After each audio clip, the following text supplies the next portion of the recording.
Chapter 1. Kane. I reached over and squeezed my twin brother's forearm, as much for Reid's benefit as my own. Breathe, Reid. Just breathe. There has to be an explanation for this. I sucked some much-needed oxygen into my lungs, my heart hammering hard enough against my ribs to make my stomach lurch. Adrenaline pulsed through my weakened body, making lights dance at the edge of my vision. The beautiful woman, writhing in such a sensual way on the dance floor in front of us, simply could not be our fated mate. It was impossible. But she can't be, Kane. You know she can't. What the hell is this? Reid's tone demanded an explanation, but I didn't have one. I didn't want to admit to him that I was as much at a loss as him, especially when Reid was freaking out, and it seemed to have fallen on me to work out what was going on. I tried one more time to calm him down. Seriously, Reid, there has to be a rational explanation for this. Like I said, just take some deep breaths and try to relax a bit. I squeezed my twin's forearm and stood up. This tingling, excited feeling that was infiltrating both me and my perfect pair brother was scary. It was the opposite of what we'd expected to feel when we came to visit our family for Jack and Scott's marriage to their fated mate, Ashleigh. Our purpose in coming had been to say our final goodbyes to everyone. We'd waited out the first year of our grief after our mate passed away, expecting an illness or something similar to set in. The legend had foretold our deaths, but not the how or why. Hey guys, enjoying the party? I turned toward the sound of Jack's voice, one of the grooms, and our first cousin on our mother's side. I forced a smile to my face. Yes, we are. Thanks for the invitation, Jack. And congratulations again. You and Scott seem very happy. Reid stood and now loomed silently beside me. I straightened my spine against the wave of cold energy that wafted my way. Reid had lost all warmth and sensitivity in the past year. It was creepy that I barely recognized my own twin. Creepy and concerning.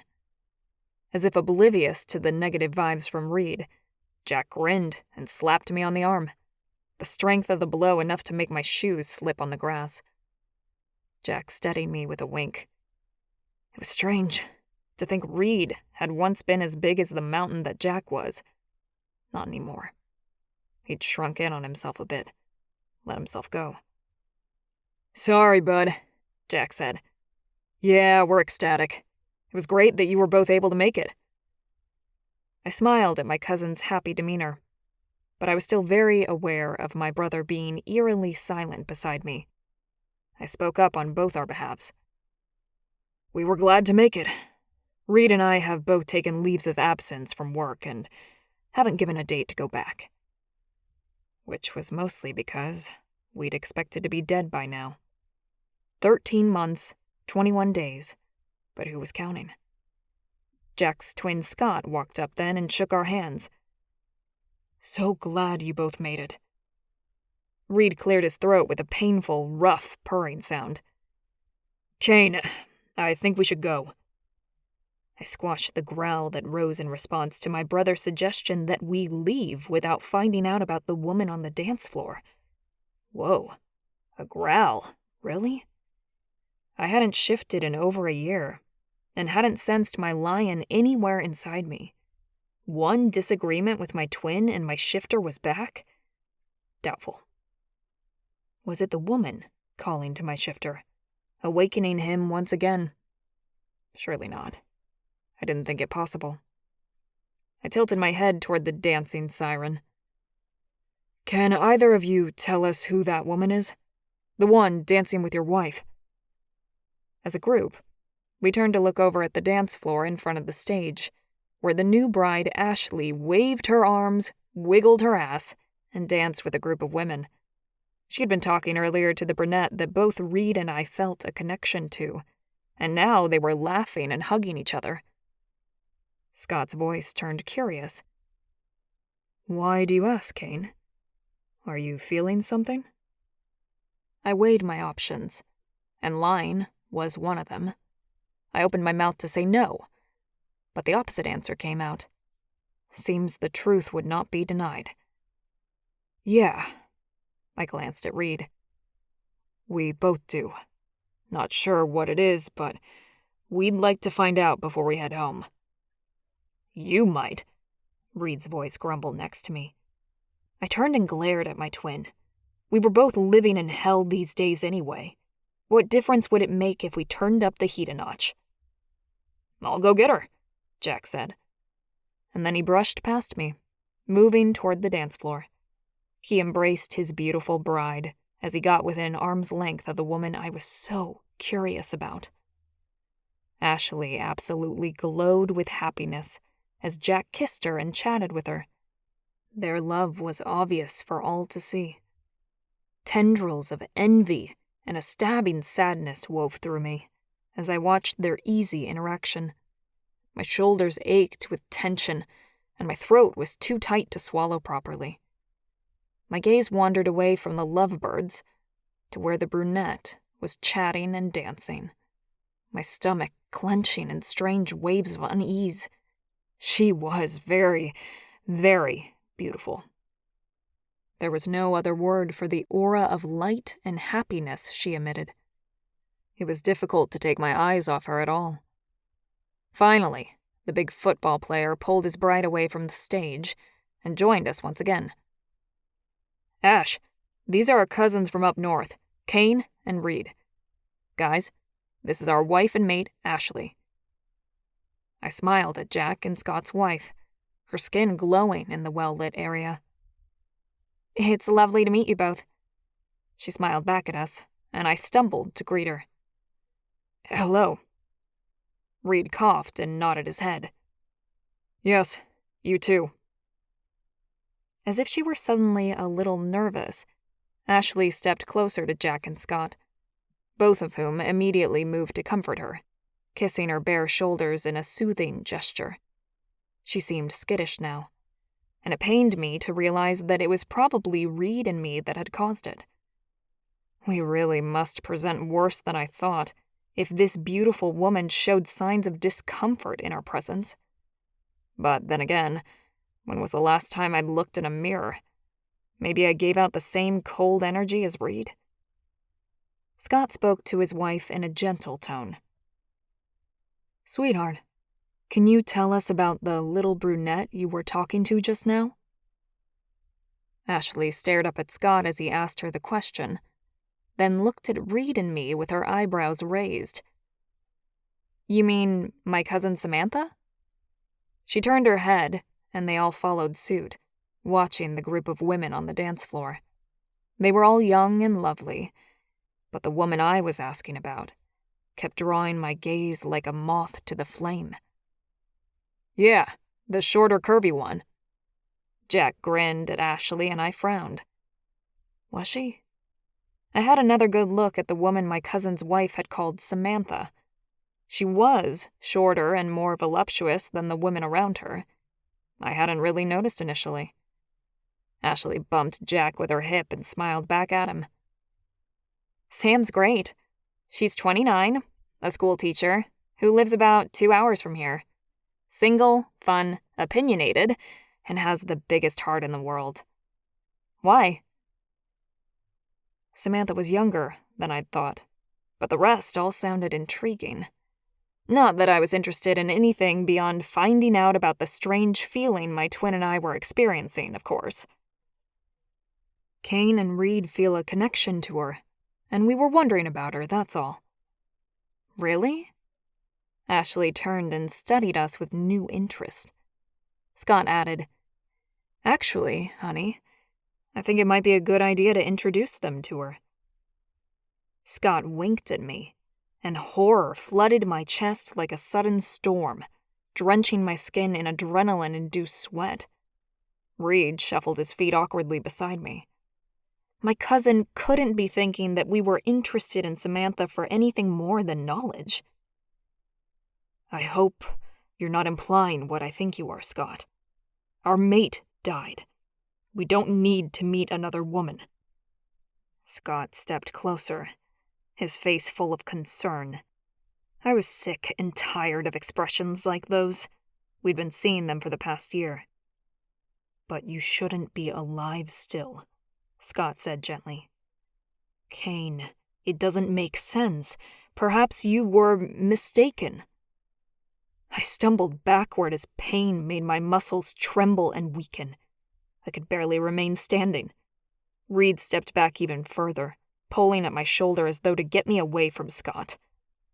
"No," I growled, barely holding on to my temper. "Amanda was perfect for us." The sudden tension of the group made Jack growl and grab Ashleigh, pulling her behind him. My own body began to ripple with the warmth of transformation, and I took a deep breath to calm my heart. I couldn't possibly shift while holding on to this much grief. It was impossible. Scott stepped forward again, his hands up and out, as though he were offering a peaceful entreaty. "I'm not saying she wasn't, but fate works in mysterious ways. Maybe fate designed you two mates, knowing you'd lose Amanda early on? I don't know. But if you are still alive and feeling a connection again, why wouldn't you chase it? Jack and I did with Ashleigh, despite all the shit we went through. And it was the best decision of our lives." I shook my head and continued to move backwards, away from the painful promise my cousin's words evoked and the fear that consumed my every thought. "I hope you never know how this feels, Scott. It's—" My voice broke, and I turned away, pulling my brother with me. I tried to be the strong and calm one, but right now I felt like I was failing miserably. We moved through the crowd as fast as we could, and finally stepped into fresh air, the path to our car now a clear one. Today had been a mistake. Why had we thought that coming to another perfect pair wedding was a good idea? Jack and Scott were just as happy as we had been on our wedding day with Amanda. Seeing them all together and glowing with love was enough to make my heart ache. But to experience hope again at seeing Samantha was too much to bear. "Let's go back to the motel." Reid took out his car keys, opened our rental, and jumped in the driver's side. I grabbed at the door handle and let my eyes lift up to see the lights still flickering through the trees surrounding the reception and the guests. "I wish it were true, Scott, but it's just not possible." I knew my cousin stood out of earshot, even with his enhanced shifter hearing, but I let my voice drift toward him anyway. Then I got into the car and let Reid drive us away. From our family, from the bridal party, and from the woman who'd made me feel more alive than I had in over a year. Samantha. "I can't believe you're married to 2 men, Ash." I playfully pushed at my beautiful cousin, shaking my head at the unusual situation. "And Laura, too?" There was obviously something strange going on around here, and it looked contagious. Ashleigh laughed and fluttered her eyelashes at me, her sparkling eyes a testament to how happy she was. "Well, I can tell you, it works 10 times better than any other relationship I've ever had." I giggled, noting the healthy glow to my cousin's face. "I'm sure they keep you very well satisfied." Ashleigh burst out laughing and linked our arms, pulling me so that we could walk away from the group. "We're heading off on our honeymoon on Monday," Ash said. "Otherwise, I would have loved to spend more time with you. You need to come back for a longer visit next time." I smiled and nodded. "Totally agree. I managed to take the week off, so I'm going to do some sightseeing and relaxing while I'm here. Catch up with Laura, too." I needed a vacation more than anything, and catching up with my cousins for a family wedding had been a great excuse to get away from work. I was looking forward to seeing how Laura was coping with being pregnant while still working full-time. I was pretty sure that having 2 strong and virile husbands on hand would make a pretty big difference to her workload. Ash squeezed my arm. "Oh, that's great. Maybe you could stay at our place for the week? Have you made reservations for the rest of your stay yet?" I smiled at her. "That's generous of you. I've booked a hotel room for the week, but haven't paid yet. I could probably cancel the rest of the booking if that's okay with you." "Yes, it's brilliant. You can house sit for us. Are you coming to the barbecue tomorrow? We're having all the family over for lunch." I grabbed Ashleigh's expressive hands in my own. "I'll be there, with bells on." "But are you sure, Ash? I'd hate to put you out like that."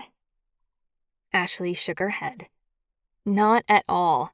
I don't want you cooped up in a hotel room when you could have the run of our new place. And you'll be doing us a favor looking after it. Do you know how to get there?" "I think someone gave me the address. It should be in my phone." I hoped it was anyway. The navigation system in my rental would get me there. Great. Jack and Scott used to live separately, and they've kept those houses and rented them out. We bought a new home together. Over near Laura's place, actually. It's got a huge backyard. Perfect for entertaining. I pulled Ashleigh in for a tight hug. Love for my cousin pouring through me like warm honey. "I am so pleased for you, hun. You deserve to be happy after everything you've been through." Even if it's with 2 older hunky men rather than 1, which is just plain weird. I'd never liked Ashleigh's ex-husband. I'd tried for the sake of my cousin to get along with the jerk, but every time I saw him, he gave me the creeps.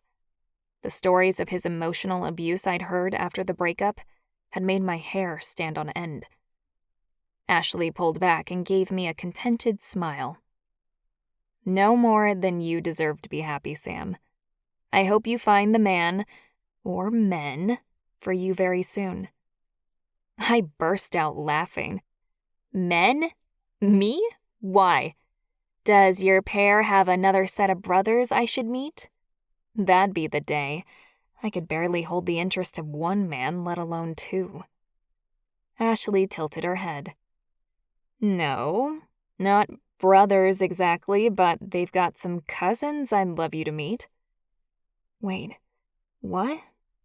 I let my hands drop away from Ashleigh's, my smile fading from my face. I hadn't thought about the possibility of my family trying to set me up with anyone.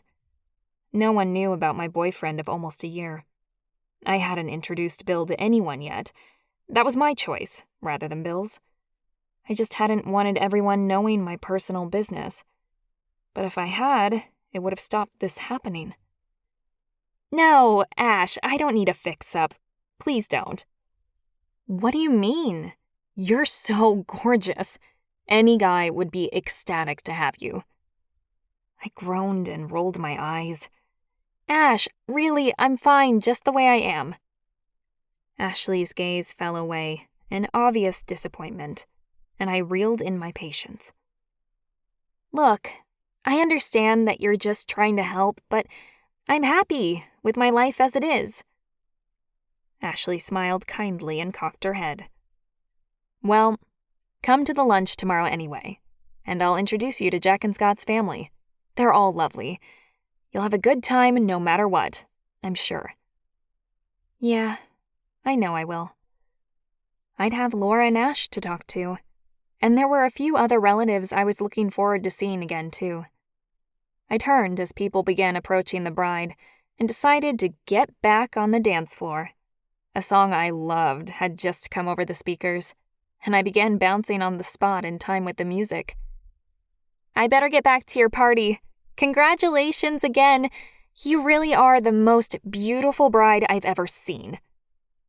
Ashleigh flushed pink and gave me a coy smile. "Thanks, Sam." A couple of her in-laws grabbed Ashleigh, so I turned and sashayed my way back to the dance floor, thinking about Ash's offer to introduce me to some of her new cousins-in-law. I was happy as I was, loud, big-assed, and proud of it. Well, mostly happy. I was a good person, and I had a lot to offer someone. I had a sort of boyfriend, but I knew he wasn't the one. My relationship with Bill was comfortable, but there were no real sparks or commitment on either side. Hopefully one day I'd find a man who could love me for all my faults as well as my assets. But it wouldn't be here at my cousin Ashleigh's wedding. Chapter 2.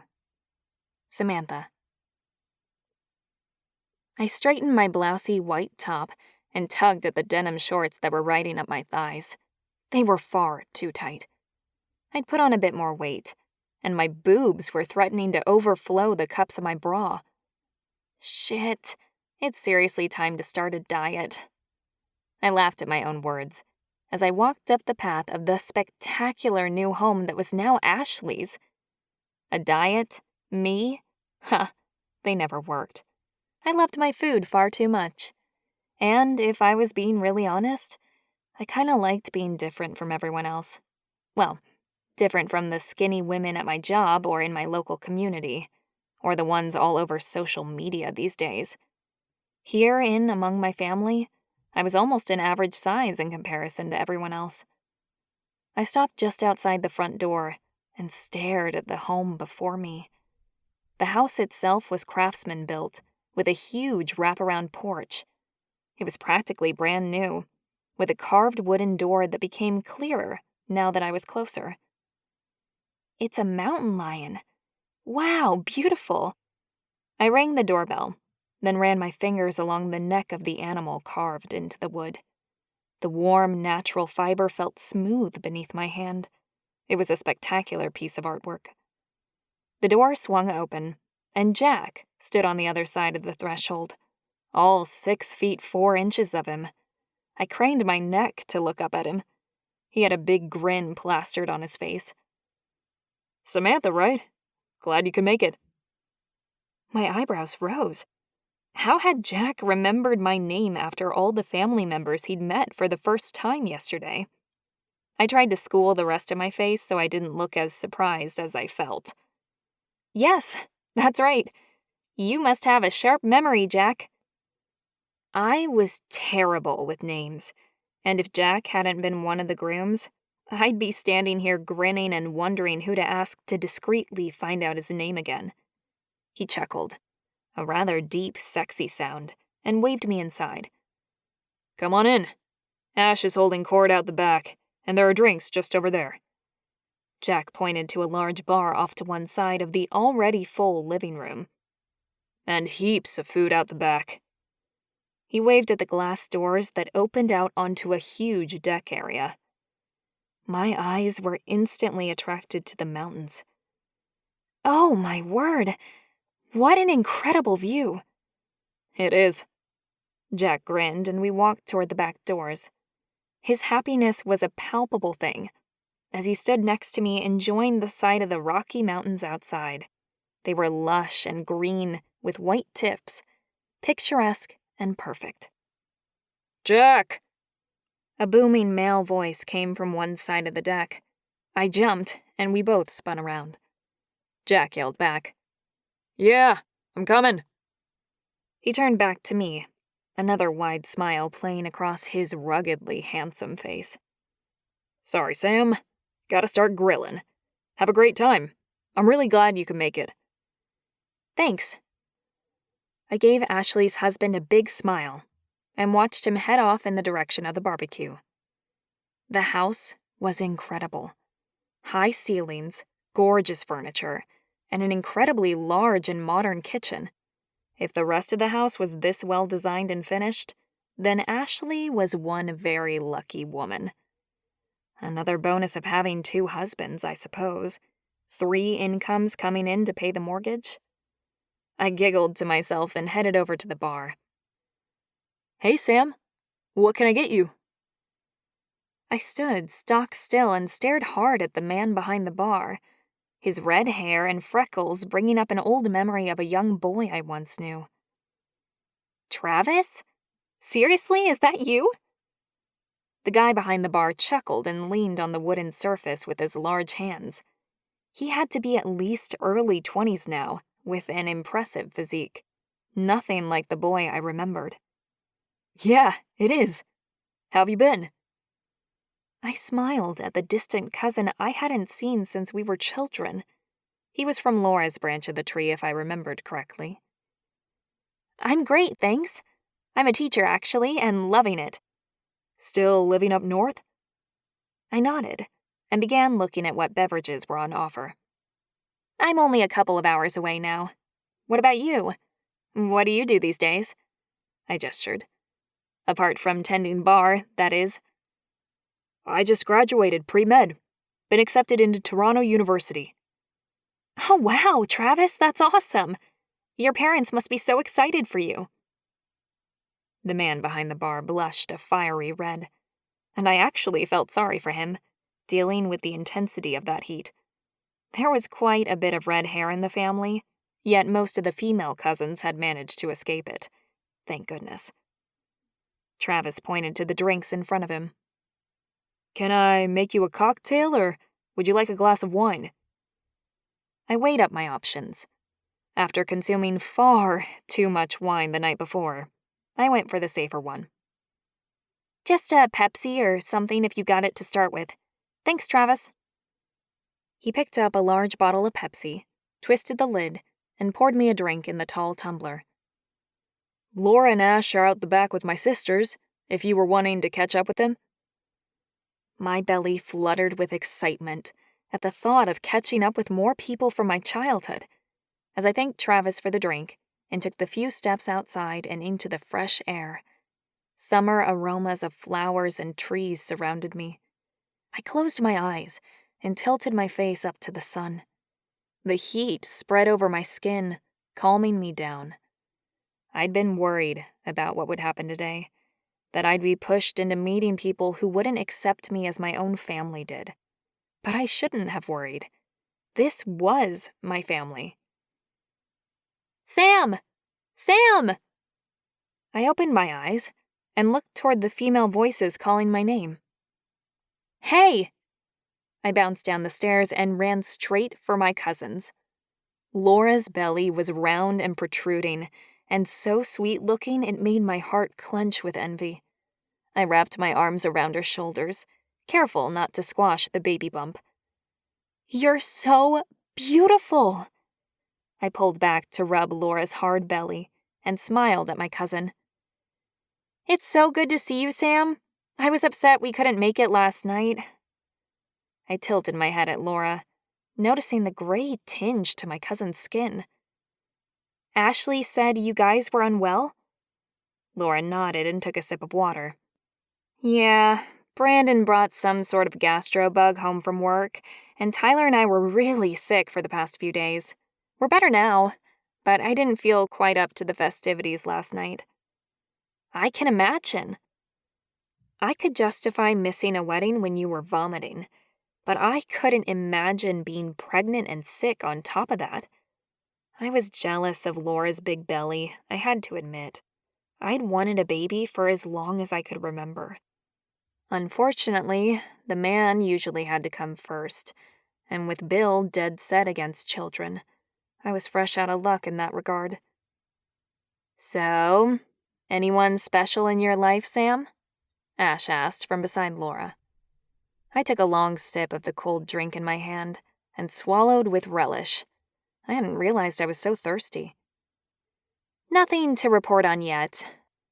That was technically true, although not wholly so.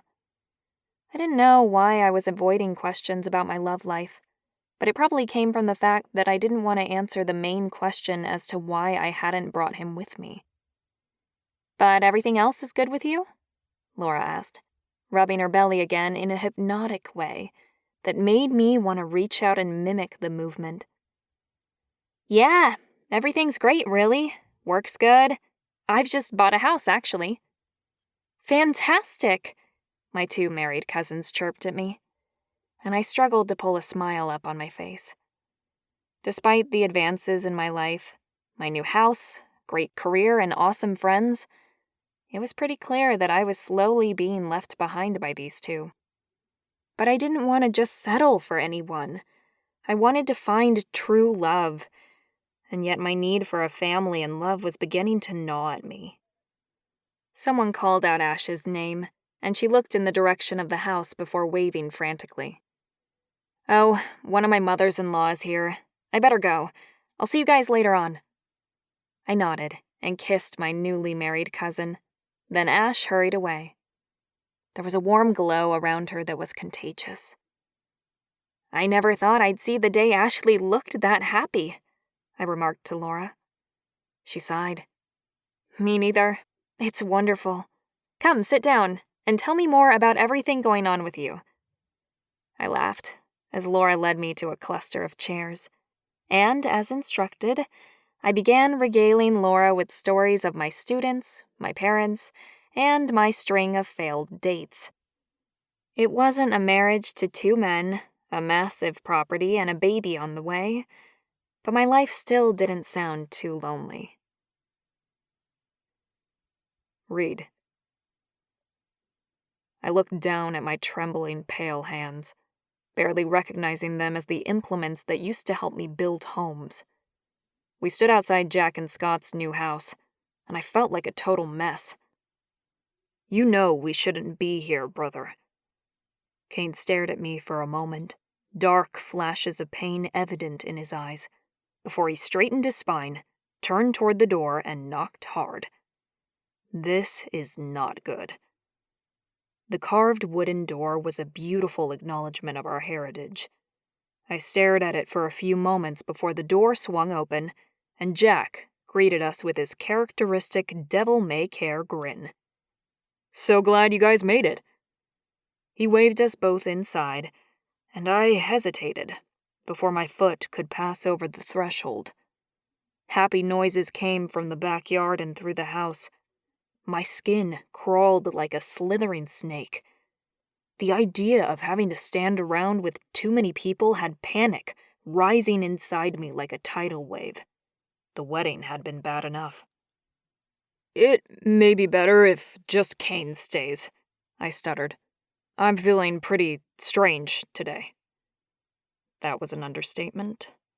My senses were in overdrive, my system feeling overloaded even before I'd stepped foot in the place.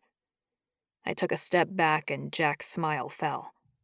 Kane twisted back around to stare at me. Reid? He studied my face, and then nodded. All right. How about we give it 1 hour, and then we'll go? I crossed my arms over my chest and inhaled deeply, my brother's words circling in my head. An hour wouldn't be too bad. I could probably manage that. It was obvious my twin wanted to be here today, and I owed Kane a lot. All right. Jack's grin returned, though his brows remained furrowed as he stood back to let us in. I forced my legs to move, the steps jolting an uncomfortable force up my legs, as I moved down the long hallway and into a brightly lit living room, buzzing with energy and people. Whoa. Dizzy swirls made my head spin, and I had to lock my knees to stop my legs from collapsing beneath me. I could lift half a car last year without breaking a sweat. Now look at me. It's okay. Jack's voice slid into my ear, and I realized I'd been cowering back from the room. It's just family and friends. It's safe here. He patted me on the back, and I straightened, embarrassed. Yeah, I know. Thanks. Drinks are that way. He pointed across the room, and I almost smiled as my cousin pushed me toward the alcohol. I wasn't a huge drinker, but today was definitely one of those days that my nerves could use some numbing. Kane headed off somewhere with Jack, and I made a beeline for the bar. Hey, bud, can I get you something? The red-headed bartender asked. Double whiskey. Neat, thanks. The guy behind the bar whistled and picked up one of the bottles, pouring the amber liquid into a fresh glass within moments. I nodded my thanks, and accepted the drink, tossing it back and wincing as it burned from my mouth all the way down into my belly. Wow, you need another? I looked down at the empty glass. Sure, I said, handing it back to the bartender, a young man who seemed fit and healthy. His compassionate smile was noted and appreciated. Thanks. My glass was refilled, but this time I picked it up and moved slowly toward the back of the house and out onto the decking. I sank into an empty chair at the edge of the deck, my back to the house, and stared out across the lawn toward the mountains. I'd struggled at the wedding yesterday, to be around so many vibrant people, and today was no better. Everyone and everything felt too colorful. The clothes, the laughing, the drinking and eating, all of the things I'd avoided over the past 12 months. Fun, happiness, life. I pulled my sunglasses from my pocket, opened them and placed them over my eyes. I wanted to hide behind them, but also hoped they would literally reduce some of the glare of everything going on around me. My heart was beating too fast, and I had to focus on taking careful, even breaths. I can handle an hour, I told myself again. I can. My gaze was immediately drawn to a large tree by the side fence, where two women stood talking. It was her, Samantha. Her hair was so long it reached the small of her lower back, cascading down in flowing brown waves. She wore a pair of denim shorts that clung to her ample hips when she turned, laughing at something that was said by her companion. Lust stabbed me in the gut, and I groaned. The feeling was as foreign as the alcohol in my hand. I took another fortifying drink of whiskey, the warmth beginning to seep along my veins now, relaxing me at least a little. I assessed my body again and couldn't believe the ache in my groin. I hadn't felt anything even close to the same vicinity as lust since my wife's sudden death over a year ago. I looked away, disgusted with myself that I could feel such a thing again. Amanda had been our mate. How could I be feeling something like this? I wanted to die, not feel. I thumped my thigh with my fist, the anger destroying whatever warmth the sight of Amanda had aroused. "Reid, come here." I looked up and saw Kane and Scott waving at me from the center of the backyard. I shook my head, sensing their need to push me into meeting Samantha in person. I didn't want to know why our senses were being tangled with the woman. It was all wrong. Kane gave me a dirty look and made shoving motions with his hands. I looked away. I wasn't interested. I'd had my chance, my one shot at being happy. Now the legend would be fulfilled once again, and I was grateful for it. Our mate had died, and we were supposed to follow her within a year. I only wanted one more thing from my life: to go home and die in peace. Chapter 3. Kane. I made a disgusted noise in my throat and turned away from the deck. The image of my brother sitting like a leper in his single chair alone burned into my brain. I seriously don't know what I'm going to do with him. I know the legends say we'll die soon now that our mate is gone, but it isn't as if I want that.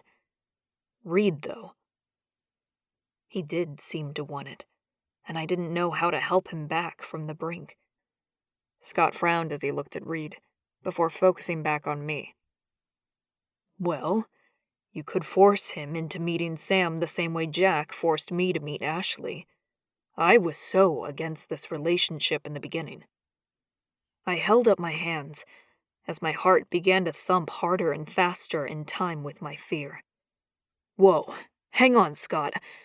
I'm not assuming anything yet about Sam, and it would be disrespectful to the memory of my wife to even suppose such a thing. Scott sighed and rubbed the bridge of his nose with his finger. Will you listen to me for 1 minute, Kane, as one intelligent member of a perfect pair to the other? I stared at my cousin for a minute, then finally nodded. In every perfect pair, there was one that was more focused on intellectual strength, and one that was more physically strong. We were designed to provide everything our fated mate could want. Scott was like my side of the twin pair, the brainiac, and if there was anyone who'd make sense to me, it was him. What did I have to lose? I'm sure your parents told you all the old stories too. To know your true mate, you need several signs, but the main sign is the instant attraction and the electricity that shoots through you when you first touch her. Did you have that with Amanda?" I clenched my teeth hard and opened my mouth to answer, "Of course we did," but stopped. Be logical about this. My memories pulled up every bit of information available. The first time I'd met Amanda, our first kiss. I frowned, remembering. There was a lot of heat and instant attraction, but I don't know about the electricity thing. I don't think. Scott stepped forward as I trailed off, his eyes darkening with seriousness. That's pretty much the most important thing, Kane.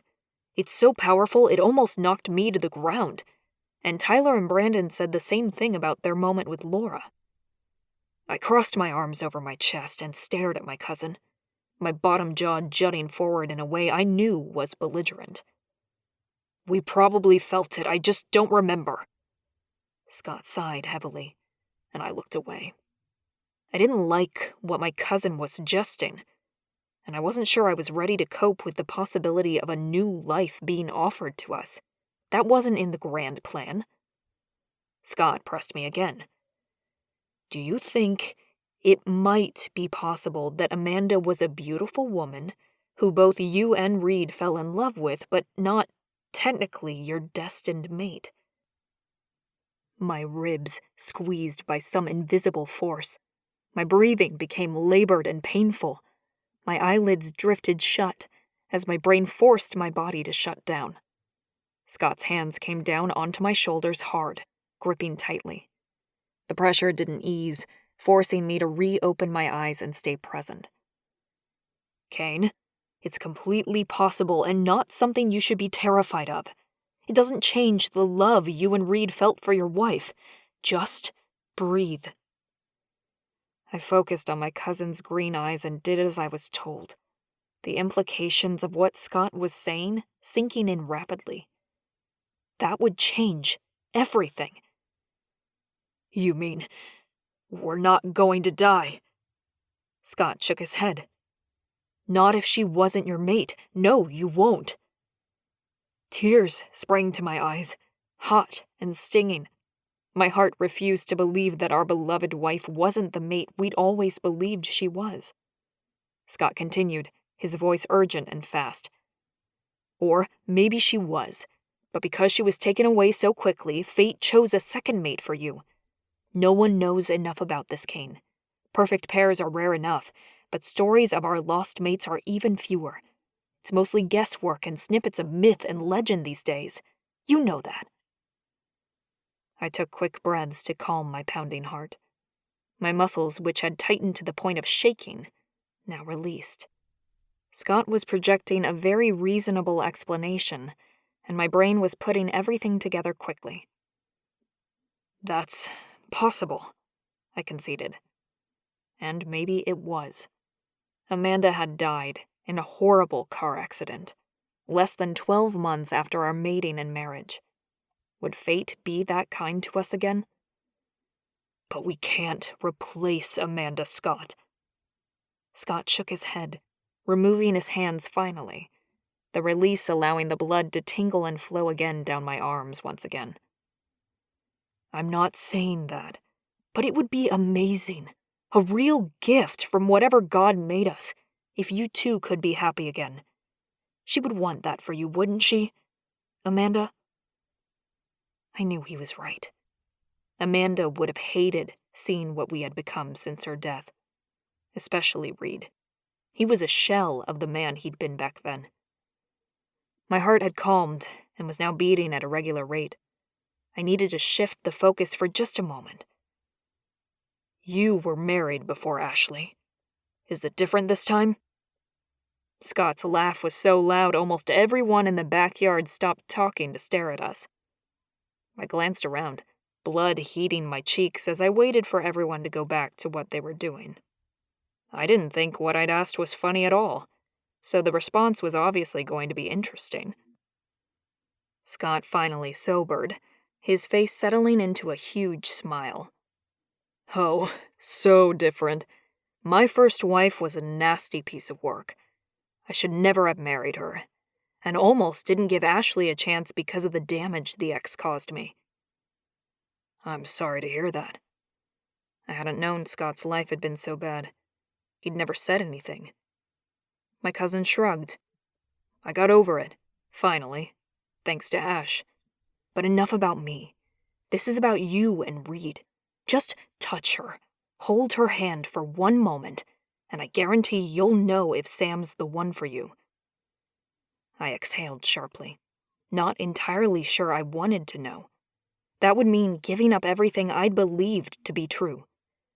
I'd have to let go of my grief and consider a future when I hadn't expected to have one at all. Did I have the strength for that mental shift? Let alone the courage to try to pull Reid along with me? And if she isn't who you think she is? I asked. Scott shrugged. Then you've lost nothing, and you can continue on as you were, if that's what you want. I almost groaned with the pain in my gut from that statement. Go back to where we were? Hell itself? Well, doesn't that tell you something? My decision seemed quite simple now, as I turned toward the maple tree where Samantha stood chatting with Laura, another perfect pair wife. Despite my loyalty to Amanda, if I had a choice, I didn't want to remain in the black hole that Reid clung to so desperately. Scott was offering light at the end of a very dark tunnel, and it was time to take a step in that direction and see if it was real. I nodded. Okay, Scott.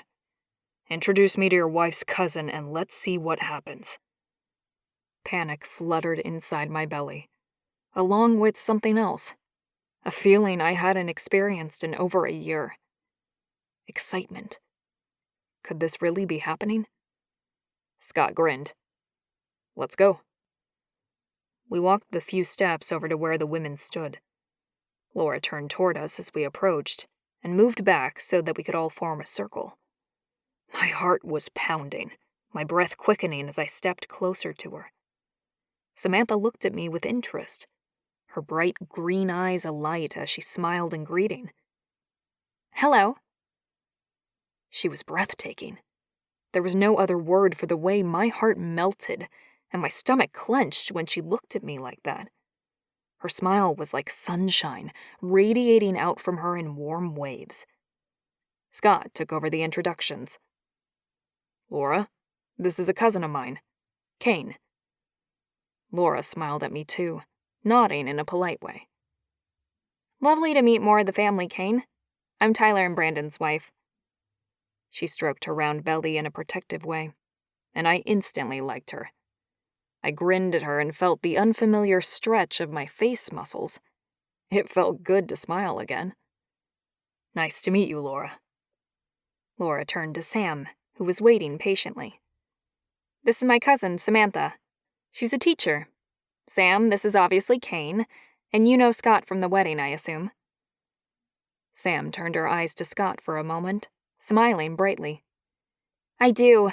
It was a beautiful wedding, and I'm so happy for you guys, especially Ash. She's just glowing. Many thanks.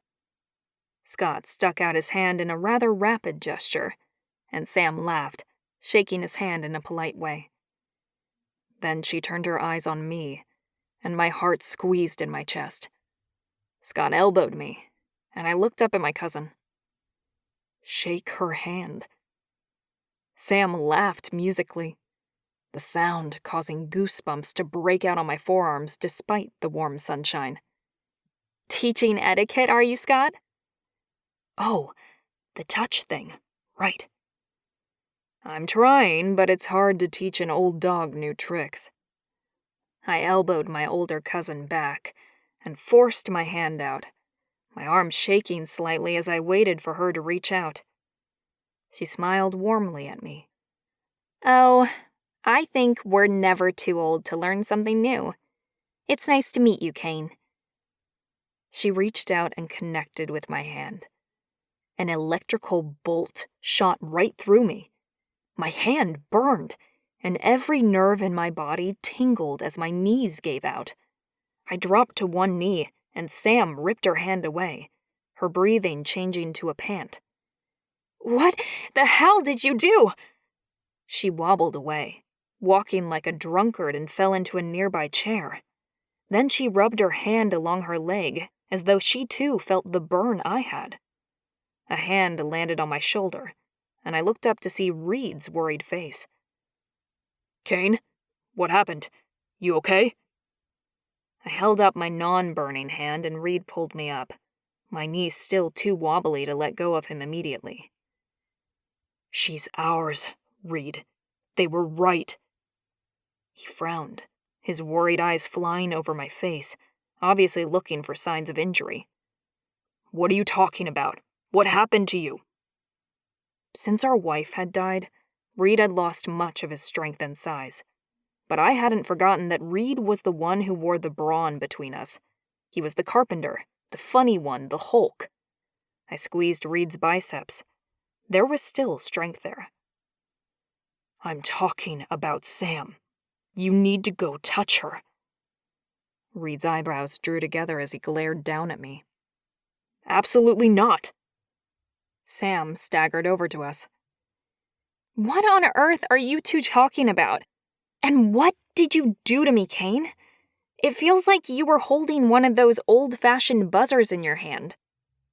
Reid stepped away from her. "Kane, we need to go." Sam grabbed hold of my hand again, and we both gasped, the sensation more bearable this time but still unnatural. "What's he worried about?" Sam asked as she clung to me, her eyes wide and intense. May as well be honest. "He's scared of the electricity thing." Sam's eyes went even wider, though I hadn't thought that was possible. "He has it too?" Without warning, she launched herself across the space between her and Reid and grabbed his hand with her own. Reid went down, his head thrown back and his eyes closed as he sank to both knees. "Wow, that is just incredible." Sam was staring down at Reid with a look of pure wonderment on her face. She let go of my hand and put both hands on Reid, shivering with whatever she felt, and bending toward him. "Can you get up?" I shuddered with longing as Reid looked up and stared at the woman whose touch had forced us both to our knees. What on earth had we found here? Reid. I stared up at the woman above me, electrical pulses of sensation still zinging all over my body. I'd never felt anything like it before, and wasn't sure I ever wanted to again. It was like being on the biggest roller coaster of my life and swimming through fire all at the same time. What had she said again? Oh, yeah. "I'm fine." I forced the words out, my voice gravelly and almost incoherent even to my own ears. She was staring at me with a look close to pity, and I yanked my hands out of her grip, making her cry out and my stomach roll from breaking the contact. "Step away." My voice sounded strangled now, but I said the words necessary for my own protection. I had to get to my feet, and that wasn't possible with her standing so close. I had to get away from this woman. There was something sinister at work here, and I wasn't hanging around to find out what it was. Sam took a few shuffling steps back and continued to stare at me with wide, begging eyes. Scott grabbed my shoulder and I brushed it away. "Leave me alone." "Traitor." I shot him a look. "How dare you let her touch me?" I lifted one leg, then pushed up, dragging my shocked body upright. The pain in my legs similar to having just run a marathon. They cramped, they shook, but then I locked them in place, drawing in much-needed breath as I straightened up my torso. I dragged my eyes away from Sam's beautiful face and focused on my brother. "Home, now." Kane's face crumpled, then he opened his mouth to speak. I knew what he'd say. He wanted to stay. I held up my hand to stop his words before they tumbled out. Fine, I'll go then. You get a ride with someone else. Somehow, I managed to turn and walk away, though stagger was probably a better word for the way I was moving. I felt completely hollow, and yet somehow far too alive, zinging with electricity, in fact. My legs got stronger with each step toward the front door, my feet no longer dragging as I walked. I caught my reflection in the hallway mirror, and I stopped to stare. My skin was pinker, my cheeks fuller. I looked healthier than I had in months. What did the woman do to me? I rolled my shoulders and flexed my arms, my muscles sturdy and tight. For God's sake! I opened the front door and practically ran to the car, my heart pounding against my ribs, its beat strong and healthy. How did she do it? I'd spent the past year starving my body of all its needs. I'd expected to die, given the legend, and I'd put up no fight, waiting as my previously healthy and heavily muscled body withered away. In one single touch, it felt like she'd undone the entire past year. I felt alive, and I was hungry. Damn. I jumped in my car and drove away, my heart breaking in the knowledge that we might have very well been wrong about Amanda. My belief and faith in the legends had bolstered my life. My love for Amanda had completed me. When I'd lost her, I'd lost my future, but found solace in the legends that promised I would follow her soon after. This woman threatened all that I held dear, and I wished more than anything that we'd never come to this town. I shook my head as I pressed my foot harder on the accelerator, the ghost of the future returning to haunt me like a long-forgotten dream. Chapter 4. Samantha. My belly clenched with the need for the man in front of me, and for the one who'd just run off.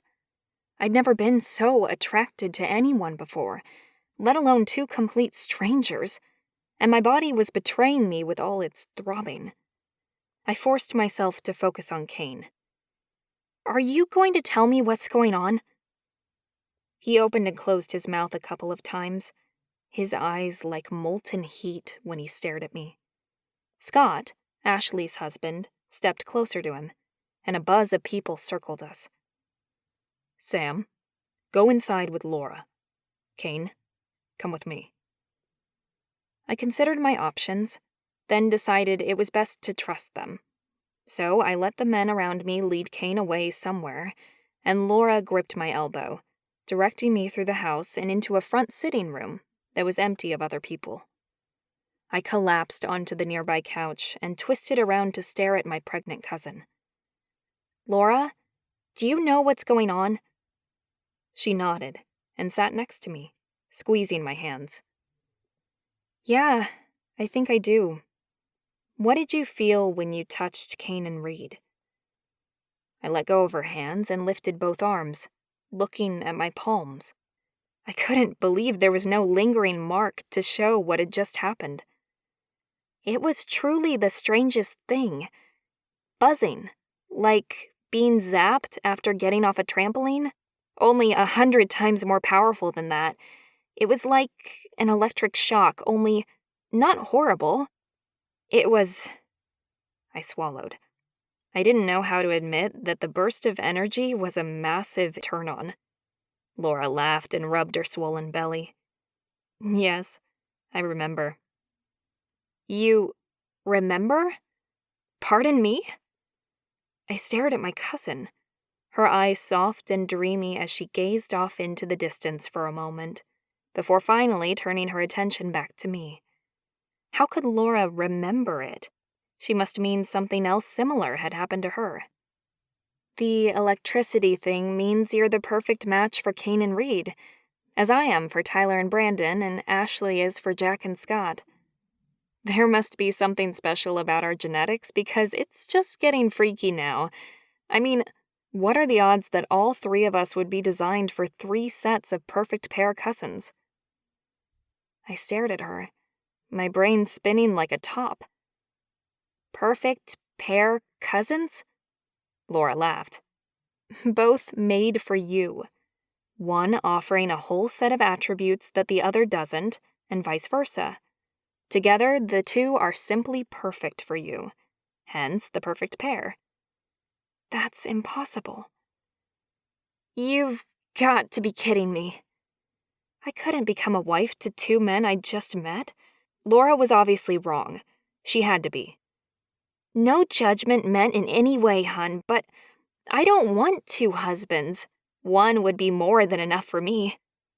Laura laughed again, slapping me on the thigh. You don't get a choice, sweetie. It's preordained by fate. I forced out a laugh. I don't think so. I shook my head, fear and anger gathering in my belly like a tightly coiled snake. I considered myself a fair, decent person, but I wasn't being told what I had to do, not by anyone. Not to mention the fact that I wasn't actually available, but no one knew that yet. The men walked into the room at that point, the bustling noise of Kane, Scott, and Jack's approach stopping the moment they stepped onto the thick carpet. Silence settled as 3 sets of staring eyes focused on me. Talk about uncomfortable. I jumped to my feet and stared back, my traitorous gaze unable to avoid Kane's beautiful brown eyes and strong jaw. He couldn't possibly be who they said he was. Someone sent by fate? For me? What is this I hear about being some perfect, predestined something? I crossed my arms over my chest and put as much annoyance into my stare as possible. Kane mimicked my action, crossing his arms over his chest and frowning at me. That wasn't good. What was he so worried about? I was the one feeling adrift in totally foreign waters. Scott shared a worried look with Jack, then stepped forward. I lifted a hand, stopping the muscled man in his tracks. And what's with the fraternal twins in this family? You all don't match properly. It's freaking confusing. Scott looks like he should be Tyler's twin, and Brandon should have been Jack's. The men all smiled a little, a chuckle erupting from Jack's big chest. We can explain that later, he said. But to address your first query, yes, you are correct. We believe you are the perfect partner for Kane and Reid. My mouth fell open before I managed to snap it shut. I stared at the men in front of me. These people were insane. What sort of asylum had my cousins married into? I have a boyfriend. I can't possibly be what you say I am. The room went so deadly silent, my stomach sank with a weird version of panic. I'd just said something terribly wrong, hadn't I? I glanced around at all the shocked faces, including my cousin Laura's. She cleared her throat, her eyes showing concern. Is it serious, Sam? I threw up my hands and wheeled back. I give up. I didn't even know how to deal with this situation. I let myself fall back onto the couch, my legs folding like lead weights. What was the question? Right.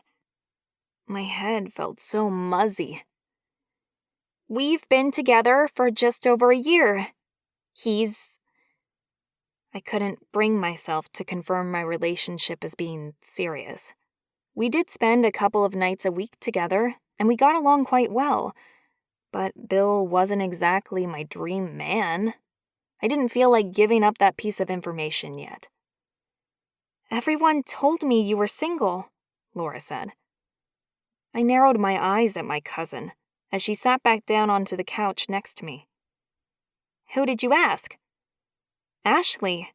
She invited most of our single cousins because she thought we... She stopped, blushed, then glanced around at her men as if looking for help.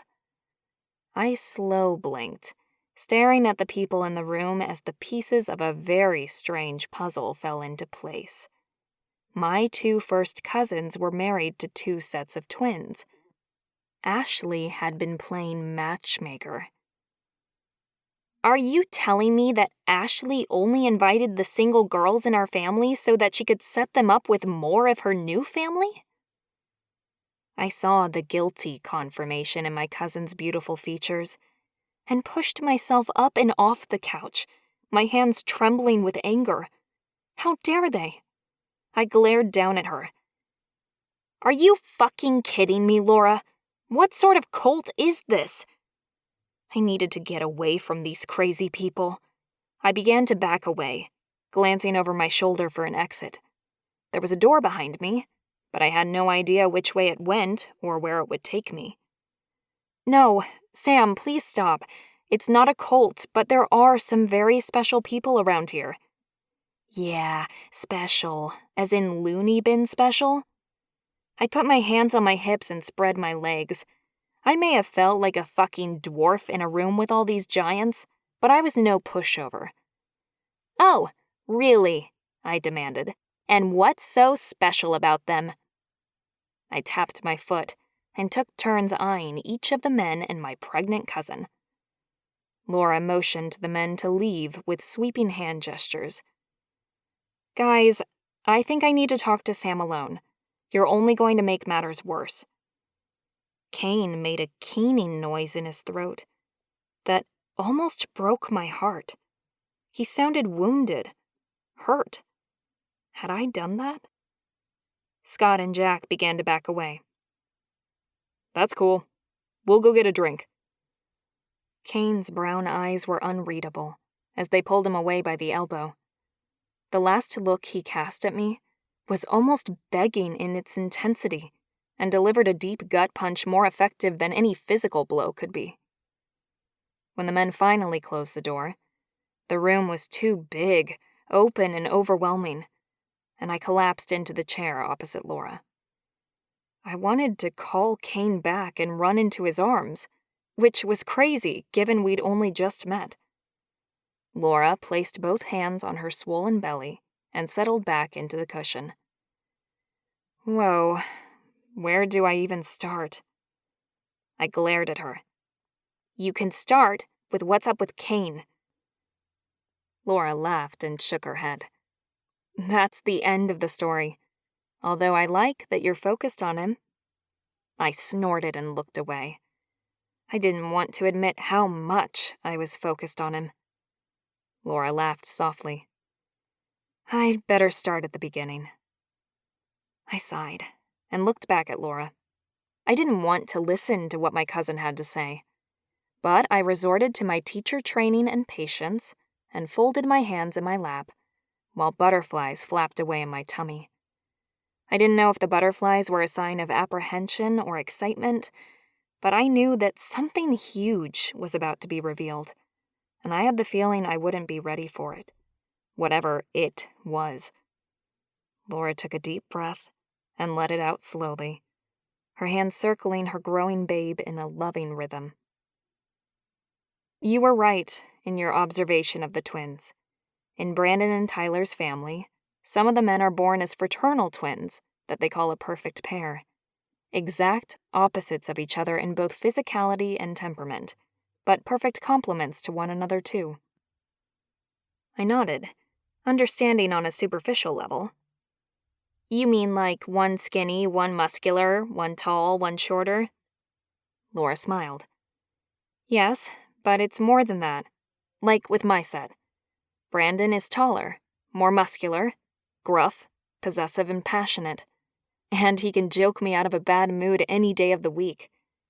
Tyler is shorter, thinner, more intellectual in his approach to life, and more serious. Between them, I get the perfect man. Possessive and serious, light-hearted and sensual. My throat caught on a breath.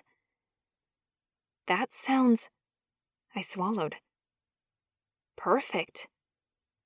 I'd always known the list of qualities I wanted in a man didn't exist, not in one person. There was always the knowledge that at some point, I'd have to compromise on my list of what I was looking for in a partner. You can't really get all of that in one man, can you? Laura laughed and shook her head. No, you can't. And Jack and Scott are similar to my pair, or so Ash says. I slid to the edge of the couch, my heart beginning to pound like a drum. And Kane and Reid are the same? How incredible would that be in theory? To get everything I'd ever wanted in a person, just spread out over two people. Laura's eyes shadowed as her face grew serious.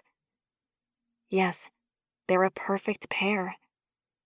I frowned, my forehead growing low and heavy. What is it you're not telling me, Laura? She was hiding something. Laura sighed. Kane and Reid were married. They loved their wife Amanda dearly. She died just over a year ago, so they aren't quite themselves at the moment, or so Tyler told me. I gasped and put a hand to my heart. Oh, how horrible! Those poor men. So, they're suffering from grief. Laura nodded. Yes, and for a perfect pair, they usually only have one mate, so they fully expected to follow her and die within the year. Tears pricked my eyes, and when I blinked, 2 salty tears ran down my face in empathy for their pain. Oh my God! Imagine loving someone that much. I'd dreamed of a love that deep, but never known it personally. Laura sighed. In their family, the legend is that perfect pairs die within a year of their mate's passing, or so the parents have said. But Kane and Reid haven't died, and today you proved why. I sat up straighter, wiping away the tears that still lay on my wet cheeks. What do you mean? Laura shifted forward and reached out across the small space between us, taking my hands in her own. Please, hear me out without freaking out. These men are part of a very special family. But I think it's better I tell you that part later. This is more important. According to the legend, a perfect pair only gets one wife because she is a perfect match for them. The biggest sign to them is an immediate attraction and the electricity on first touch. Electricity so strong it brings the men to their knees. I had it with my twins and Ash with hers. I pulled my hands out of my cousin's heavy grip. You mean that thing I felt before? Laura nodded. Yes, it means you are a perfect match for Kane and Reid. No way. I gasped and threw myself back on the couch. It was impossible. But how? If they already had their mate, then I can't be it, can I? Laura shrugged. I can't explain that. But did you feel an immediate attraction to them, even before the electrical touch? I searched my memory through the cloud of confusion. Yeah, though neither of them looks well. I'd been attracted to them, very much so. When I'd been dancing with my cousins, I'd felt them watching me, and my body had been tingling with awareness. But I hadn't thought anything more about it, beyond wondering who they were and enjoying the sensations that ran through my body when I realized they were looking. Shit, this was all so strange. Laura nodded. They're not well. They've been through a lot. You really should talk to Ash about it. Scott was pretty damaged when she met him. His ex-wife did a real number on him. I tapped my fingers on the couch seat, thinking that was probably a good idea. Yeah, okay. Hang on. What am I saying? How can I actually be considering this? Because the evidence in front of you is pretty damn convincing. Oh shit. Laura, what do I do? My nose began to tingle, and my throat closed up as fear got the better of me. This is just too much to take on. I covered my mouth with my hands and blinked away the tears. It was all very overwhelming. Look, Sam, how long are you staying for? I forced my unfocused eyes to Laura, noting that her green eyes were strong and sure. I swallowed hard, forcing down the lump in my throat. I took the week off work. I'm staying at Ash's house as of tomorrow. Well, that's perfect. You have the week to get to know Kane and Reid if they'll let you, and you can go home at the end of the week if what you learn about them doesn't suit you. Laura's voice went up an octave as she finished the sentence, and I fixed my cousin with a dry look.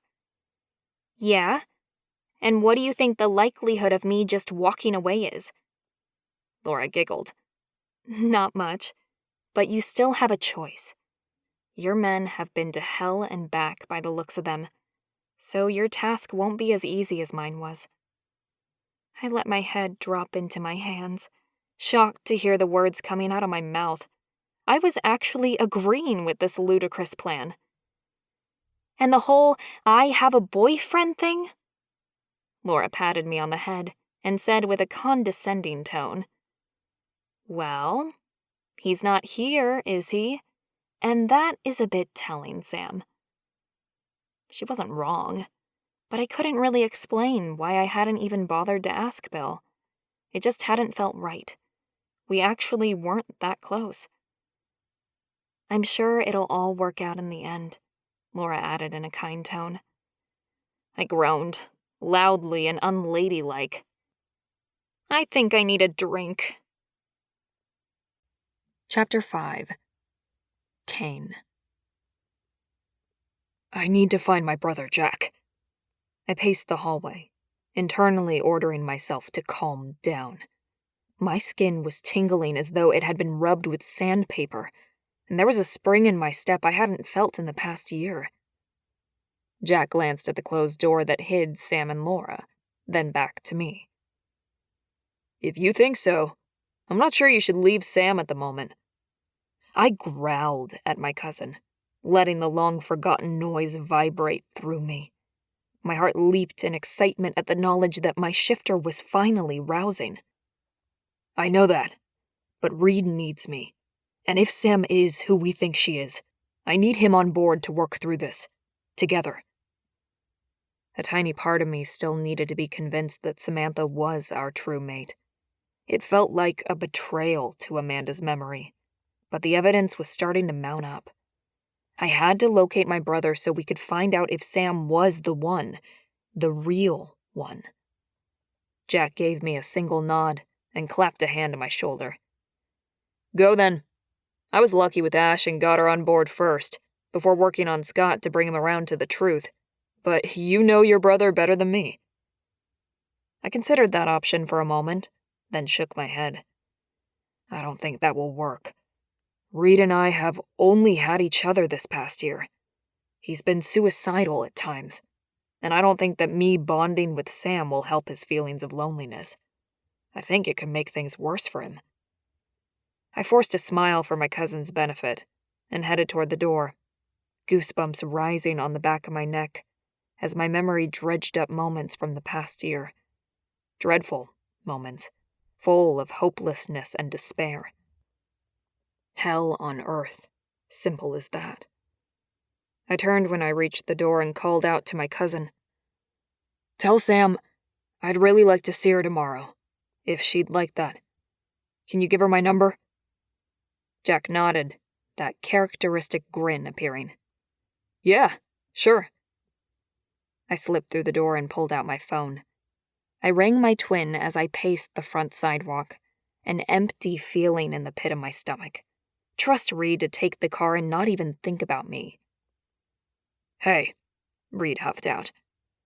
I sent up a prayer of thanks to hear my brother's voice, sounding very alive and strong. Where are you? I can't find the car. I drove back to the hotel but haven't gotten out yet. So Reid was just sitting in the car waiting for my call? That was positive, I hoped. As long as the car wasn't running with a hose stuffed in the window or parked anywhere near a cliff. I tried to joke in my thoughts, but the underlying fear was ever present. Good. Can you come back and get me? There was silence for a moment, and then Reid growled. You aren't staying to talk to that Samantha girl. I took a deep breath, trying my hardest to think before speaking. This moment was important, and not one that could be repeated. No, I think you and I need to talk first. About what? I don't want anything to do with her. Reid's tone was nasty and dark, a mood he'd been in many times recently. I inhaled slowly through my nose and out through my mouth, my counseling training coming into play once again. We still need to talk about what we're going to do. Our future plans have changed a bit, don't you think?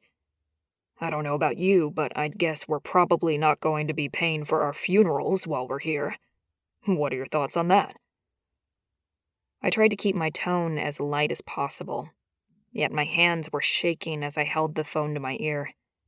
I was never as calm with my family as I was with my patients.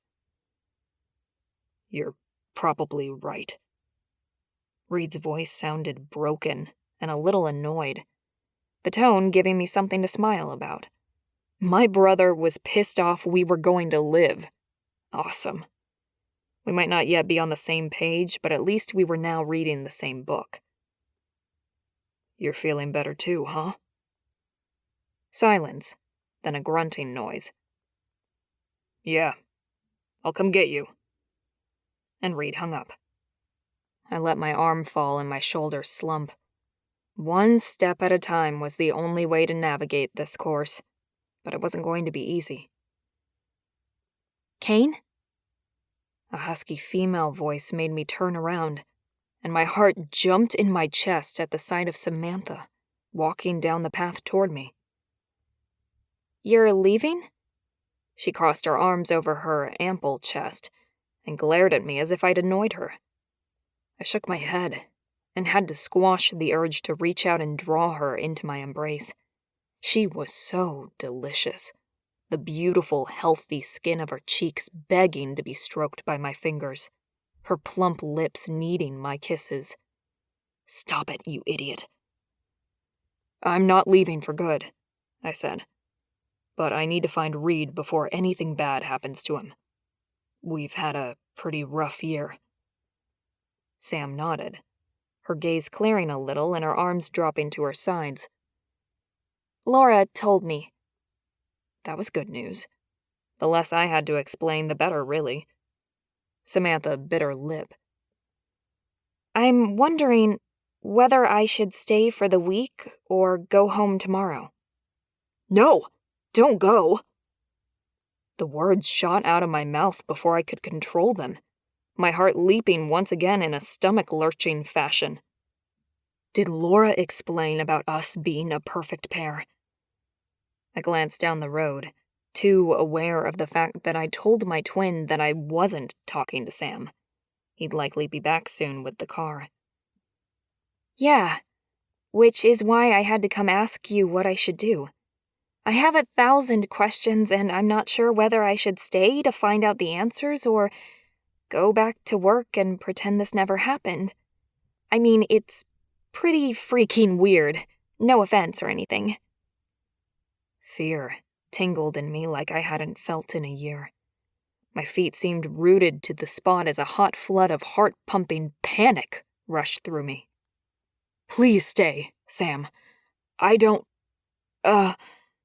My mind was racing even though my words slowed. I was too worried about Reid to properly think anything through, but I had to say something. Can you give me 1 hour alone with my brother? And then I'll answer any question you have. I'll come back tonight.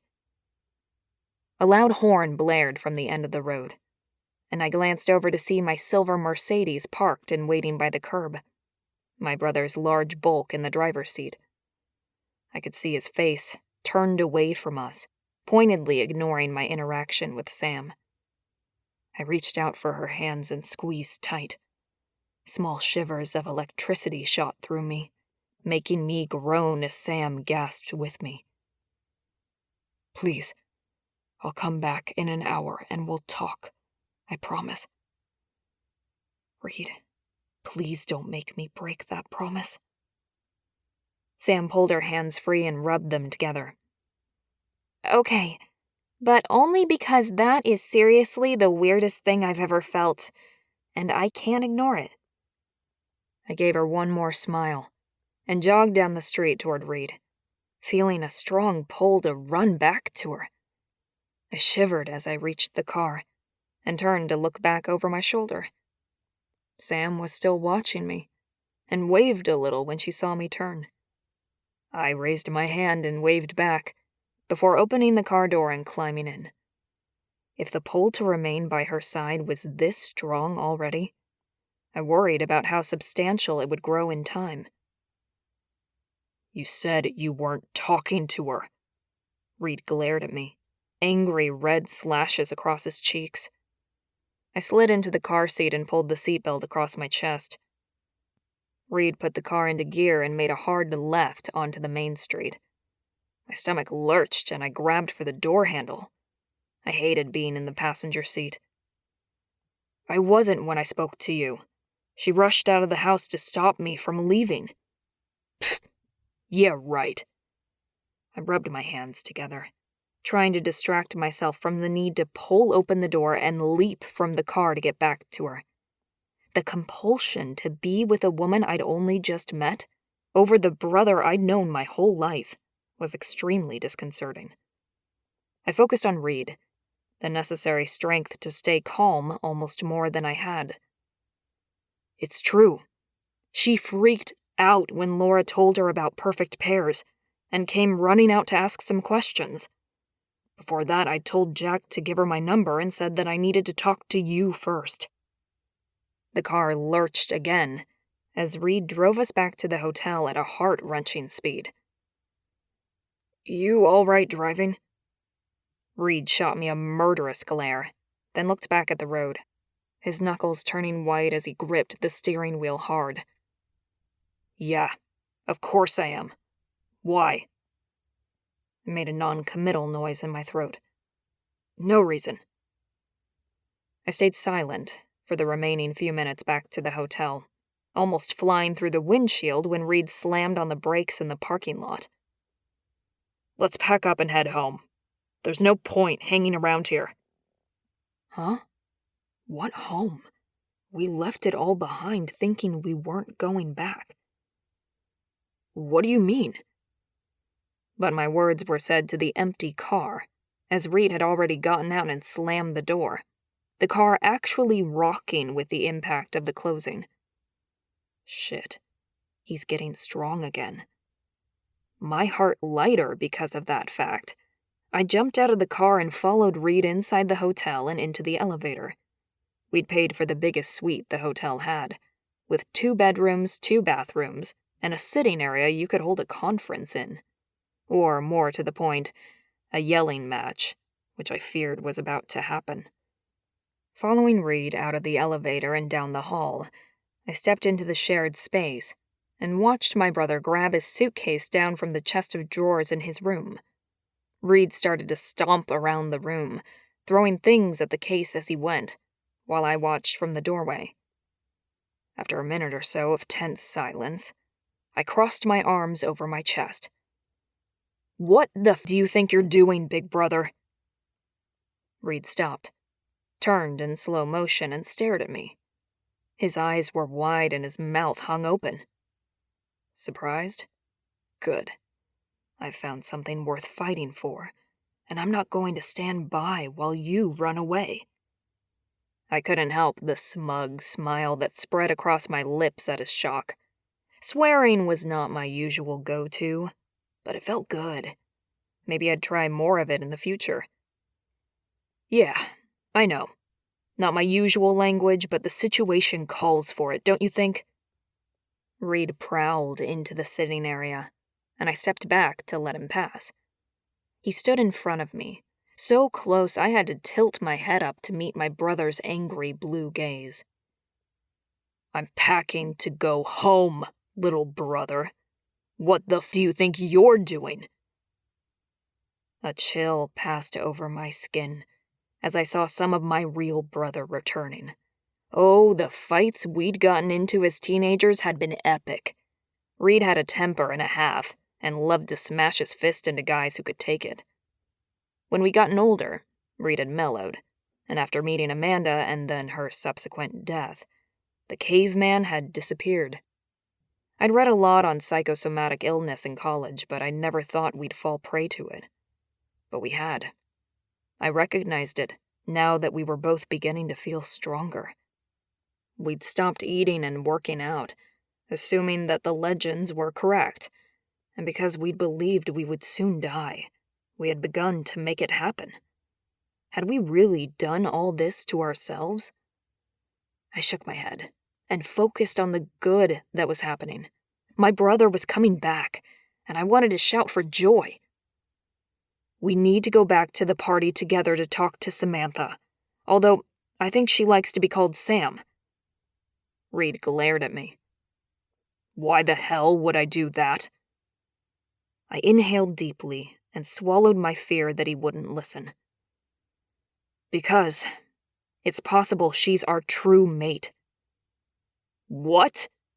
Reid bellowed, and I took a few steps back, not willing to go up against my brother physically at a time like this. I narrowed my eyes. What do you mean, what? You felt it, Reid. You know there's something special there. Signs we ignored are now coming back to haunt us. Even if she's not our mate, we owe it to ourselves to find out for sure. Reid shook his head like a bull annoyed with a fly. I am not, I repeat, not going to spend time with some frumpy, arrogant little girl just so you can experience what it feels like to touch up a woman again, Kane. I growled with a venom I'd never expected. The anger and pain in my gut so intense I could practically feel the partial shift rip through my spine. I charged forward and pushed my massive brother in the chest. Don't you dare say that about Sam! Reid's eyebrows lifted and a snarl ripped from his throat. He didn't push me back, but his tone was vicious. How dare you defend her? She's nothing to you, Kane. You don't even know her. Amanda was our mate, our wife. Amanda was perfect for us. You know that. I shook my head, looking at the ground as memories rolled through me. Good memories, bad memories, things I didn't want to rehash. I didn't want to fight my brother on this, though I realized I might have to. I looked up again, hoping that pleading with him would work. Reid, let's not talk about Amanda.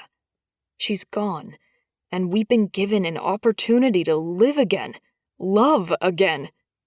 No. Reid began to pace, his once frail body rippling with power and muscle.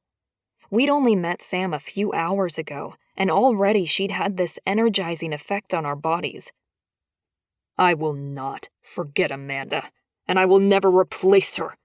How can you even say such a thing? My own brother, her husband. I clenched my teeth, the muscles in my shoulders and arms shaking as I glared at him. I don't want to replace Amanda. We can't replace her, but we have a chance here, Reid. A chance for what? To mate with a woman I don't want? You don't even know her, Reid. He threw his hands up. I don't want to know her, Kane. Amanda was my wife, my mate. She was perfect, and I am happy to die knowing I married the person I was meant to love. I looked away, unable to let that one lie. She wasn't perfect. Reid stepped right up in front of me again, his eyes angry and wild as his hands turned to fists at his sides. Say that again? I curled my own fingers into my palms and took a breath, my heart aching to tell the truth and fight for what I knew was right. I could handle a punch or two from the Hulk. I'd done it before. I channeled the anger I'd felt time and time again, when Amanda had been the exact opposite of what we needed, and let it spew out in my words. She wasn't perfect, Reid, and you know it. She played us off against each other when it suited her, and when she wanted to, she could be a real bitch." Reid's punch cracked straight across my cheekbone, the pain and force throwing me back against the wall. White light blinded me as I cradled my face and stretched my neck, my face throbbing with pain. I glared at my brother with my one good eye. He could punch me over and over, but it wouldn't change the truth. "And you know it, Reid." He took a step closer and I lifted my fists and straightened from the wall, balancing my weight on the balls of my feet. I'd never win this war, but I'd go down trying. "If you want to fight, brother, bring it on. But you need to remember who she was. The day before she died, you two had a massive fight. Remember? Just because she's gone doesn't make her a saint now." Reid wheeled back as though I'd struck him, and I stepped closer to him. I'd seen it happen time and time again during counseling. When someone died, the memories of that person became sanctified. The family only remembered the good things about their loved one, not all the bad memories, which, for the most part, was a good thing. Not now, though.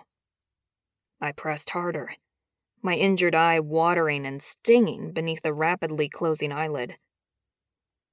"I loved Amanda Reid, just as much as you. She loved us both, and in almost every way she matched us. But she wasn't our fated mate. We never felt the electrical first touch, and I often spent nights sleeping alone in my old bed." I swallowed hard, my chest squeezing tightly at the remembered loneliness. "I've spoken to the other twins, and since they met their woman, none of them have ever spent a night away from their mate. They can't. Brandon said it's painful and impossible to sleep without her by his side."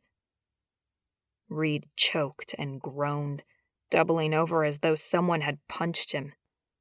He had spent even more nights in his own bed than I had, citing his need to get up early for work as his reason. I'd often wondered if that was true or not. I took another step forward, worry for my twin flowing through me. Reid stumbled out of the sitting room, and I followed him to the entrance.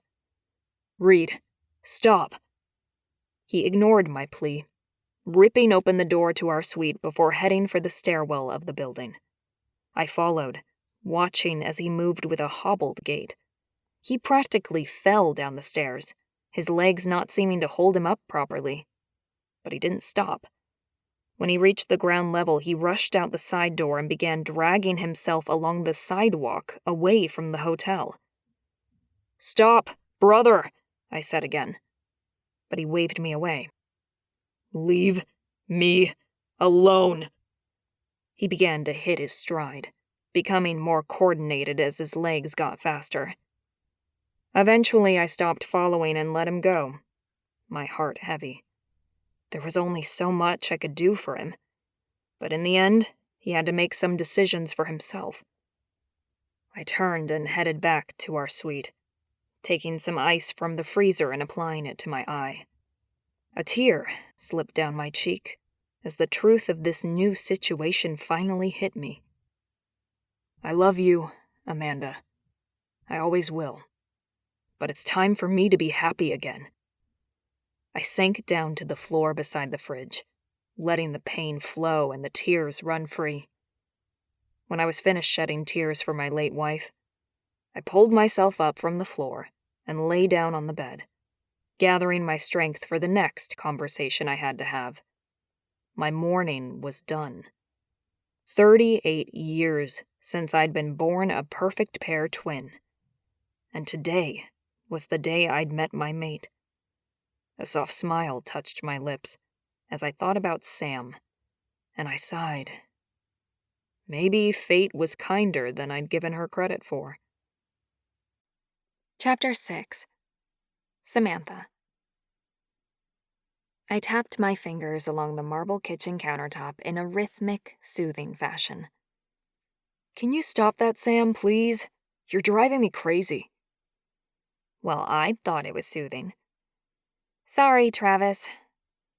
Almost everyone had left the gathering, and my cousin was doing the final cleanup. I should have been doing something to assist, but I was so tired. My arms felt like lead weights.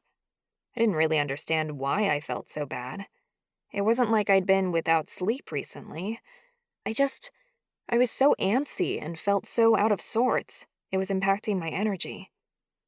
I remembered for probably the 1,000th time already in the past couple of hours the electrical charge I'd gotten from touching Kane and Reid. Maybe they'd inadvertently stolen some of my energy? I wasn't sure how the whole perfect pairs thing worked, and it looked as though I wouldn't get my answers after all. Kane had never shown up. "You sure I can't help you, Travis?" My cousin shook his head. "Nah, you stay there. I'm almost done. And you already helped me get all the dishes and glasses in from outside anyway." True, but I was still guilty of just sitting here watching him work while What was I doing? Waiting? Wasting my time? I pulled out my phone and checked the time once again. 3.5 hours since Kane had left, saying he'd be back pretty much right away. I heaved a huge sigh, and my shoulders sagged so much I felt like a veritable hunchback. Travis slid onto the kitchen bar stool next to me and wrapped his arm around my saggy shoulders, his lanky frame a little awkward, but still providing the comfort I so desperately craved. "You okay, Sam?" "Yeah," I sighed again and let my head fall onto his shoulder, my chest tightening as hot tears filled my eyes. Why had I thought for one moment that I might have found something really special? "Take your hands off her." The hard, cold words fell like cannonballs around me, and the hairs on my arms rose to form goosebumps. Travis's arm fell from my shoulders, and we both swiveled around to see who was making such angry noises. Kane's fuming form loomed in front of us. "It's okay. She's my cousin." Travis held up his hands and slid off the stool, backing away slowly. "My cousin," he repeated. Kane's clenched fists and stormy brown eyes were obviously too much for Travis to deal with. Kane's body began to relax at Travis's words, his hands unfurling and his mouth losing its grimace. Happy now, was he? His relaxation had the opposite effect on me. Heat flushed my cheeks, and I rose to my feet, glaring at Kane. I pointed a finger at him. "Who the hell are you to tell anyone to take their hands off me, huh? Apart from the fact that you are 2.5 hours late, I barely know you." Instead of being repelled by my attitude, Kane seemed to fill with energy. He stepped up and grabbed me by the upper arms, his wide eyes conveying passion. Wait, his swollen and bruised eye. My lips parted as I stared at his damaged face. What the heck had happened in the past few hours? Who had injured him? I tilted my head up to study him better, just as his lips descended, pressing against mine with a desperation that made me moan and sink into his embrace with as much relief as if I'd just found my forever home. Kane. My mouth exploded with a flavor unlike anything I'd ever tasted. It was the stuff dreams were made of, and what I'd always hoped a kiss would taste like.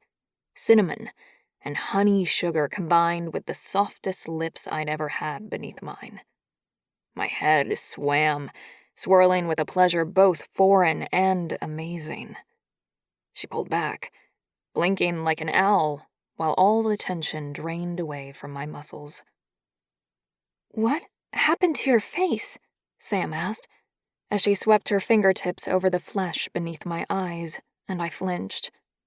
The eye could open fully now, but the pain was still pretty raw. "Just a brotherly spat. Nothing to worry about." She pressed her lips into an unhappy line. "Reid did that to you?" I smiled to reassure her. "It's all good.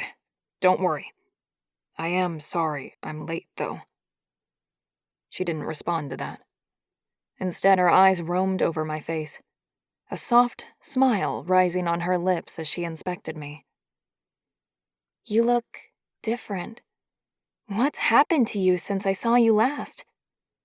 She cupped my cheek in a soft, reverent caress that had me arching into her hand like a cat. Everything she did felt so amazingly good. I'd never get enough of her. Hang on.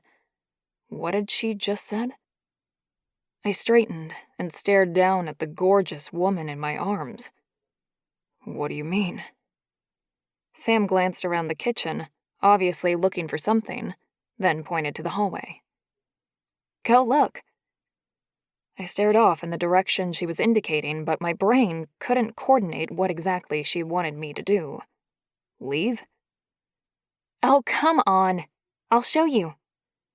Her tone was a little exasperated as she took my hand, little tingles of heat vibrating along my palm at her simple touch. The electrical pulses were a great reminder of exactly who she was to me, my destined mate. To be experiencing something that I'd been told about but never actually known was mind-blowing. Look! She pulled me in front of a gilded silver mirror in the hallway. My mouth dropped open. That wasn't really me, was it? I swallowed the lump of hot emotion that made its way up from my gut as I continued to stare at my reflection. Can you see it? She asked. Just yesterday you were so gray and pale. Your hair was thinner, the lines in your face more pronounced, and you had hollow cheeks. You looked 20 or 30 years older than you do right now. I nodded, my gaze roaming over my fuller cheeks, my tan skin and thicker hair. I'd been feeling different since I touched Sam for the first time yesterday, but I hadn't realized the effect had been so visually dramatic. Yeah, I look better, don't I? She laughed, the sound strong and musical to my tainted ears. Better? You look amazing. Not that you weren't handsome yesterday, but the difference is remarkable. How'd that happen?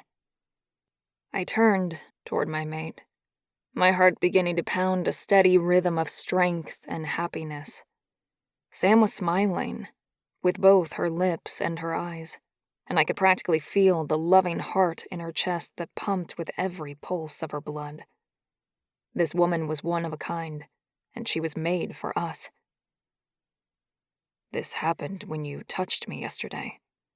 My body recognized you as our mate and began to heal. It was Sam's turn to look shocked, her smile morphing into an open-mouthed expression, her eyes becoming guarded and wary. I cupped her cheeks with both hands and dragged her face up to mine, kissing her gently this time. She moaned and grabbed my waist with a strong grip. I growled at her enthusiasm. We finally broke apart when someone loudly cleared his throat behind us. We broke apart, and I stepped in front of Sam, automatically seeking to protect her. I grinned at the couple who had interrupted us, Jack and his wife Ash. My body hadn't reacted like this in over a year, and I was feeling lightheaded as all the blood in my body headed south.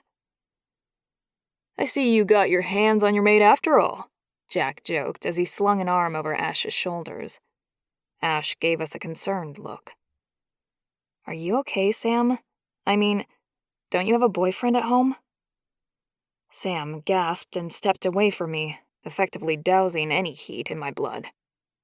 I'd forgotten about that, and obviously so had Sam. I turned to her. She had her hand over her mouth, a look of pure horror covering her beautiful face. I didn't even think. What sort of horrible person does that make me? I reached out and took her soft hands, dragging them down and away from her mouth. My heart broke for her as I stared into her lovely face, which was flushed with shame. Sweetheart, we've only shared one kiss and we're fated mates. It's almost impossible to fight against the attraction. That's the point of the electrical connection. It ensures that we don't miss you. She nodded slowly and kept holding my hands, her mouth still drawn into a thin line. Okay, I'll sort it out. We turned toward the newlyweds. So, any advice, Ash, before you head off into the night? Sam asked, her voice wavering with strong emotion. I pulled her in tight. The rightness of having her tucked beneath my arm as perfect as a bolt clicking into a lock. Mine. The thought purred through me. It's true. She's our mate. We're going to live and be happy. Yes? Ash practically shouted her advice. Don't give up, Sam, no matter what. These guys are so worth all the crap that comes with them. Oh, thanks. Jack elbowed his wife jokingly, then wrapped her up in his arms with a grin. Sam exhaled loudly. What do you mean? Ash's clear green eye slid to mine, holding my gaze for a moment, then moved back down to her cousin.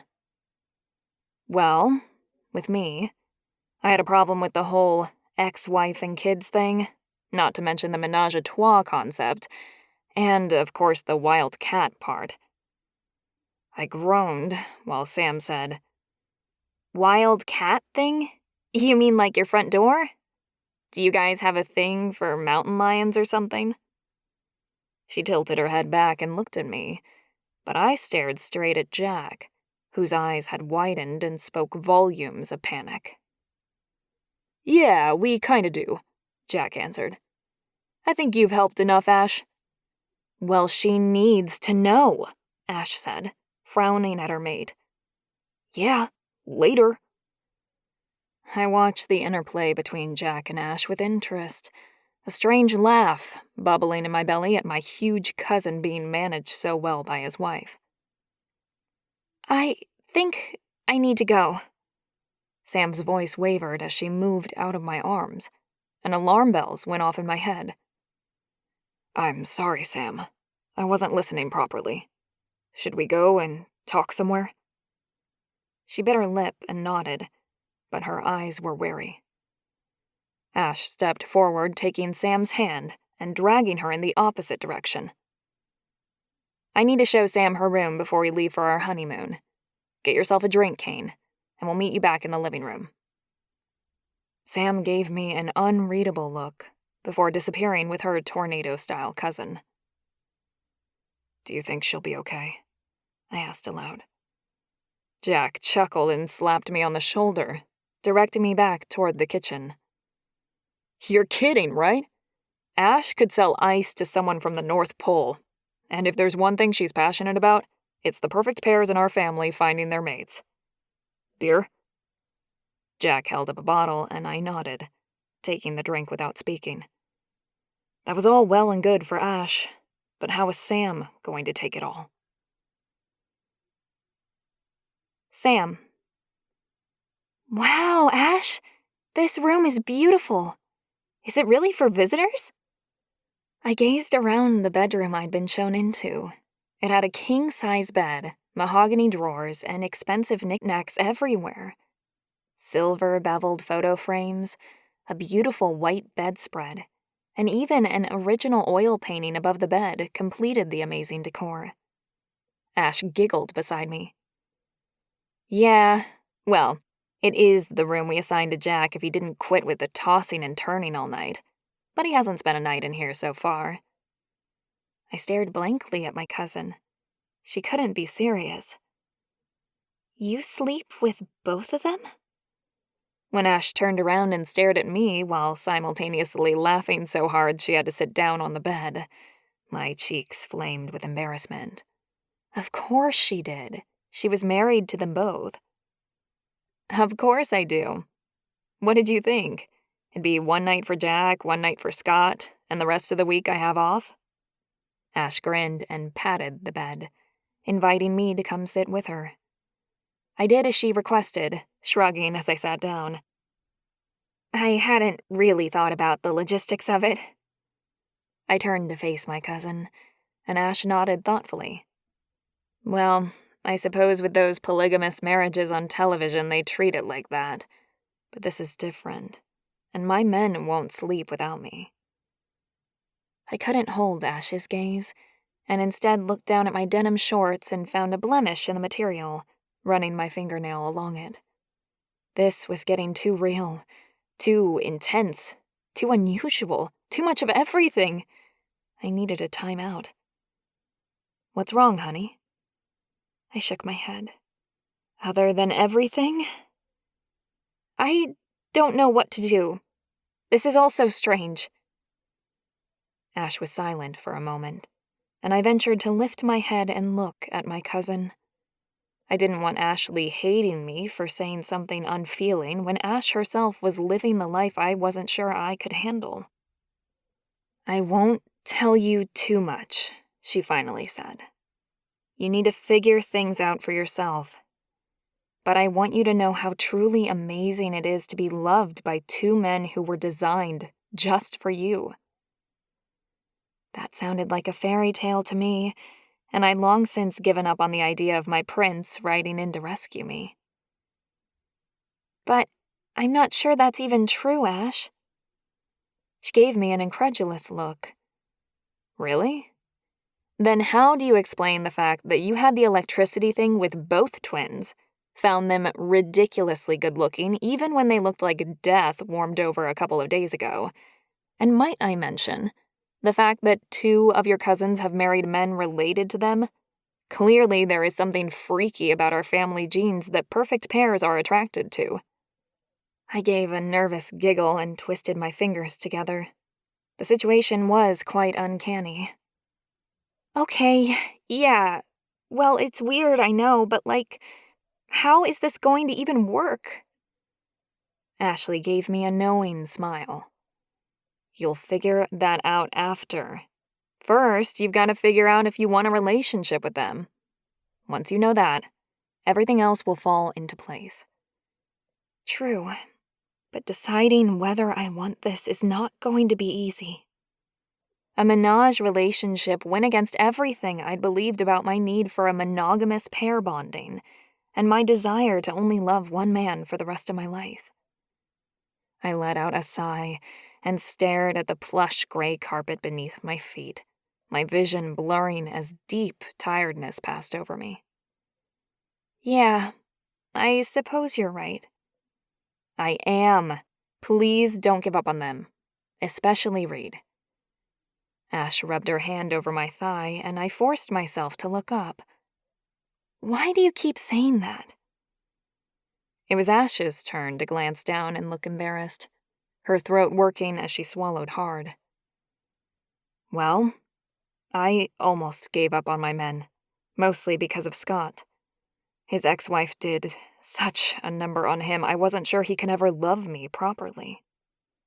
Ash looked up, and there were tears shimmering in the green depths of her eyes. Oh, don't cry, Ash. I took my cousin's hand and squeezed hard.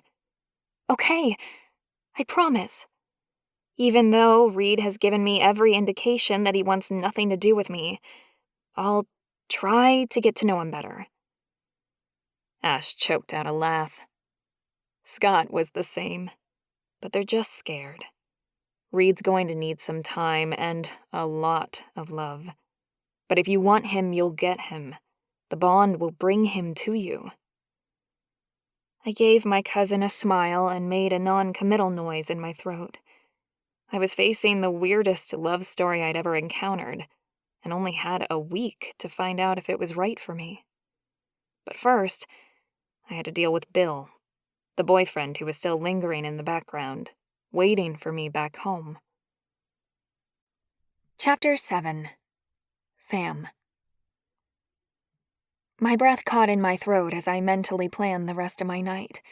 It wasn't going to be easy to put off seeing Kane again until tomorrow, but I had to do something to create some distance between us. Ash, I need to go talk to Kane, and then I think I'll get an early night if you don't mind. I'm pretty beat. A nugget of guilt sat like a lead weight in my belly as I took a step toward the door, I shouldn't be running off on Ash, but my cousin and new husbands were set to leave on their honeymoon soon, so I'd have the whole place to myself. Yeah, of course. Ash stood up, and together we walked out of the room. We're heading off after dinner, so I'll leave spare keys for you on the counter. Everything's pretty self-explanatory. There are towels in the linen closet next to the bathroom, food in the fridge. Help yourself to everything. Ash waved her hands in the direction of the ultra-modern kitchen, and I shrugged. I'd be ordering takeout a lot this week. I wasn't cooking on my only vacation for the year.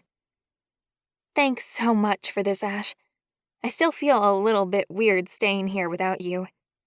I did feel guilty, but I was so grateful to my cousin. I was going to be so much more comfortable here than I would have been at the motel. More space, I'd save money, and I could have a bath. Ultimate luxury. Don't be silly, Ash said with a wave. You're doing me a favor. It'll stop Jack worrying about the house. We approached the living room in the now quiet house, and as we stepped through the doorway, Kane and Jack got to their feet, beers in hand. Sam. Kane approached me, and I put out my hand to stop him from progressing forward. I needed time to think before we went any further, and the last thing I needed was this gorgeous man, and his knee-melting kisses making me blur the line of morality even further. Kane, stop. Please. I have a throbbing headache and really need to get to bed. He stopped abruptly and glanced outside at the evening sunshine. It's still pretty early. He gave me a lopsided smile, and I couldn't help my mirrored response, my lips tugging up. His desire to be with me was lovely. I'd never thought a man this gorgeous and obviously intelligent would pursue me like he was. Despite my best intentions, I was very flattered. I know, but I want to have a bath, relax for a bit, and go to bed early. Can we have that conversation tomorrow? I won't leave, I promise. Kane nodded with a jerky motion, his mouth thinning and his brow furrowing with deep worry lines. My fingers itched to reach out and touch him, reassure him and wipe that frown away. But I couldn't, not yet. And the fact that I desired to do such a thing made me question my own sanity. I barely knew the man. Of course, Sam. Kane nodded. Whatever you want. We're not going anywhere. Should we come by here tomorrow, or do you want to meet us somewhere? I appreciated his offer, more than I could voice. He was letting me have the time I needed, reassuring me he still wanted me, and then giving me the choice of where to meet so that I was comfortable. I hadn't thought considerate guys really existed outside the movies and books. Here, if you want, I finally said. We can have a chat, then go out for lunch or something. I almost called the words back, unable to believe I'd just invited them to an empty house I was staying in. Then he gave me a huge smile, full of sunshine and happiness, and my concern melted away. I realized with a strange sense of certainty that I'd say or do almost anything to have Kane look at me like that again. Crazy. See you tomorrow, then. He moved forward, pushing aside my outstretched hand and pressed his lips to mine. The sensual heat of his kiss melted through me and made my knees tremble with the weight of my suddenly limp body. When he pulled back, he stared at me for a moment, his brown eyes communicating volumes. He wanted to stay, but he'd go. For me. I wanted to fall into those eyes and never leave. He stepped back, and I had to press my lips together to stop the words that I wanted to say, words that would make him come back to me. Stay. I was so strongly drawn to Kane that it took all my strength not to abandon my plans for a night alone and instead invite him to spend the night in my bed. Thanks. I crossed my arms over my chest and looked at Ash, hoping my cousin would understand. Ash stared at me for a moment and then moved forward, touching Jack gently on the shoulder. Ash smiled at everyone. Thanks so much for coming, Kane.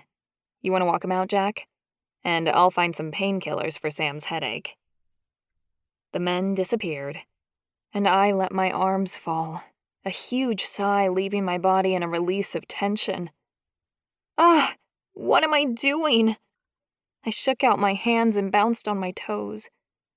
Ash laughed as she indicated that I should follow her. "I've got some Advil in the kitchen. Come." I followed her and waited while she rummaged in the cupboards above the sink, then handed me a glass of water and a couple of white pills she popped from the blister packets. Ash smiled as she said, "Take these, make your phone call, and go to bed. Your life is about to change forever. For the better. I can guarantee you of that." I groaned and snatched at the pills, downing the painkillers and swallowing the water. "You better not mean that literally, Ash. I'm not sure I'm ready for a complete life change right now."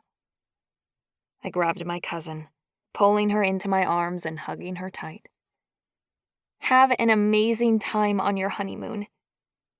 Ash squeezed me back, her slightly taller body and ample curves making the cuddle a little obscene, and I laughed when I finally pulled back. "I love you. I'll talk to you soon, yeah?" Ash laughed and nodded. "Absolutely. And you know Laura's just around the corner if you need her." I waved goodbye before wandering through the kitchen and living room, down the hall, and into my bedroom.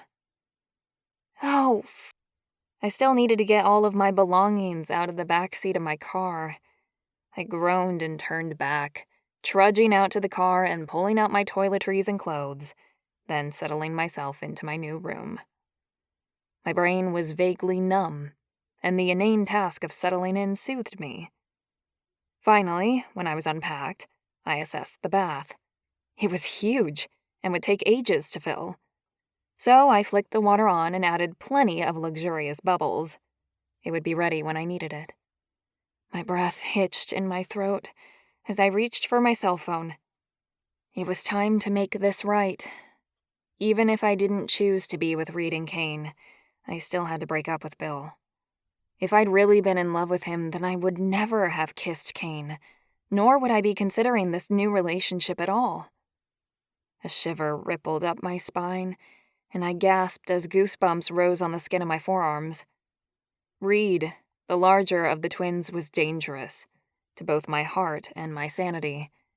That man had an intensity about him that was addictive, not to mention his physical beauty. I shook my head, marveling at the things that I was actually considering today that I would never have even put in the basket of possibilities yesterday. I unlocked my phone to make the call that would close one door and maybe open another. My belly flip-flopped like I was on a roller coaster, jerking and rolling. This was the part I dreaded when I started relationships. The messy ending that always seemed to happen with me no matter what. My fingers trembled as I scrolled through my contact list. I was doing the right thing. I really was. I just had to convince Bill of that.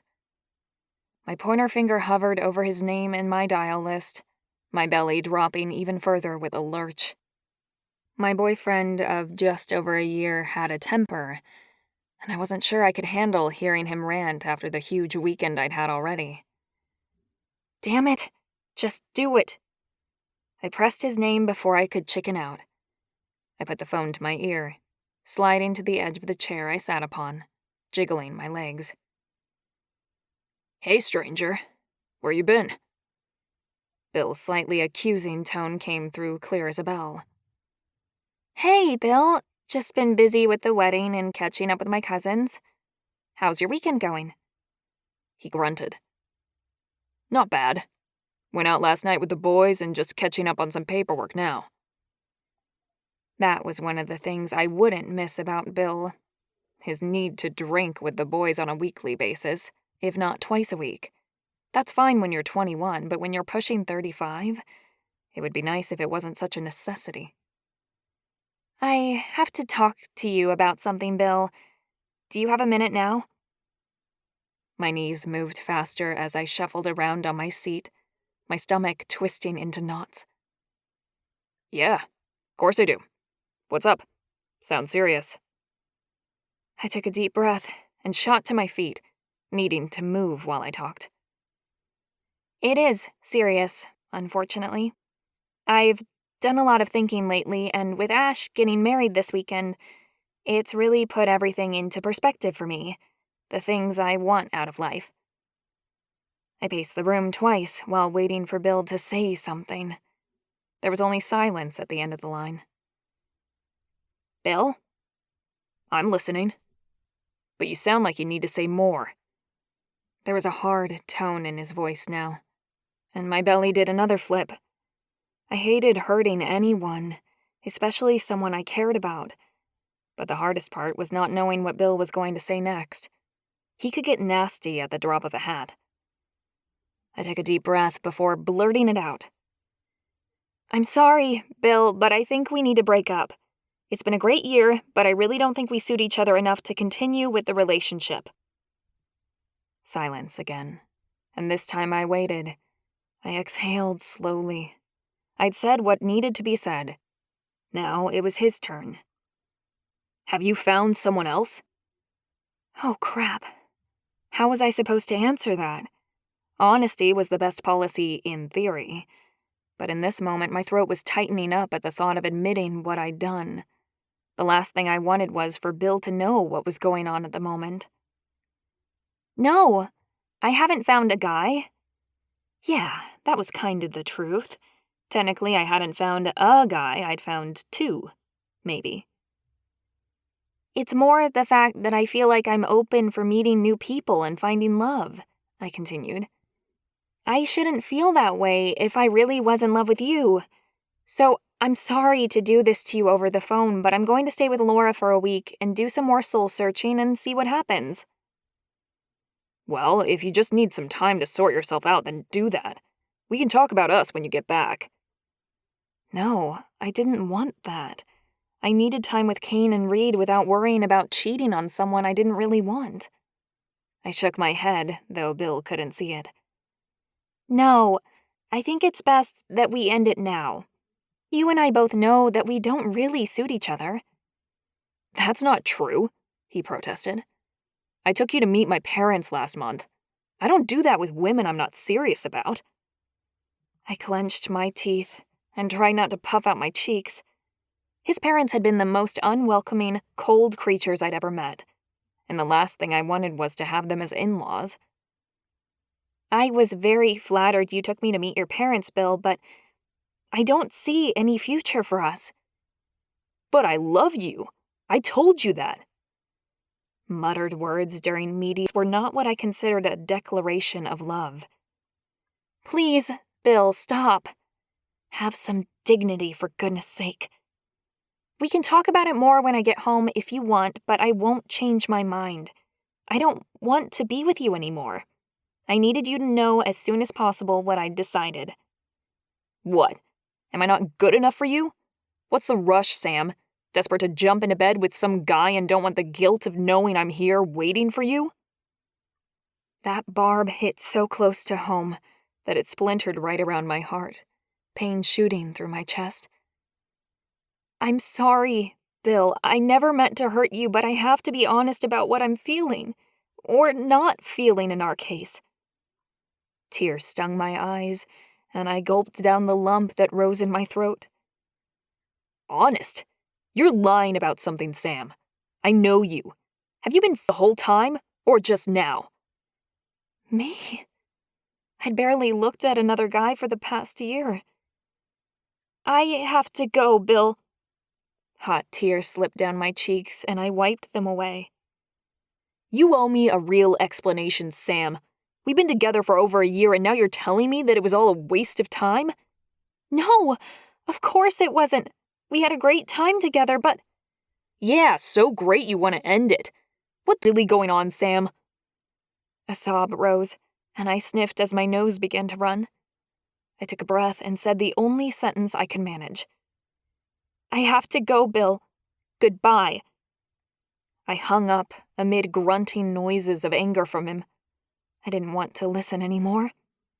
My knees shook, and I fell back into a large armchair, crying out as pain thumped me in the chest. I'd known Bill wasn't perfect, He was nowhere near it.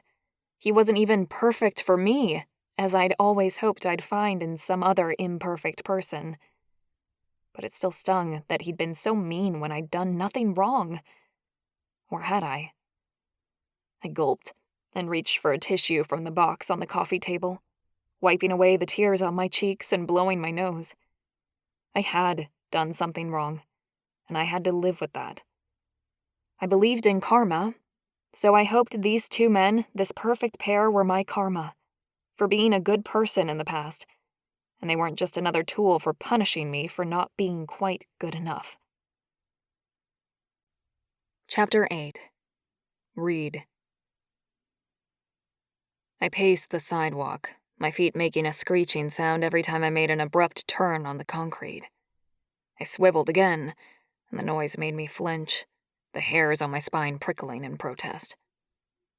"Would you just relax, please?" Kane asked as he stepped out of the motel, his psychologist voice in full force. I clenched my jaw, grinding my teeth together in an audible way. I hated Kane's counselor tone, now more than ever. "I don't want this." I couldn't begin to articulate how I was feeling. Hot depths of anger and frustration combined with excitement and fear.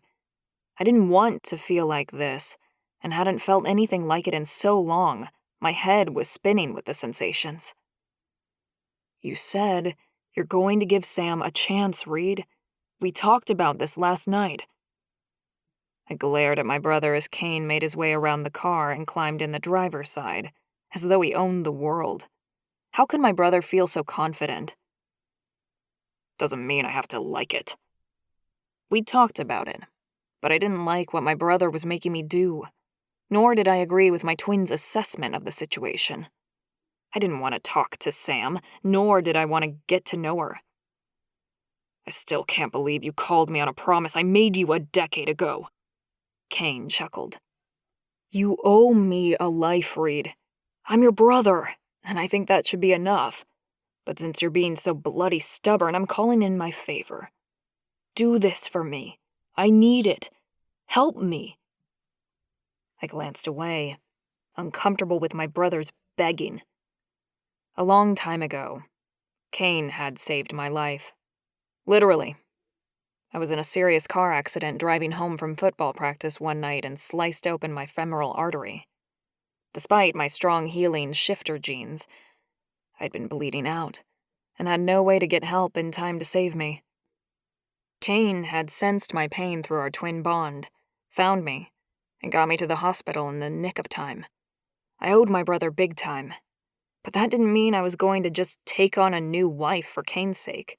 There was no bloody way. But I'd agreed to speak to her and give Kane the chance to find out for sure. "All right, I'll behave. Though I don't know why you need me. You could talk to her alone." Yeah, right. As if part of a perfect pair would be any good individually. I heaved a huge sigh. If Kane was right, and we'd been wrong in thinking Amanda was our true mate, it would be like finding out there wasn't a God. It would turn my whole world on its head. My whole life, all my beliefs, they were based on what the elders had told me. I'd given my whole heart to Amanda, and I wasn't sure there was enough left in me to love another. Kane beeped the car's horn, and I let loose a growl, the sound ripping through my stale vocal cords like a knife through week-old bread.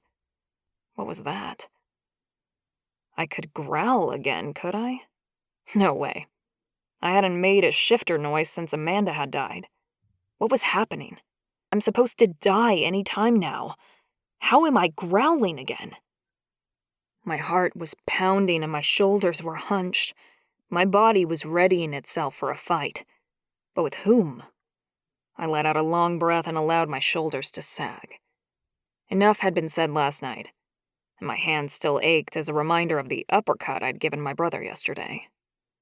The bastard had been right, though, despite my reaction to his words. Amanda hadn't been perfect, but God, I'd loved her. Get in the car.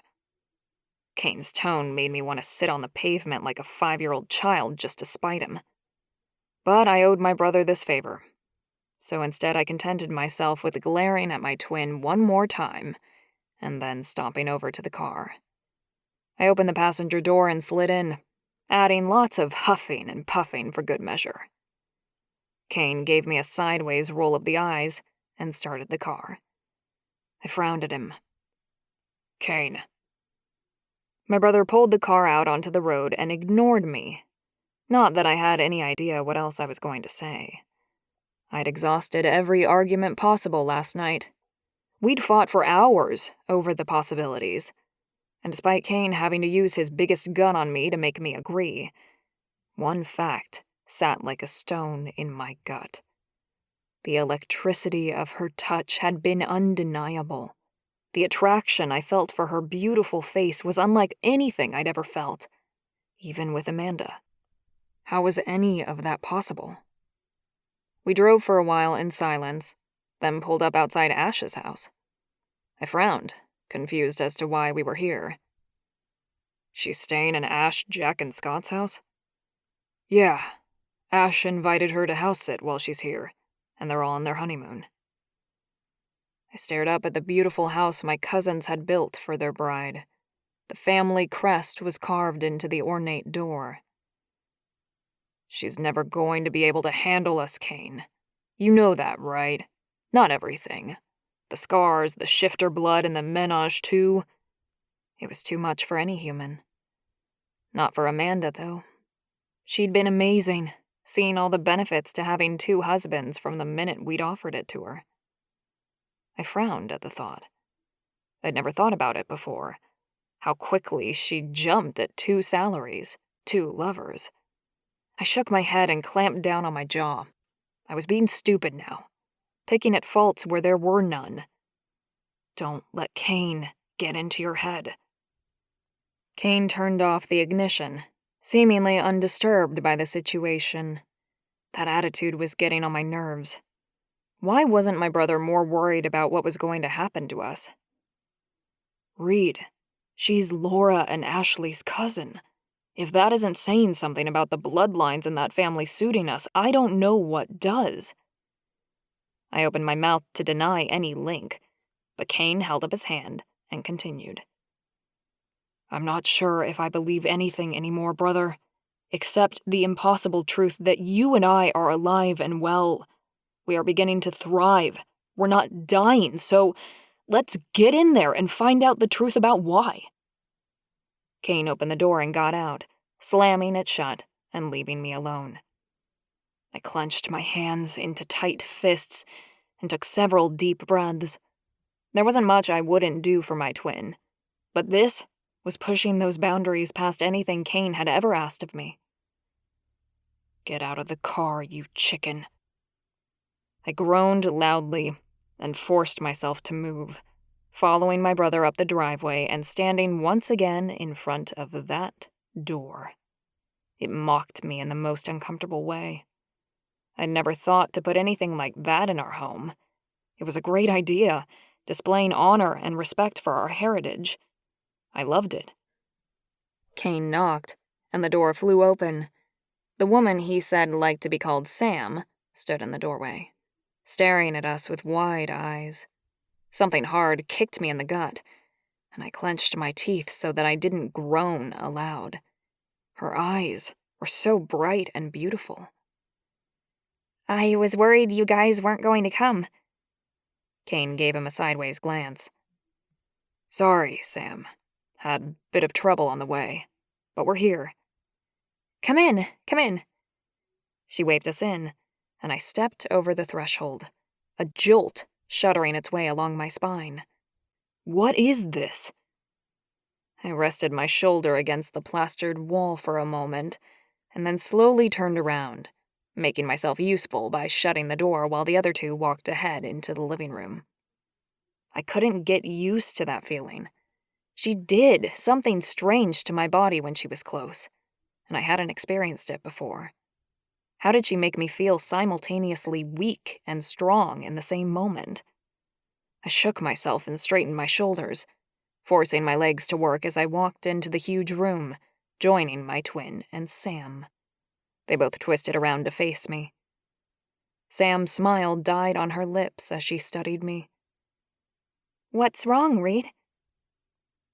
I must have had the look of a thundercloud on my face, if the sudden sadness in her eyes was any indication. I couldn't maintain eye contact and looked away. I may not like this situation, but I didn't want to hurt her. She seemed like a lovely person, actually. "Nothing," I managed. "Ignore me." I turned and looked around the room, as though I cared about furniture and all that sort of crap.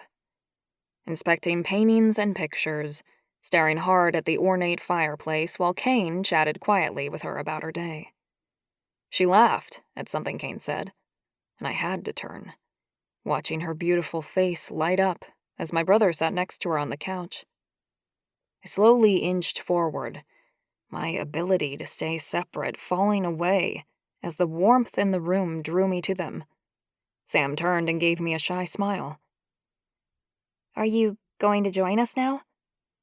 I nodded and dropped into the armchair facing them. "Yeah, pretty rude not to." She grinned at me again, and this time it sent strange butterflies straight through my gut. "I thought so too," Sam agreed. "Though you never know with some people." I swallowed hard, an acid flush following in the wake of the butterflies. "What do you mean?" She jumped to her feet. "Oh, I forgot something. Hang on." She ran out of the room and returned a moment later, with a large tray full of sandwiches, cookies, and fruit. "You looked a bit sick there for a moment, and I remembered I'd thrown some food together. Nothing homemade. I'm not the most domesticated person." "Thanks, Sam. I'm quite hungry, actually," Kane said, and dove into the sandwiches, picking up 2 and biting into one with great gusto. "Since when do you have an appetite?" "Reid?" Sam picked up the plate and held the food out to me. I stared at the platter for a moment, then finally took a sandwich when my stomach roiled with acid once again. I bit into the soft bread, fresh chicken salad with creamy mayonnaise exploding across my taste buds, and a loud moan left my throat. I glanced at her, embarrassment flushing my cheeks. "Sorry," I mumbled around bites. But I couldn't stop, eating the first half, then the second in record time. My hunger rose like a wave, my hands moving faster and faster to get food into my mouth as I chewed and swallowed. I couldn't remember ever being this hungry. I grabbed for a peach, biting into the sweet, juicy flesh and groaning again. My stomach growled, and I kept eating while Sam sat and smiled, first at me, and then at Kane, and back again. "You did look a bit peaked, as my grandmother would say. Glad you're eating." I slowed down my chomping and took a sip of the water she'd placed in front of me. "Yeah, we haven't eaten very well since." I stopped, not wanting to say Amanda's name out loud here. "Ashleigh said your wife passed away last year. I'm so sorry to hear that. I can only imagine how devastating that would have been." I nodded and took a chocolate cookie that she offered. Her gentle smile and kind words made my jumping stomach settle. "We didn't think we'd survive it, actually. But here we are." Sam looked from Kane to me. "Well, I'm too new to this world to really comment, but if my cousin's married 2 men at a time, I guess anything's possible." A strangled chuckle emerged from my throat, and finally, I relaxed into the chair. The food was having a strange, drug-like effect, and my head was spinning. The anger that had driven me for long seemed less intense. "Holy cow, I'm full." Sam laughed this time and started eating a cookie from the plate in front of her. "It's so nice to be up here. The scenery is just so beautiful. When do you guys return home?" Kane moved closer to her on the couch, lifting his hand and placing it on her thigh. I narrowed my eyes and watched my brother start a dance I wasn't sure I wanted to join. Sam was lovely, yes, and beautiful. But I hadn't touched a woman in a year. I'd never planned to do so again. It felt wrong. "We don't have any plans to go home at all," Kane continued. "We took extended leave from our jobs and we want to stay for a while. We're in a local motel at the moment, but our aunt and uncle have asked us to stay with them." Sam nodded at Kane. "Jack and Scott's parents?" "No, Brandon and Tyler's, actually. Their house is massive and it's so close to the national park we could relax a bit, which, after the year we've had, would be great." Sam had turned her whole body toward Kane now, and he was stroking her face. She was leaning into the caress like a flower to the sun. My chest was getting too tight, as though my ribs were squeezing my lungs. "Kane, I think we should go." Kane didn't move, but Sam turned to look at me. "Really? Oh, okay." Her face looked downtrodden, but she went to stand up, presumably to say goodbye. Kane pulled her onto his lap, wrapping his arms around her waist and not letting her rise. "No, we're staying. How much do you understand about us, Sam?" She looked from Kane to me and back again. "I'm too heavy. Please let me up." Kane squeezed her so tight she squeaked. He growled, "You're perfect." Sam got a strange look on her face and then slowly crept her arms up Kane's body until she had her hands around his neck. Just what Ash told me. You're a perfect pair, just like Ash's husbands and Laura's husbands. And that means you generally only have one wife whom you share." The last word was almost whispered, her full cheeks coloring pink. She'd been warned about us. Good. Her reaction was beautiful. How naive was she that the idea of a threesome made her blush like that? Wouldn't you like to find out? I cleared my throat and spoke up. "But we've had our mate, and we only get one." Sam turned to me, not letting go of Kane. Her voice was gentle as she spoke, almost pleading. "Then how come we feel this way? I can't stop wanting to touch you guys. And when we met yesterday and shook hands, I had an electrical current pulse through me like lightning. How is that possible if you've already had your one and only mate?" I opened my mouth, but nothing came out. Because if truth be told, I didn't have an answer. I couldn't deny anything she'd said, and my own hands itched to touch her. Is her hair as soft as it looks? Kane pushed in. "We don't know, Sam, and that's what we're here to find out. If you feel that way about us and we can't wait to kiss and touch you, the impossible might be true, and you really might be for us." I jumped up and began pacing the living room. I didn't want to hear this. I didn't want to know for sure. Damn it! I was happy, knowing that I'd already fulfilled my life's purpose. This would mean I hadn't. "How do we find out, Kane?" Sam's softly spoken question made me groan and look at the ceiling. There was only one real way. We had to make love to her. I stopped pacing and looked straight at my twin, who stared back at me. "You up for this, Reid?" I clenched my teeth and nodded once. "I'm not, but there's only one way to know for sure. Maybe my body would and then I know for sure Sam wasn't for us and I wouldn't even have to touch her." That thought relaxed me. It was more than likely that I wouldn't respond to her. I'd starved my body of all touch since the night my mate had died. It probably didn't even know how to orgasm. "Thank you, brother." Kane's voice echoed in my mind as he kissed the tip of Sam's nose and smiled at her. "The only way to know for sure is to take you to bed, and we see if the connection between us is as strong as we suspect it is." Sam gasped and seemed to nestle in closer. Okay. That's a bit fast. I mean, I've never... She moaned as Kane pressed his lips to her throat, the noise vibrating through me like a jackhammer. "That's hot." When Kane pulled back, Sam's voice wobbled. And then we'll know for sure? I took 2 wavering steps closer and held out my hand to Sam. Then again, I'd looked death in the face and happily offered up my soul for my mate. How difficult could this be? Sam took my hand, and lightning zinged along my arm.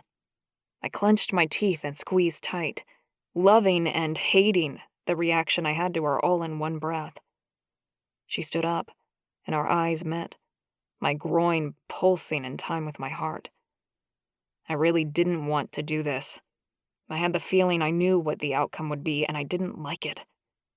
And yet, I couldn't seem to let her go. My hand squeezed hers more tightly, and I stepped closer, feeling so much energy between us that I almost lifted her straight up into my arms and charged into the bedroom right then and there. "Yes, Sam." My voice was hoarse, and I couldn't look at Kane. I knew he'd have a sizable smirk on his face. "We'll know. And heaven help me then." Chapter 9. Samantha. Kane took my other hand and tugged me toward him and away from the intensity of Reid. It didn't help much. Kane was equally intense. I stared up into his milk chocolate eyes and tilted my head for a kiss. If there was only one true way to know if I was meant to be with these men, I wanted to find out the truth as soon as possible. Chapter 10. Samantha. Warm lips pressed against my neck, and exploring fingers rubbed my thighs. I came awake to a fantasy of feelings and warmth. What an incredible experience. I opened my eyes to find Reid in front of me, lying on his back, not touching me anymore. What had happened to make him withdraw? "How are you feeling, beautiful?" Kane whispered into my ear. His hands moving over my belly, I wiggled, arching into his caress. Amazing. I can't believe how good that felt. Did you feel those pulsing electrical sensations too? I twisted to look up at Kane, focusing on the man who hadn't withdrawn from me. He nodded and kissed my nose. "I did. It was incredible." Thank you so much for all your time and, I never knew I could feel like that. You are amazing, both of you. I put out a hand for Reid and made contact with his arm. He rolled away, stood up and reached for his clothes. What did I do? I asked Kane, pressing tightly to him. At least one of my men was still holding me. Kane kissed me on the mouth, the saltiness of his lips making me moan with renewed longing.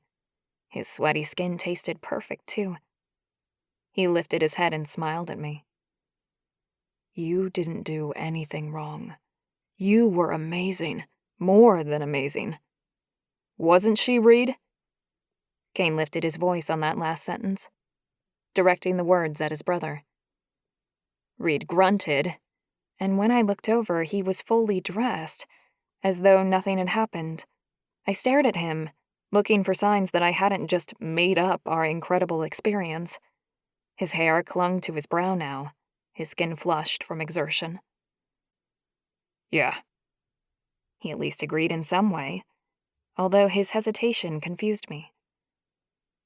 You want to come sit down with us again? I asked, patting the bed and drawing the blanket over myself so he couldn't see my body anymore. Reid frowned, as though he was going to say no, but he crept back over, sitting down on the edge of the bed, perched for a quick getaway. So where do we go from here? I asked, not quite sure what the norm was for them. My whole life had been turned on its head, And now that the changes were here, I was so ready. Whatever they suggested, I'd follow if I could. There was nothing in my old life that couldn't be altered. Fate had sent me here. And if I had even a small chance of being as happy as my cousins Laura and Ashleigh, then I was grabbing onto that future with both hands. Kane answered while his brother rubbed his hands along his thighs in a strange, nervous gesture that did not fit with his strength. We're not sure exactly. Reid and I were discussing our plans yesterday. When we first arrived, we weren't planning on going back. In fact, our lives seemed to be at their conclusion. And if the stories about perfect pairs had been correct, they would have been. I inhaled quickly, tears only an inch away from falling. I know. Ash told me. I can't even imagine what that must have felt like. To have the woman you thought was your true love ripped away from you, and to be so linked to her that you would literally die without her. I shivered, and Kane drew me closer, wrapping me in his strong arms. It was terrible, Kane said. But I'm starting to believe that Tyler was correct. That although Amanda was our wife and we did love her, she was never our true mate. We never had the physical, electrical connection with her that we have with you. Reid jumped to his feet, and I buried myself closer to Kane.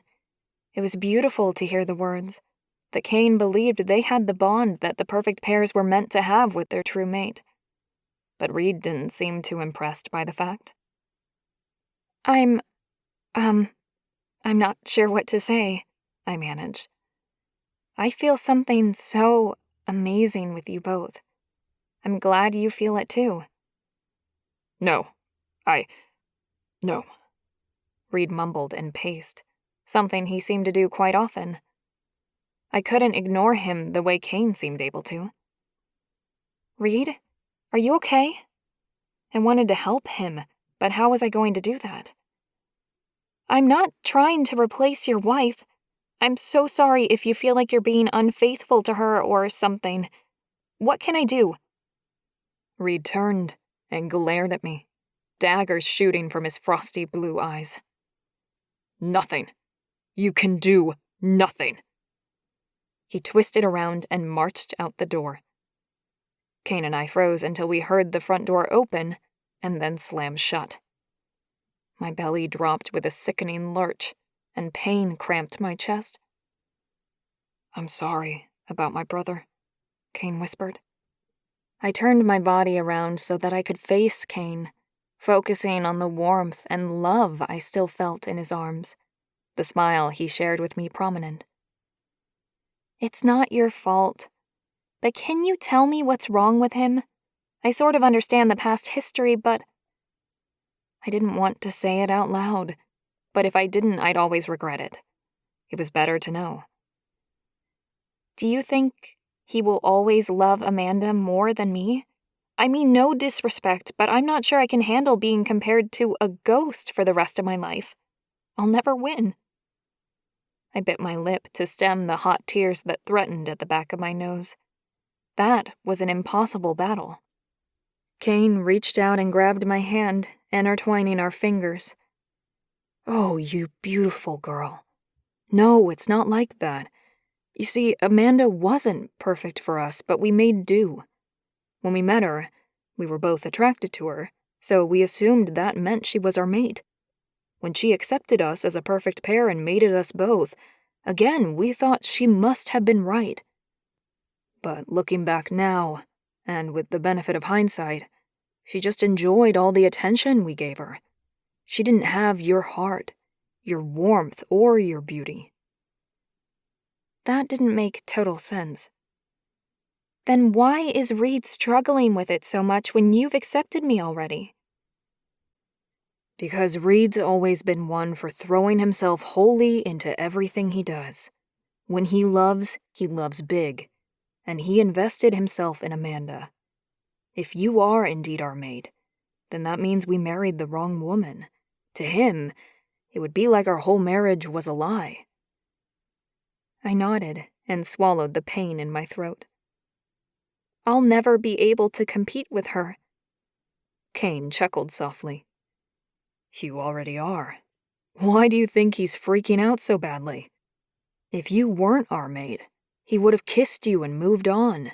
He wouldn't be feeling any of the turmoil he is right now. I was starting to piece the puzzle together, although the mate word he kept using was a little strange. So he's afraid of moving on, and the fact that he wants me so much scares him? Kane nodded and rolled, so that he was soon on top of me with his heavy weight held up by his strong arms. Yes, but I'm not. I look forward to my future with my eyes wide open. We'll live wherever you need to be because I'm never leaving your side, Sam. Not now that I've found you. Kane rocked against my... I stared up at him. Really? You'll stay with me no matter what? Even if my stupid brother never comes around, you're mine. And I'm going to love you with everything I am, everything I have. I drew his face down to mine and kissed him with everything inside of me. My heart was soaring at the possibilities, at the future we could have, surrounded by love and happiness. But a niggling voice in the back of my mind cautioned that our life wouldn't be complete without Reid. I could see that in the bond the brothers had, and in the strange tug at my mind when Reid wasn't with us. We'd find a way to heal Reid, surely. I let the worry float away and focused on Kane, letting him distract me from the fact that half of my perfect pair had just walked away. Chapter 11. Reid.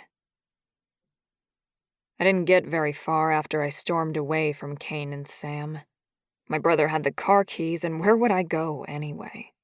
Feeling totally lost, I slowed my pace to a walk and strolled for a while, before circling back to hover by the car. The walk gave me time to mull over everything that had just happened. What incredible sex we'd just had. Guilt about betraying Amanda and about pushing Sam away rushed through me every time I thought about how good it was. How amazing Sam had been. So giving, so passionate, and so honest in her need for us. And in that moment, I'd known I was finally home. How was that possible, after already marrying the woman I thought was my mate? How could Kane and I have gotten it so wrong? The front door to the house opened and Kane bounced out, his arms moving in a jogging rhythm as he practically danced down the path. Hot anger rolled in my stomach like a storm. I knew that look. Had another round with her, I see. I looked away and wanted to bite off my spiteful tongue. I was the one who'd chosen to walk away. I had no right to be jealous of Kane for having more time with Sam. I'd had the chance and had rejected it. I want to shift and go for a run, Reid. Kane's declaration made my heart plummet. I wanted no such thing. Part of me had already accepted that we may have been wrong about Amanda being our mate, but that didn't change the fact that I'd loved her. I hadn't quite figured out how I was going to get over that fact yet. I would somehow, but shifting? That would truly mean the end to our mourning period, and I wasn't yet ready to fully let go of Amanda. Why? We haven't shifted in a year. Why bother now? Something inside me moved and growled, restless at the suggestion, not liking my denial of a basic need. Whoa.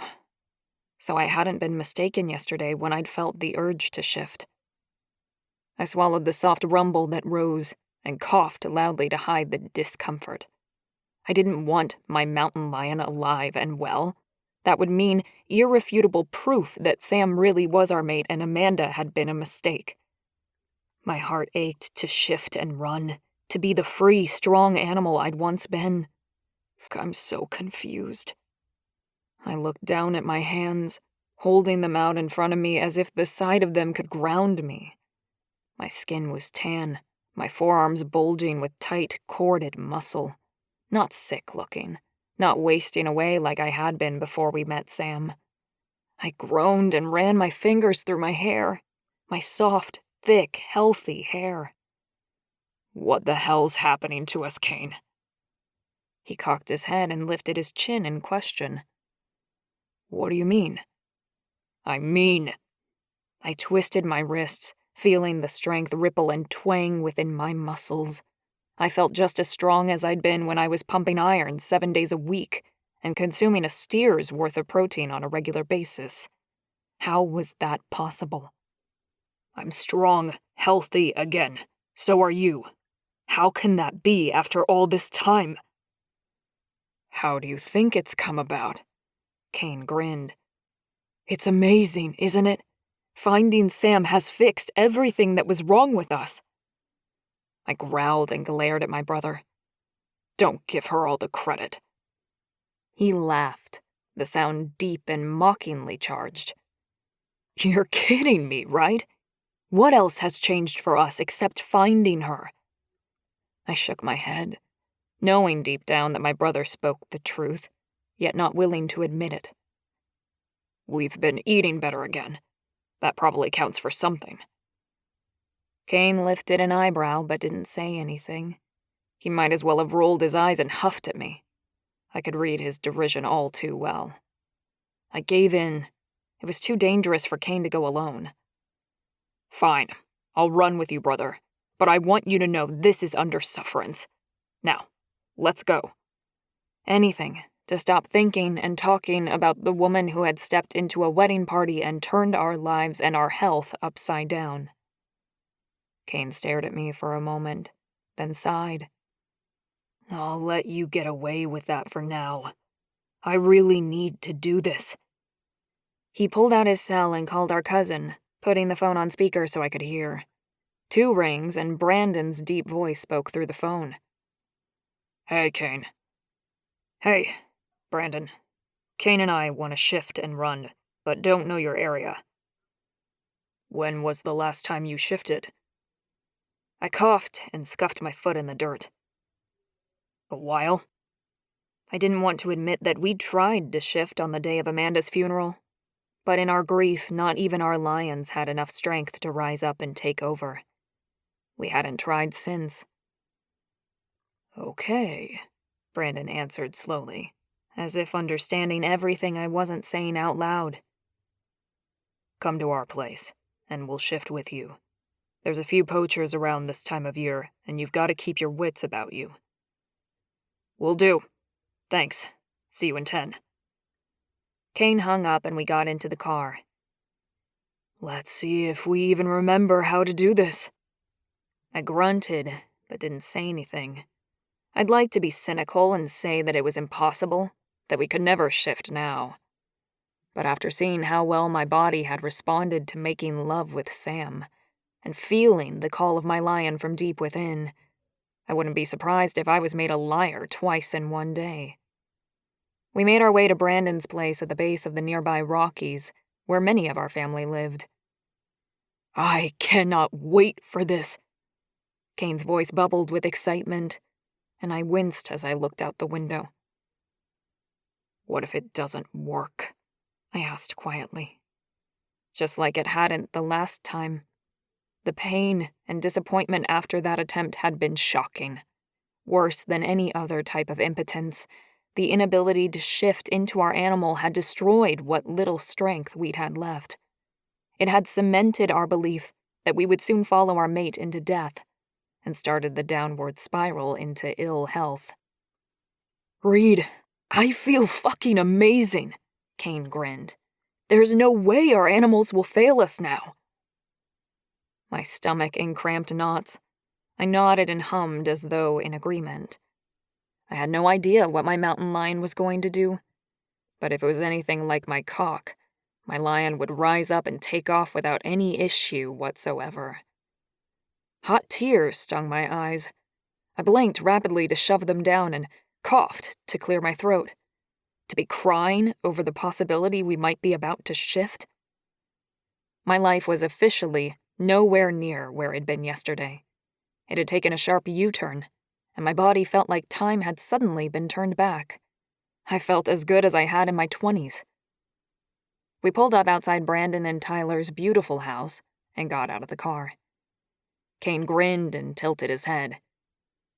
You know, we could look at buying down here. I wouldn't mind moving closer to this side of the family. I shrugged. I wasn't ready to even contemplate a future like that existing yet. I'm still not even sure I'm going to be alive this time next week. The last thing I want to be thinking about is real estate. Kane laughed, solidly and with a jovial note I hadn't heard in years. Yeah, right, big brother.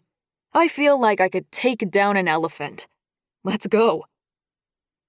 A real growl rumbled in my chest as I watched my smaller, happier brother bounce up the steps and knock on our cousin's front door.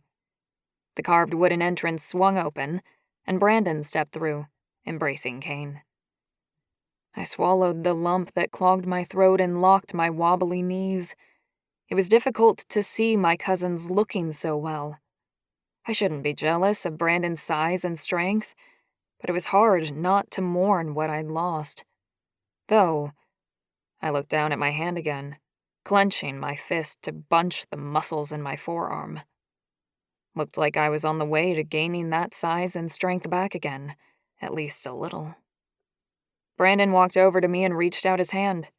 I pushed myself off the car I'd been leaning against and allowed his beefy arms to come around me. We stood there for a second, Brandon patting me on the back with a meaty fist, as if he could sense my confusion and pain.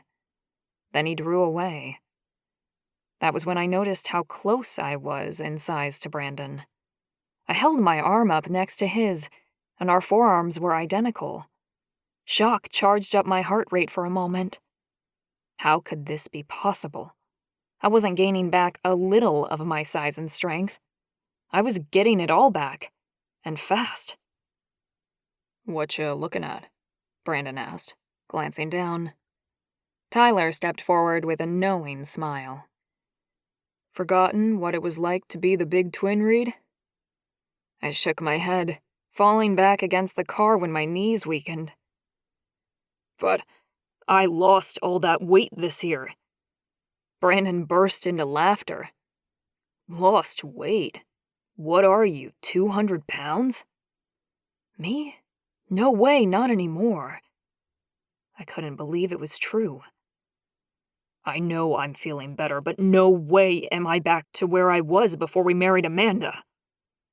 I hadn't been over 190 since before the wedding 2 years ago. Brandon grinned and puffed out his chest. Let's go check then. Tyler and Kane can go get set up and we'll meet them around the back. Brandon planted his palm in the center of my back and herded me into the house.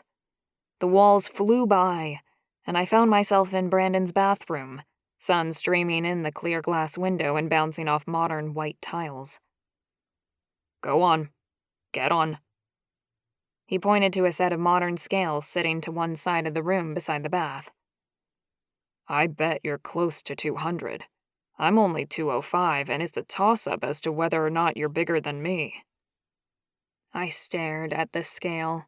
A glass plate and a small screen, the only thing between me and knowing if my strength really had returned.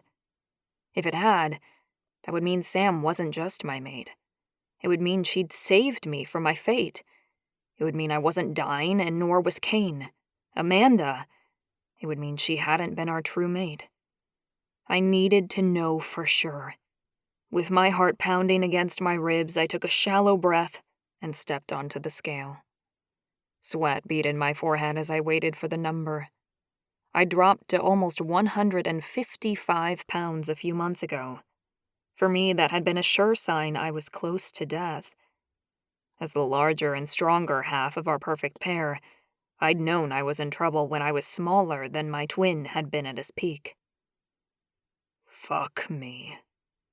I stared at the screen and blinked several times. 206. Ha! Told you so. Brandon clapped me on the back and moved away toward the door. You coming? Hot tears stung my nose as I stared at the number. I was back to my biggest. Somehow Sam had healed me, made my body grow and strengthen back to being the twin I was meant to be. I wiped away the moisture and nodded, swinging around and following Brandon through the house and outside. One meeting, mind-blowing sex, and an earth-shattering orgasm couldn't possibly undo a year of pain and starvation, a year of dying. And yet it had. How had she done it? Even as I asked the question, I knew the truth. She was our mate, the real one. After all we'd suffered, we had another chance at life, love, children, maybe. My heart ached, calling me a traitor. Amanda. "You ready, Reid?" Brandon called out, dropping his jeans in the pile of clothes that had accumulated on the outside patio furniture. 3 naked men stood in the backyard. I pulled at my clothes with slow, awkward movements, my head still spinning from what I'd seen on the scale. "You okay, bro?" Kane called. I nodded, unable to formulate any other words. If I was back to full health, then I should be able to shift. As though in answer to the thought, a soft growl rumbled through my chest. I had to swallow down the tears threatening again. Fucking hell. Pull it together, pussy. Okay. Tyler will shift first and you guys just follow. Relax, and I'm sure it'll happen. We can run to the lake and back. Just stay close. I nodded again and stumbled toward my brother and cousins. Tyler began to shift, fur sprouting on his face and arms. Then he was gone, and a cinnamon-colored mountain lion stood in his place. I glanced at my brother, and Kane smiled. Then his eyes began to change color, then his skin. He shifted slowly and what looked like awkwardly, but he managed it. His animal finally standing before me, purring madly. Brandon looked at me, a grin plastered across his face. Your turn. Let's go. My stomach flipped with fear. I didn't want to try and fail. Brandon's solid hand grabbed my shoulder. Just focus on your animal, the feel of the 4 legs, the awesome sight and smells and sounds, and the sense of freedom of running through the forest. Whatever works for you. I nodded my head with a jerky motion and pushed the air in and out of my nose, the noise anxious even to my own ears. I couldn't wait anymore. I closed my eyes and focused on my animal, the lion I'd given up on a year ago. A growl erupted, heat deep in my belly. I let my human side go, my body falling to the floor, reshaping and contorting into the powerful mountain lion of my family line. I blinked my eyes open and was buffeted by the beauty of the sun streaming through the trees, the smell of the grass and the flowers nearby almost overwhelming. My heart sang, and something inside my soul settled with happiness. It had been far too long. This felt so damn right. I took some steps, my cat body feeling foreign and new. It was awkward and downright embarrassing to feel this way. I probably looked like a newborn giraffe, staggering and learning to walk for the first time. My cousins purred around me, rubbing their heads against my back and sides. I turned to see Kane stumble into a tree, obviously feeling the same way I did. I steadied myself and took some deep breaths. I'd been shifting for over 20 years now. There was no reason to be scared. I began to pace out my steps, enjoying the dirt beneath my paws, the strength in my lean muscles. I pushed forward, my legs moving faster and more in sync now as I ran into the woods, the smell of the trees prickling my nose. My heart beat harder in my chest, pushing me to run faster. I could hear my cousins and my brother behind me, so I kept moving, brushing past trees, large bushes, and leaping over rocks. The air had a tangy sweetness to it, and I headed in the direction my instincts took me. A growl up ahead intrigued me. How'd the others get ahead? I leaped over a hedge and came face to face with an unknown mountain lion, growling and in fighting stance. I paced up and down the clearing, making friendly noises while keeping an eye on the cat. He didn't smell like a shifter. There was something too feral about him, which meant he was a real mountain lion. Fear prickled my skin, and I began to back away. The mountain lion advanced, his head turned slightly so that his right eye could focus more on me. The left eye was heavily scarred. The other cat fell into a pouncing position, and I bolted to the left, narrowly dodging the other cat's claws as they swiped at my head. I ran toward the trees, feeling the slice of pain rip through me as the mountain lion caught me with his claws and tore the flesh down my flank. I cried out, the inhuman sound echoing in the clearing, as I turned to face the other animal. I had no hope of surviving if I shifted. My human body was no match for the speed of this wild cat. I snarled and growled, facing the other animal, desperately trying to ignore the pain in my back leg as I limped around in a circle. My stomach was churning, and my heart was racing.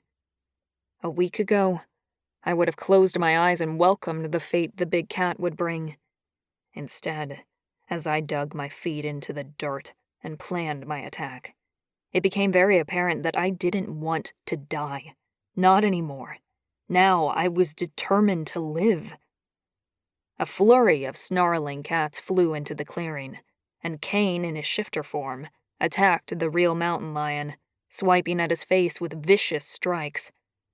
The wild animal, seeing all four of us, turned tail and fled, leaving the clearing now empty of everything except my family.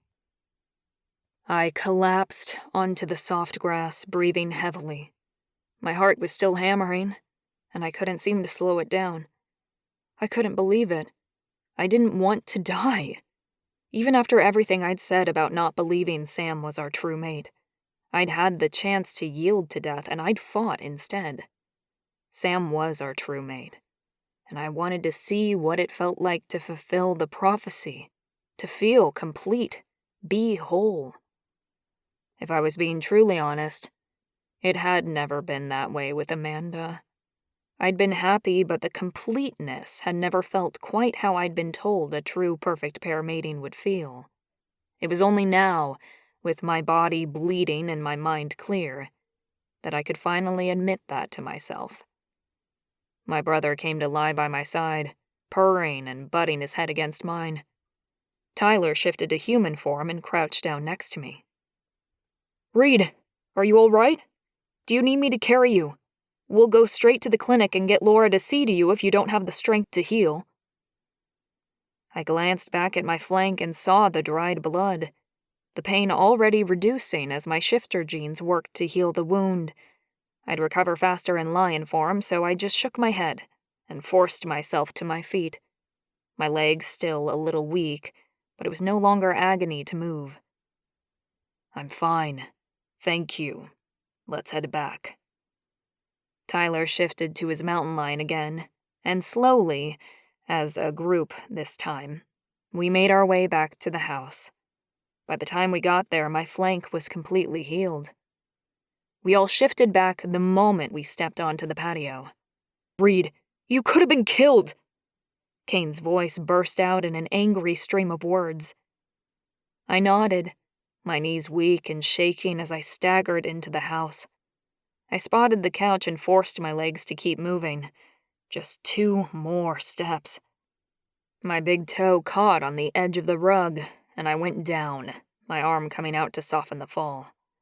My hand sank into the soft rug pile, and I turned my head, catching myself enough so that I didn't break my nose against the floor. Shit. I let the tension go out of my body and relaxed into the rug. I didn't want to move. "You okay, buddy?" Brandon's gruff voice sounded in the quiet room as rough, warm hands touched my shoulders. "Don't pick me up. I just need a minute." There was a moment of quiet and stillness. Then the hands disappeared. "Sure. We'll bring you your clothes." "Thanks." I hadn't even thought about the fact that I was still buck naked and lying face down, ass up in Laura's house. Hopefully she stayed at work a little longer. Chapter 12. Kane. I tugged on my clothes, standing on the grass outside, still trying to calm the racing of my heart. I'd never had such a pure surge of adrenaline as I had when I entered that clearing and saw a wounded Reid facing down a non-shifter cougar. Although most of the adrenaline had been metabolized by my lion, my arms still shook from the effects. But we had shifted, both of us, and it felt fantastic to know I'd been right about Sam. She was our mate, and meeting her had changed everything for me and Reid. "Despite everything, that was great," I said to my cousins. "Thanks, guys." Brandon grinned, his teeth flashing white in a ray of sunshine. "It's about time you ran in your lion form again. Too long in one form isn't good for us." I inhaled the fresh, crisp air and nodded. I didn't want to explain why we hadn't shifted in so long. I was focusing on the future, and it was bright. I glanced toward the house. The beautiful patio doors were open, and I could see Reid's chunky calves and feet lying near the glass coffee table. Idiot. He could have died. I scooped up my twins' strewn clothing and skipped up the few stairs, my body alive, tingling, and strong. That mountain lion had scared the shit out of me when I'd seen it attacking Reid. But before I'd even consciously decided what to do, I was attacking it. Amazing. I would never have done that a few years ago. I stepped inside Brandon's beautiful home, my skin singing with happiness as the soft rug touched my toes. My brother was still face down, naked on the rug, his breathing ragged, but he was very much alive. I dropped into one of the chairs facing Reid, my hand still trembling. "I don't know whether to be happy, or sad, furious, or elated, so I'm just going to settle for telling you that I feel awesome. How about you?" Weird chortling and snorting noises came from the floor. "I almost died, and you feel awesome?" I shrugged. My brother didn't need a pity party, and I didn't want to push Reid through his grief process faster than he wanted to go, but it was time to at least start. "Look, brother, I love you, more than my own life. When I saw you being attacked by that lion, I wanted to rip the animal apart, and almost did. But how amazing was it to be in our animal form again?" Reid moved, slowly and what looked like painfully. His body was totally healed from the attack, luckily, but he was still sore, that was obvious. His hands pressed into the ground, his massive back muscles bulging as he pushed himself into a seated position. Wow, he got huge again. "Give me my clothes," he ground out. I'd left them on the chair, and I wasn't doing my brother any more favors today, so I just grunted and nodded at them. Reid glared at me and grabbed for his jeans, dressing himself with sharp moves. "It's good to see you've got your strength back, Reid," I chuckled when he shot me a dirty look. I cracked up laughing, the sound shooting out of me in a bubbly, great feeling of elation. "It's so good to have you back, brother." And it was. My twin had returned. The foul-mouthed mountain of a man that I'd grown up with had reappeared. Reid fell onto the soft couch opposite me, and I grinned at him, but didn't say anything. I was trying not to force Reid to speak, but it was difficult to keep my mouth shut. I wanted to poke and prod at him until he had no choice but to finally admit the truth. Finally, I couldn't stop one little dig from popping out. "She's our true mate, Reid. Today proves it." Reid shuffled for a minute, moving his hands from his lap to the couch and back again. He looked everywhere except directly at me, and even pulled out his phone to search for some reason not to talk. Eventually, he grunted, "Yeah. You can't deny—" Wait, what? Had my brother just agreed with me? Holy hell. I only just stopped my jaw from dropping, staring at Reid with my eyes wide. When he didn't say anything further, I pushed forward on my chair, taking the weight in my thighs as I prepared to stand. "So, I'm going to go find her. You coming?" Reid shot his gaze directly toward me, his eyes still troubled. Yeah, I think I will." This time, my mouth just about hit the floor. Wow, that was easier than I thought. He nodded once, his eyes glazing over in a distant way. Then he jumped to his feet. "Let's go." I followed my twin through the house and out to the car. Almost dying from a broken heart hadn't been enough to snap Reid out of his stupor, but perhaps coming face to face with a wild cougar had. Samantha. The sun was setting on one of the most brilliant, confusing, and exciting days of my life, and I was folding shirts. How ridiculous. I straightened a shirt and folded it again, my hands moving in a practiced way that both soothed and annoyed me. I was feeling so numb, so strange, out of it in a way that I wasn't very familiar with. After the incredible experiences I'd had with my men today, nothing else seemed to compare. Life was so full of color when I was with them, and time without them was like watching life play out on an old black and white television screen. Boring, dull, sad. Even with Reid running away, today had still been the most incredible day of my life. I'd promised Ashleigh that I wouldn't give up on Reid, and I didn't want to. I couldn't even begin to understand the depth of his pain, but I had to figure out a way to reach him. My heart wouldn't last the week if he kept ping-ponging around. I had to find a way to make him see that we were right for each other, as right as me and Kane. If I couldn't, then I wasn't sure I could stay. A sigh escaped my mouth that was so loud even I could hear the defeatist attitude beneath it. Pathetic, really. I was so grateful to Ash for letting me crash here while they were away on their honeymoon, but it would be time to go home soon enough. I knew that reality would bite me, and it hurt to even think about it. Was Reid ever going to really get over Amanda? Reid and Kane were a perfect pair, twins that made up a whole. How could I separate them and hope they'd be happy?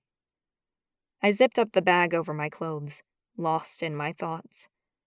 I was probably being unfair to them, assuming they couldn't be apart like that. Kane was offering me love and devotion. That should be enough for anyone, shouldn't it? Yet, since Kane had bounced out of the house this afternoon, all I could think about was Reid's rejection. Yeah, and one of them says you're their true mate, while the other runs in the opposite direction. Bang, bang, bang. The loud pounding noise interrupted my thoughts. I turned toward the front door, not expecting anyone, but I didn't care who it was. Any friendly face would be a relief to stop the endless circle of my thoughts, with no answers as to how to deal with the Reid situation. I hauled open the door, and my heart leaped into my throat, stuttering almost to a stop as I gaped up at Kane and Reid. The front porch held my twin obsessions, as if my thoughts had conjured them both out of thin air. Well, speak of the devils.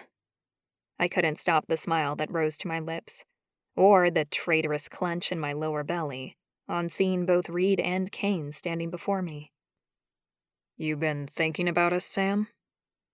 It wasn't Kane who spoke with such flirtation and lust lacing his tone. It was Reid. A shiver of awareness slid up my spine. I'd never heard him speak like that, even when we'd been making love. What had happened? Yeah, I have. Do you guys want to come in? What are they here for now? Thanks. Reid stepped forward and ducked his head, planting a hard kiss on me before walking into Ashleigh's house with a swagger I'd never seen on him. He moved so quickly I barely had time to respond. I pressed my lips together to savor the taste of him on my mouth, looking at Kane with my eyebrows raised. What had gone on since I'd last seen them? Kane grinned and stepped forward for a kiss too, his lips lighter and softer than Reid's, but just as effective at making my belly tighten. I pulled back. My head spun and I felt like I was intoxicated. What's going on? Kane shut the door. I'm not 100% sure what's going on with Reid, but I'm pretty sure it's something good. And I told you I'd never leave you, Sam. I missed you. He drew me into his arms and kissed me again, his familiar scent and taste melting what little bitterness I'd managed to shield my heart with. I didn't know if you were coming back or not, or if I'd let you choose between your brother and me. Kane chuckled and put his arm around my waist, guiding me along the hallway and into the center of the house. I meant what I said. No matter what, you're my future. If you run, I'll follow. I can't be whole without you. My eyes tingled as tears threatened, and I coughed to clear them. What could I possibly say to that beautiful statement? I hurried over to the sink to pour some water into glasses for them, more to give me something to do while I processed Reid's new attitude and Kane's statement than because I thought they were thirsty. What Kane had just said so casually was what I dreamed someone would say to me one day. My fantasy man, who would love me for who I was, accept me, and be 100% committed to our future. But how was Reid feeling about us now? And what did that mean for all three of us? Drink? I pushed the water at the men, and they took them, draining their glasses in a few swallows. So they had been thirsty. They really did need to look after themselves better. Kane moved over to one of the couches in the lounge area, lifting his hand and beckoning me to join him. Come sit with us. When I did, Reid followed and took a seat on my other side. What was going on? Kane, I understood, but why was Reid so friendly when he'd barreled out of here in a strange mood only a few short hours ago? Once the three of us were seated, their hands slid onto my thighs like they belonged there, natural and sure, confident. I jumped at the heat of their touch against my legs, my heart leaping inside my chest. This was going to take some getting used to. The fact that there were two of them with that level of possession and affection, the intense way they looked at me. So what happened to you guys before? Where'd you go? Kane nodded at his brother, and Reid turned to look fully at me. I narrowed my gaze. He seemed bigger than this morning. His shoulders, his neck. It was like someone had sculpted more muscle and padded him out with it. What on earth? How was that actually possible? We went for a run, Reid said. We needed it. A run? Damn. I wish exercise had such a dramatic effect on me. Wow. What an incredible difference a simple run makes. I couldn't stop myself from reaching out and smoothing my hand over Reid's chest, the huge pec standing out against the soft fabric of his t-shirt. The men looked at each other for a minute, their eyes intense, as though they were communicating silently with each other without me being able to hear them. Are you guys talking telepathically or something? I've heard twins do that sort of thing. I laughed at my own joke. But when Reid's face went serious, I sobered. Maybe they really could communicate differently to standard siblings. I didn't know much about this perfect pair thing.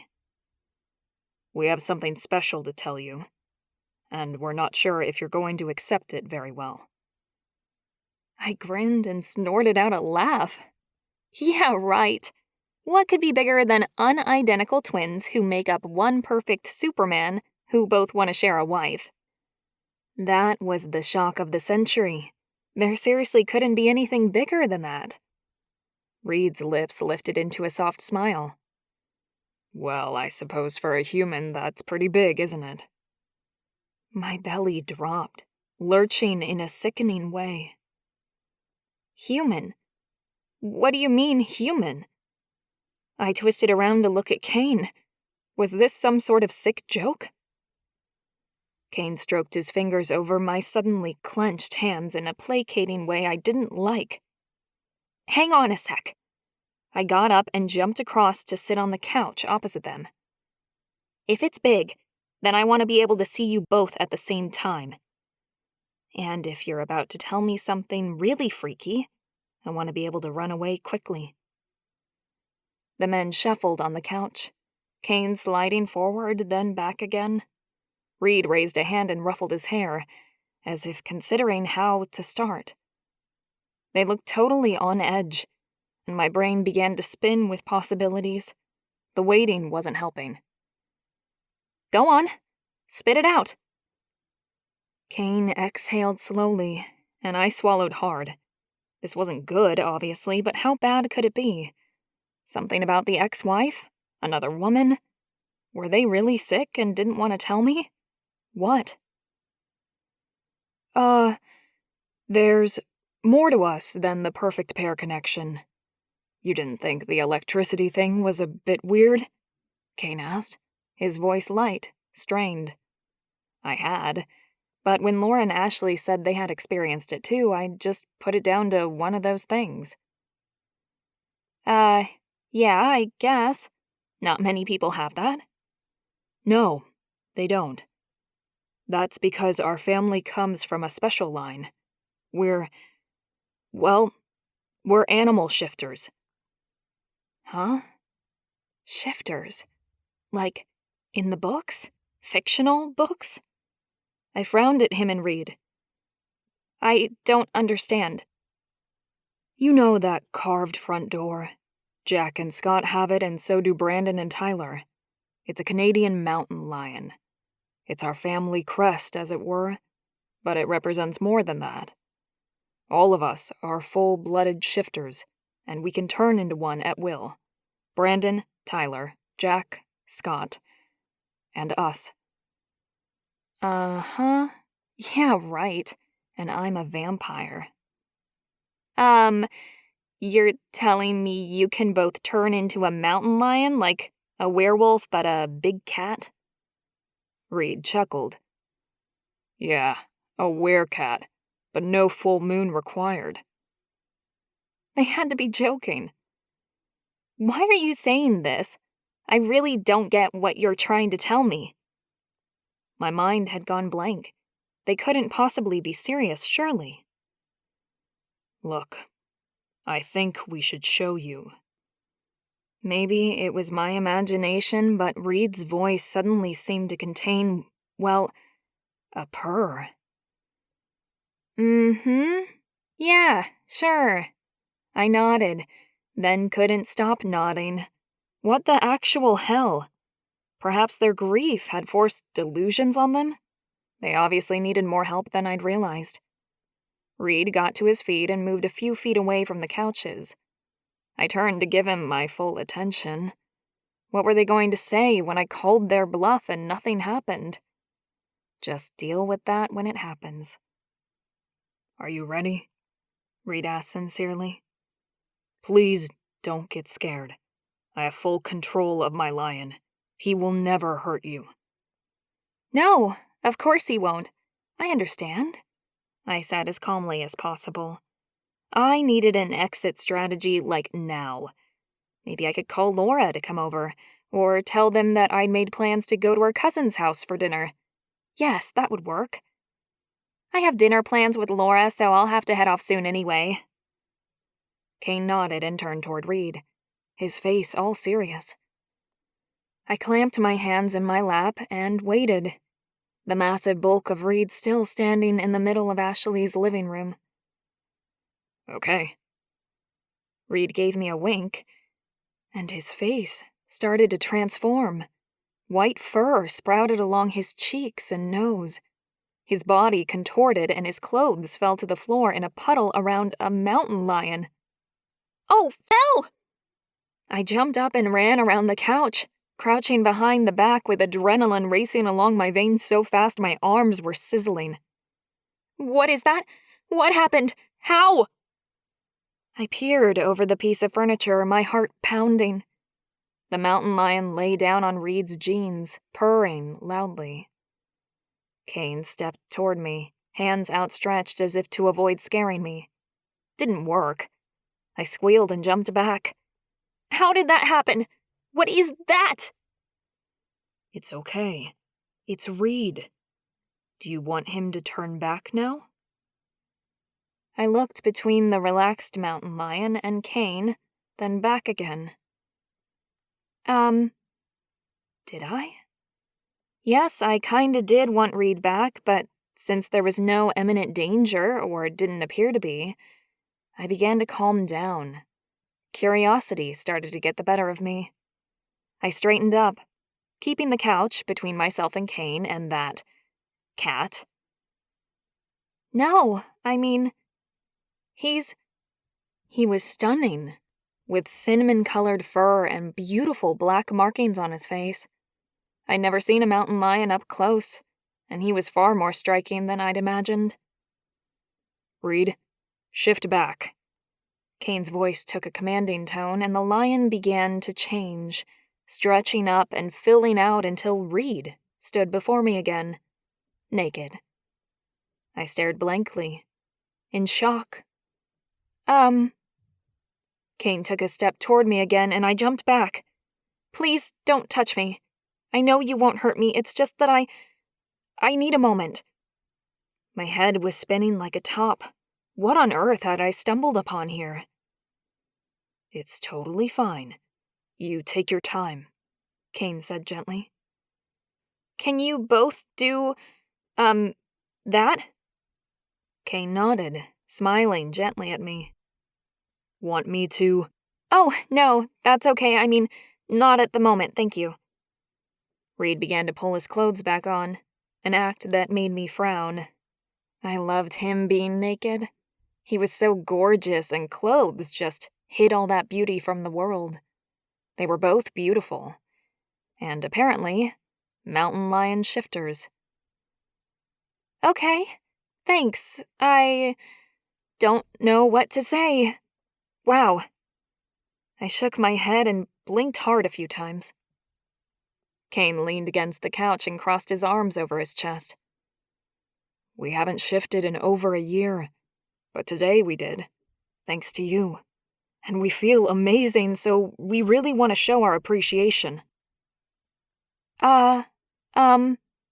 I couldn't think. I don't know. Reid pulled on his t-shirt, and the last of his lush nudity disappeared from view. Didn't you say you were going to see Laura? Kane asked, stepping forward slowly, carefully. Yeah, I am. My brain was still not functioning properly and my legs were wobbling.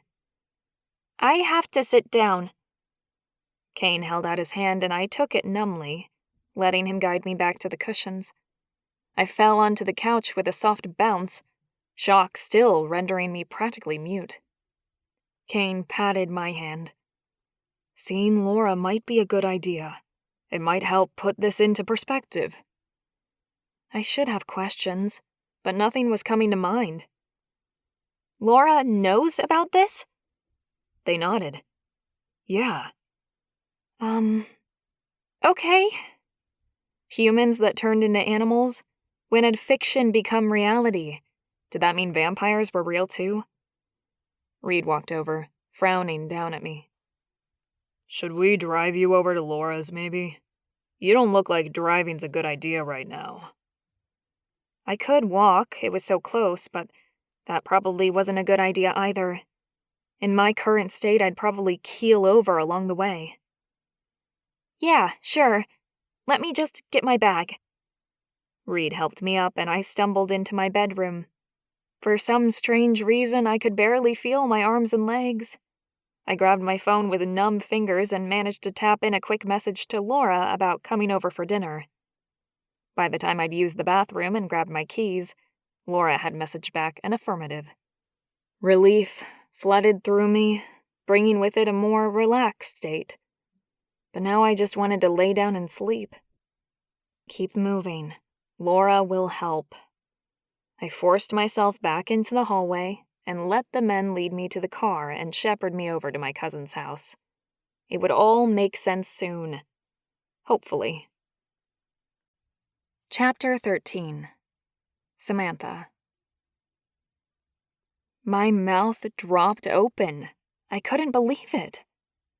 Are you serious, Laura? Your husbands turn into wild animals and you were totally fine with that? My cousin's laughter confused me even more. How could Laura take this so lightly? What was with all these people down here? Was there something in the water that made them totally complacent to the strange intricacies of these men?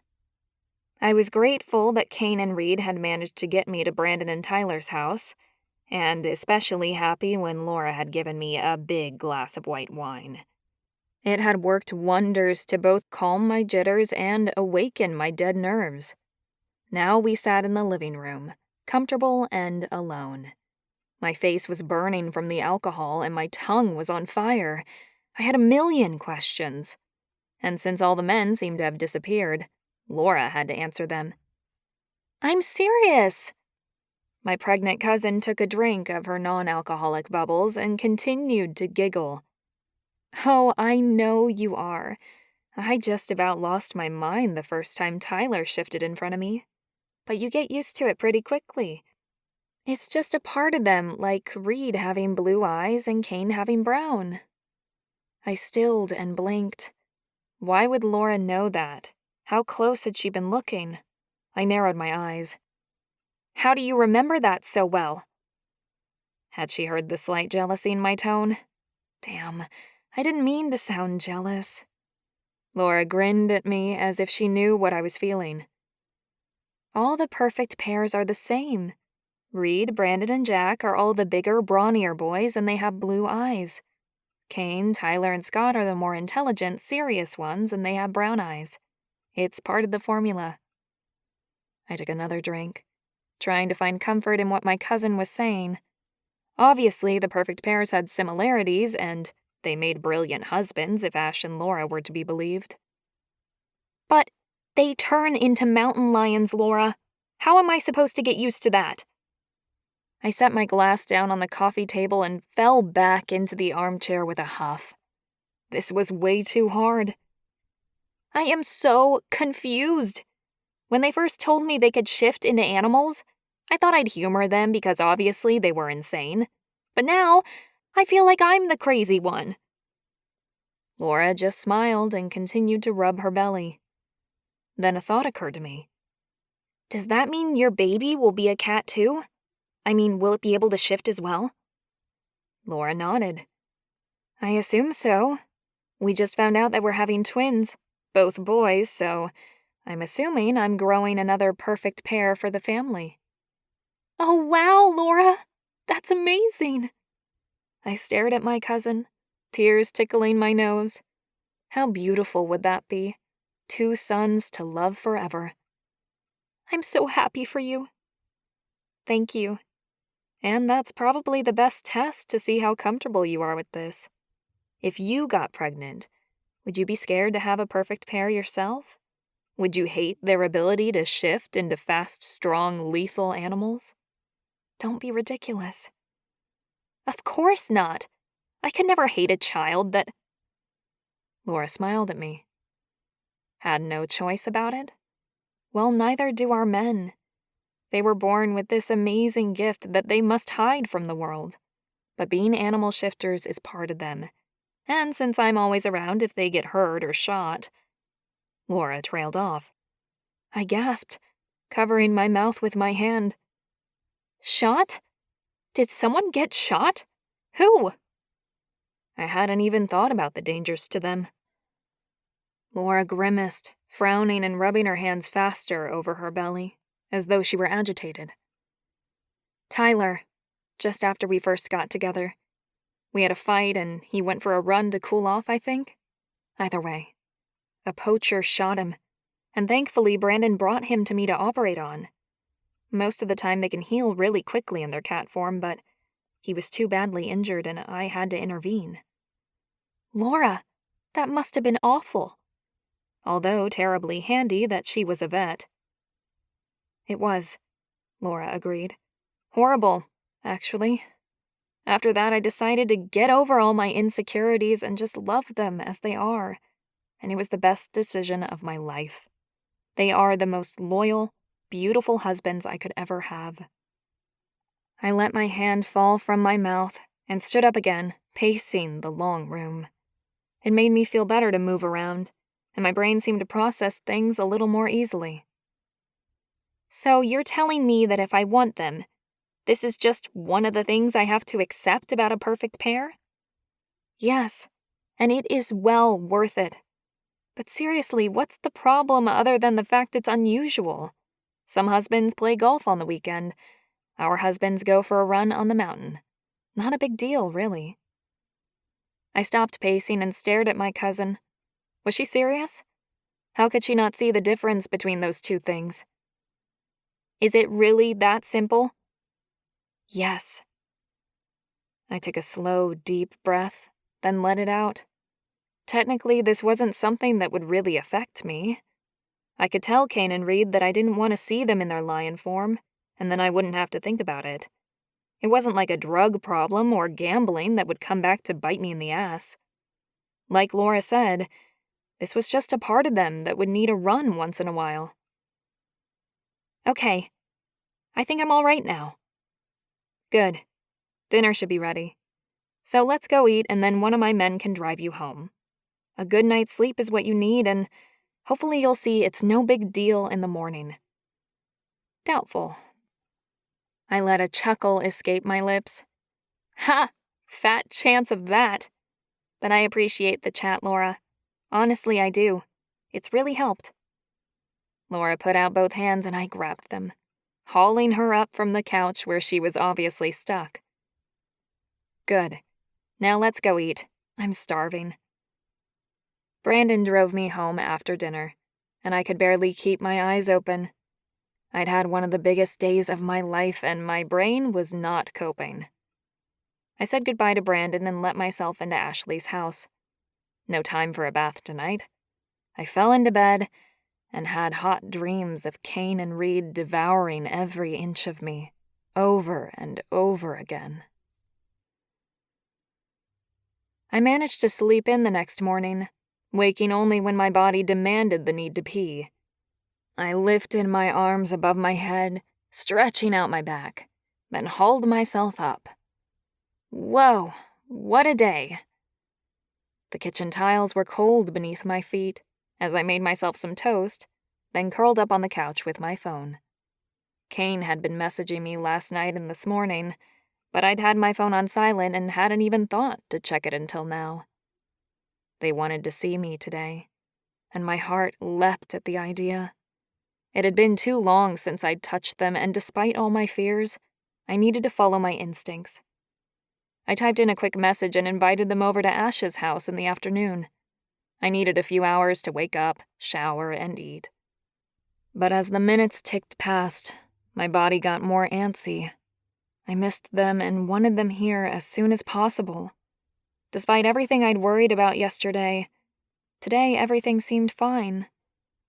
My family and friends would probably freak out about the menage arrangement, but we'd end up spending lots of time with Laura and Ashleigh anyway, so I'd gain more family down here. The mountain lion thing was still very strange, but even that was fading into the background the more I thought about it. Did it really affect me, the way a rude, arrogant, or selfish partner would? The answer was no. Plus, my immense attraction to them both made more sense now. It had felt out of my control, and it probably had been. There was a magic to them that I couldn't explain. If I was their soulmate and they were mine, why would I run from them? Them calling me their mate made so much more sense now, too. By the time 2 p.m. came around, I'd changed outfits 3 times and danced around the front sitting room for half an hour. When I finally saw their car pull up, a shot of adrenaline had my legs running for the front door and my arm yanking it open before my brain had even properly engaged. My men jumped out of their car and swaggered up the sidewalk, their identical grins and shining faces enough to make arousal burn in my belly and my legs wobble. "Hey," Reid stepped up first, swinging me into his big arms and giving me a possessive kiss. Kane was less athletic, but still gave me a sweet kiss on the lips before drawing me inside the house. "I missed you," I couldn't help admitting as Kane tugged me into the sitting room. "Both of us, I hope," Reid growled, grabbing me about the waist and pulling me down onto the couch with him. I laughed and slid my arms around his neck. "Yes, of course." I couldn't believe the difference in Reid compared to yesterday morning. He looked happy. I narrowed my gaze at him.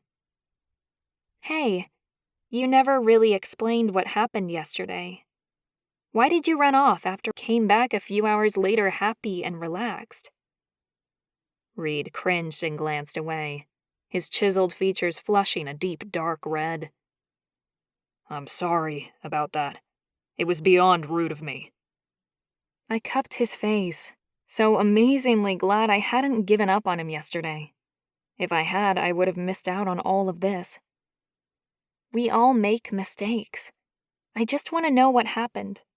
Will you tell me, please?" Kane flopped down onto the couch with us, pulling me into the middle of them.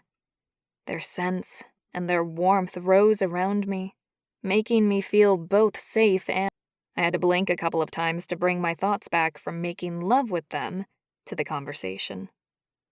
Kane was speaking. "We called up our cousins and went for a run in our mountain lion form. Something we haven't done in 12 months. Since Amanda died, actually," Reid added gruffly. Oh, yesterday made sense now. After they'd proven to themselves that they could still shift, they had come back to tell me about it, which was so thoughtful I couldn't even put it into words. They wanted to be honest, and how rare was that? I looked from one brother to the other, twisting so that I could study both their faces. Their eyes were clearer and brighter today, Reid's as much as Kane's. Their smiles were happy and relaxed. It was pretty obvious that being able to shift and go for that run had been good for them. "Why have you waited so long when you look so healthy from it? Is it something you need to do all the time?" What had Reid said? They hadn't shifted since Amanda's death. Of course, they wouldn't do something that made them feel good. They'd put themselves in a self-induced hell since their wife died. Even if I couldn't handle them shifting in front of me, I'd still encourage them to go for runs often. Anything they needed in order to be healthy was fine by me. Reid reached out and ran a finger softly over my cheek. "Yes, it's great for us. But we didn't just stop shifting voluntarily. We haven't been able to shift since Amanda died. We tried after her funeral but failed." My mouth dropped open. Really? I looked into Reid's eyes and asked the question that was highlighted in bold in my head. "What's changed now?" He cupped my chin in his hand, warm happiness flowing through me at his touch. You beautiful girl. You've changed everything, for both of us." Then he kissed me. This was the kiss that I would always remember. It was slow and soft, full of love and tenderness. Nothing like anything I'd felt before, and I hoped the start of many more to come. In his kiss, I could feel the depth of his feelings curling inside my body and wrapping around my heart, changing me forever. When he pulled back, I could barely keep my eyes open. I almost wanted to purr like a cat. To have such a big man touch me with such reverence was a heady feeling indeed. I forced my eyes open and sat back. Wow. Kane reached for me then, and turned my head toward him, kissing me gently on the lips. He obviously didn't like being left out. I smiled as I leaned back. So what are we going to do now? Reid slid his hand over my leg. What do you want to do? We'd prefer to stay here, of course. All our family is here and your cousins too. But if you need to go back to where you live, we'll follow. I was getting a strained neck trying to look at them both, so I jumped up and slid onto the couch opposite them. Sorry, but it's too hard to see you both like that. Plus, you're too distracting to think straight. I got identical grins for that comment, and I glanced away with a smile. Okay, so what do you mean? You mean next week, or are you talking long term? It felt strange, asking that question after such a short amount of time of knowing them. Kane slid to the edge of the couch. We mean long term, of course. We can work anywhere, so it's really up to you.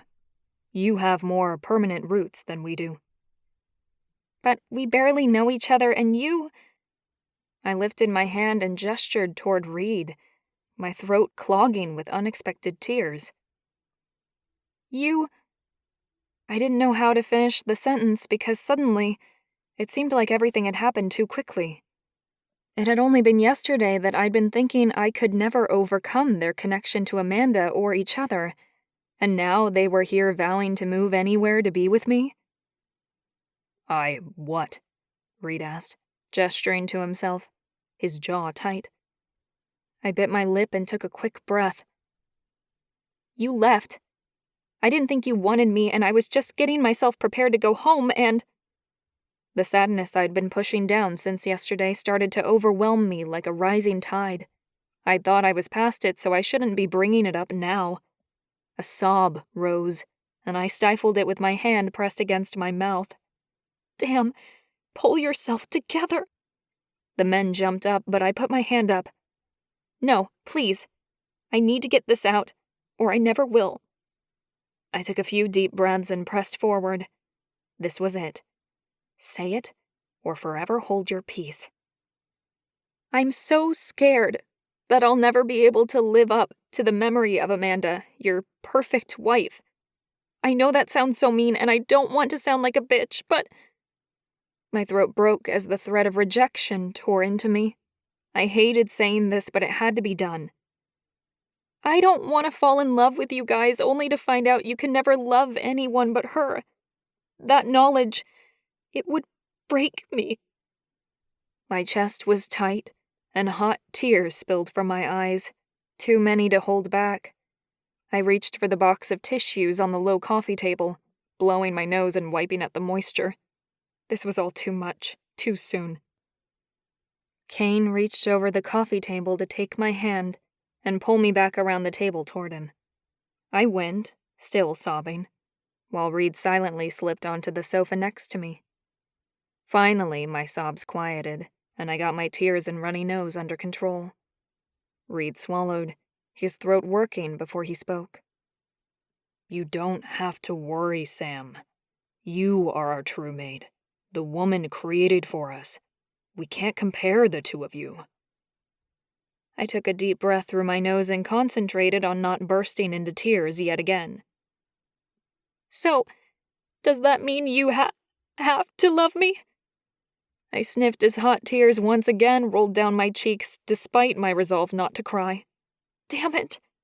I wiped them away as quickly as possible and focused on Reid's serious face. No, not at all, he answered.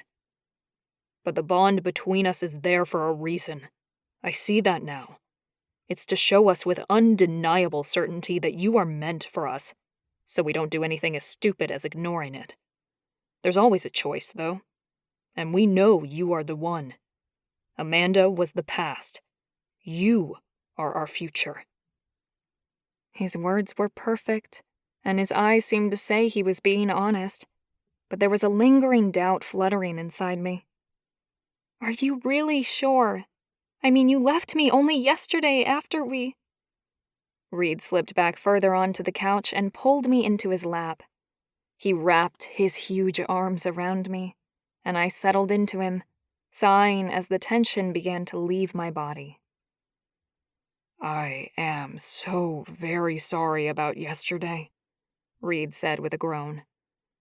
I don't know how to say it any other way. Not sorry about the amazing sex, of course, but my response afterwards, it was selfish and stupid, and I want to make it up to you. I slid my arms up to his neck, digging my fingers into the huge corded muscles there. I do have another 5 days of vacation before I have to decide anything. I hoped that was enough time for all these jitters to go away. Perfect. The word rolled out of him on a growl as he scooped me up into his arms and stood up. I squealed and held tightly to his neck. Put me down! I'm too heavy! I tried to push my legs against his arms, wanting to put my feet back on solid ground, but he just laughed and tossed me up in the air as though I were a weightless baby. I properly screamed then and clung to his body as he caught me with ease. Sam, you are perfect, he said. But I know the words aren't enough. Let us show you just how perfect you are. He turned and walked me back to the bedroom, Kane following directly behind us and rushing around Reid to push my half-packed bag to the side. Then Reid lay me on the bed. We will prove how much we want you to stay, Reid said. And then the two of them proceeded to do just that. Afterward, I lay between them, sated and replete, and I had never in my life felt so desired and loved as I did in that moment. Chapter 14. Samantha. I opened my lips, and Kane slipped a fork into my mouth. The sweet, melted chocolate flavor spread over my tongue, and the crunch of the strawberry made me moan. Such a brilliant combination of flavors. God, that's good. Kane chuckled, and Reid, who I was using as a seat, I giggled and wiggled on his lap, feeling the familiar heat unfurling in my belly. It had been 2 days since we'd proclaimed our need and want for one another, and the men hadn't left me, and yet my appetite for them had somehow increased, and my fears were melting away as fast as the chocolate they were feeding me. My phone began to vibrate and buzz again, dancing its way across the kitchen counter in my direction. I really needed to turn the blasted thing off. Do you need to answer that? It hasn't stopped. Kane grabbed my phone and frowned as he read the screen. Bill again. Who's that, sweetheart?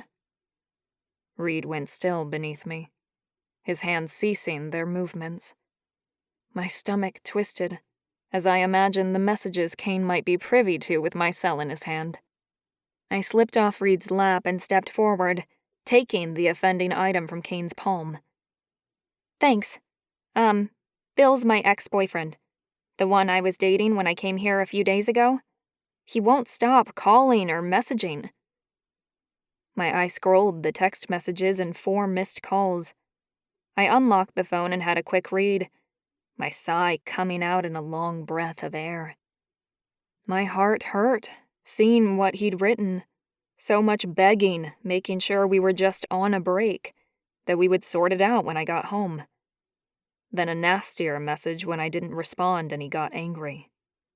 Then it was back to begging. It was exhausting to read the roller coaster of emotions. I powered down the device, watching it until the light dimmed on the screen. Did you just say ex-boyfriend?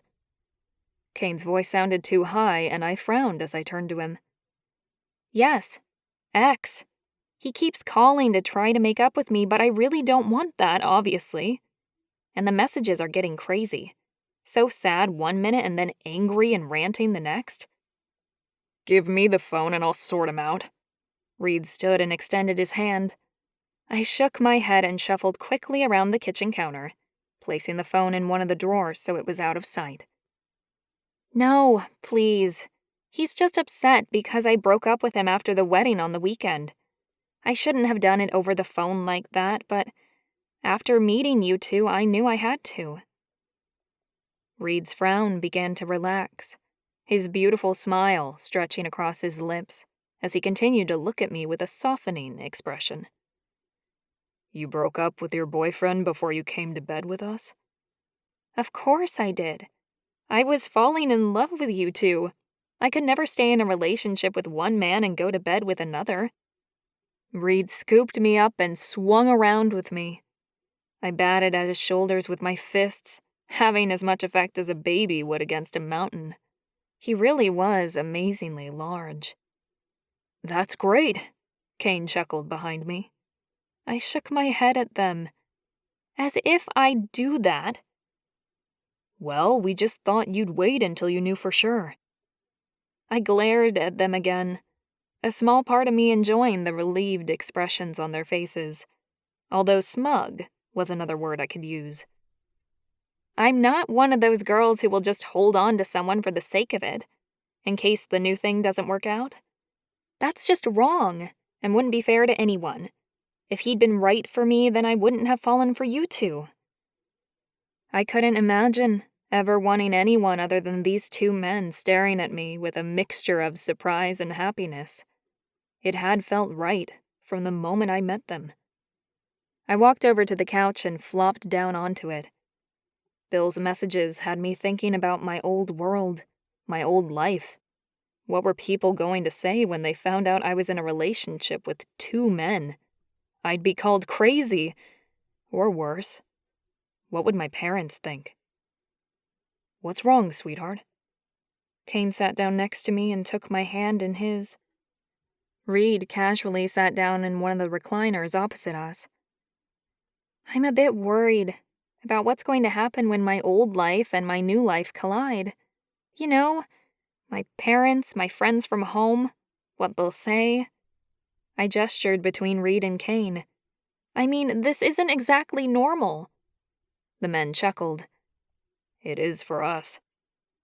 Suddenly, all the insecurities came flooding back. Kane and Reid had always lived like this.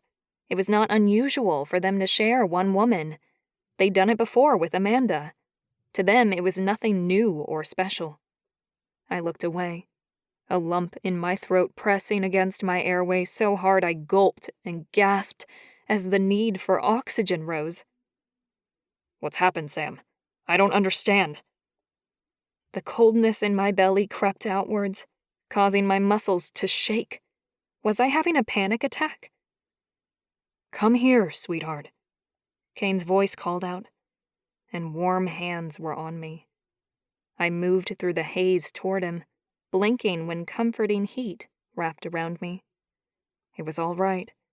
Kane had me, and Reid was here beside me, and everything would be okay. I relaxed in the enjoyment of their combined care. Bang, bang, bang! I jumped at the loud, intrusive sound.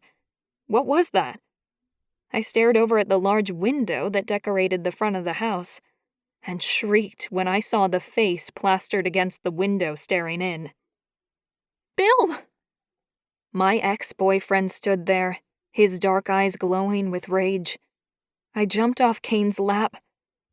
Oh, shit! Thank God I'm dressed for once. I stared at Bill's contorted red face as he moved away from the window and disappeared. Then the banging resumed on the front door this time. I looked at my two men, still lounging on the couch, partially clothed in faded jeans and nothing else. What do I do? Kane climbed to his feet with obvious reluctance and grunted. Nothing. Leave him there. Samantha Jane, come out here now! Oh shit, he's really pissed off.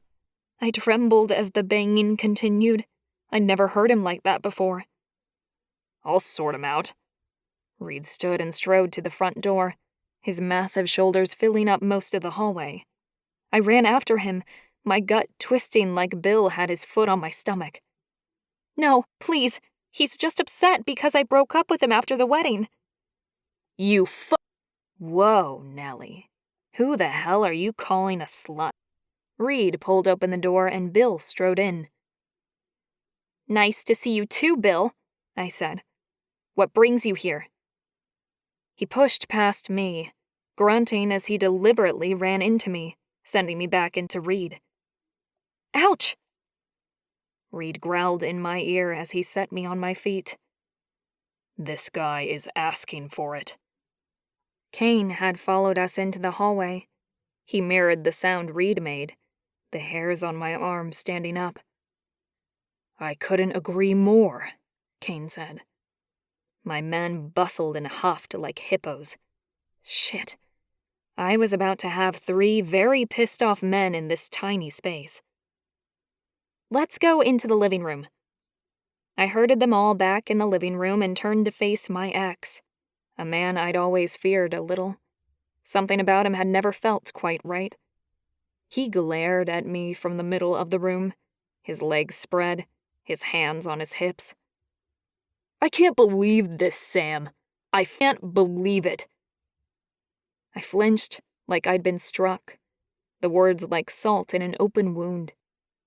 I'd known that being in a polyamorous relationship likely would be frowned upon by people from my old world, even though here it seemed almost normal. I shuffled over to the window and stood facing Bill. He glared at me, and then at the men who stood like twin bodyguards in the doorway. "What can't you believe, Bill?" I asked, proud that my voice came out so calmly. He stomped his foot and pointed at Kane and Reid. "That you left me for them. 2 of them. What does that make you?" He sneered, and I tried to hold his gaze. A man I'd shared love with, moments of tenderness and caring, even if they'd only been for a brief flicker in time. I looked away. The cruelty in those gray depths turned my stomach. "My love life is no business of yours, Bill. We broke up, and my conscience is clear. I didn't cheat on you." "We didn't break up. We were on a break until you got home. You're cheating on me now." I looked over at my men, shaking my head in vehement denial. They wouldn't believe him, would they? "That's not true." Then I turned my attention back to the lying man in my cousin's house. Why had I even allowed him to come inside? "And that's not fair to say anyway. Our relationship was never going to last. You know that." "Oh, really? So why did you spread your legs for me the day you left?" I flinched at the crude words. Kane and Reid growled and stepped forward as one, their movements intimidating Bill into retreating across the room. Tears welled up and flowed down my cheeks, memories of the cold affection of that day flashing across my memory. Horrible, too. "Get out." My voice broke as my breathing rate picked up. My heart started pounding against my ribs. There was a part of me that wondered, what if he was right? What sort of woman was I? "What?" Bill looked between me and the angry men now clenching their fists. "I said, get out!" I screamed this time, my throat pained. You stupid bitch! You—" Crack. Thump. Reid's fist plowed into Bill's jaw, and he dropped to the floor like the sack of shit he was. "I better get this piece of crap out of Jack's house. Don't want him stinking up the place." Reid grabbed one of Bill's ankles with a rumble vibrating through his chest and dragged him from the room. Then Kane's arms were around me, and hot tears began streaming down my cheeks.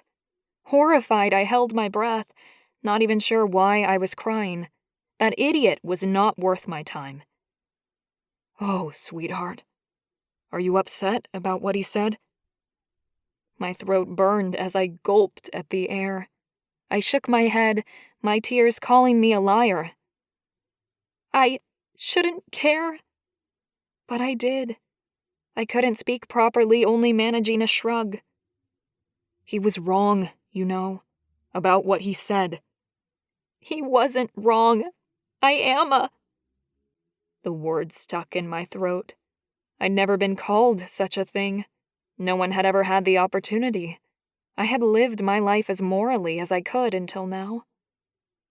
I'm such a bad person. My mother's edicts, condemnation, and rules over the years rose up to smother me. She would think like Bill, I just knew it. If she was made aware of this situation, she would say the same thing as my ex had. You are not. Don't be fucking ridiculous. Reid had come back into the living area, and he sounded annoyed. I had to make him understand. I'm so sorry. You must think me such a jumped from one bed to another like that. He wasn't lying. I didn't know that I was going to meet you when I came here for the wedding. Kane waved one of his hands. A week ago, you were in another relationship, and a week ago, we were planning our funerals. A lot has changed in 7 days. For all of us. A strangled laugh rose. That's true. But it's not just that, Kane. What sort of woman lives like this with 2 men? I'm not trying to offend you. I know you've always had this sort of relationship, but me? I grew up believing marriage was only between 2 people. This is... Reid spoke up. What? Wrong? Disgusting? Unnatural? Each of his words hit me in the gut, and my heart gathered its courage and pushed forward a single word. No. I shook my head. No, it's not that. Then what is it, Sam? Reid sounded confused now.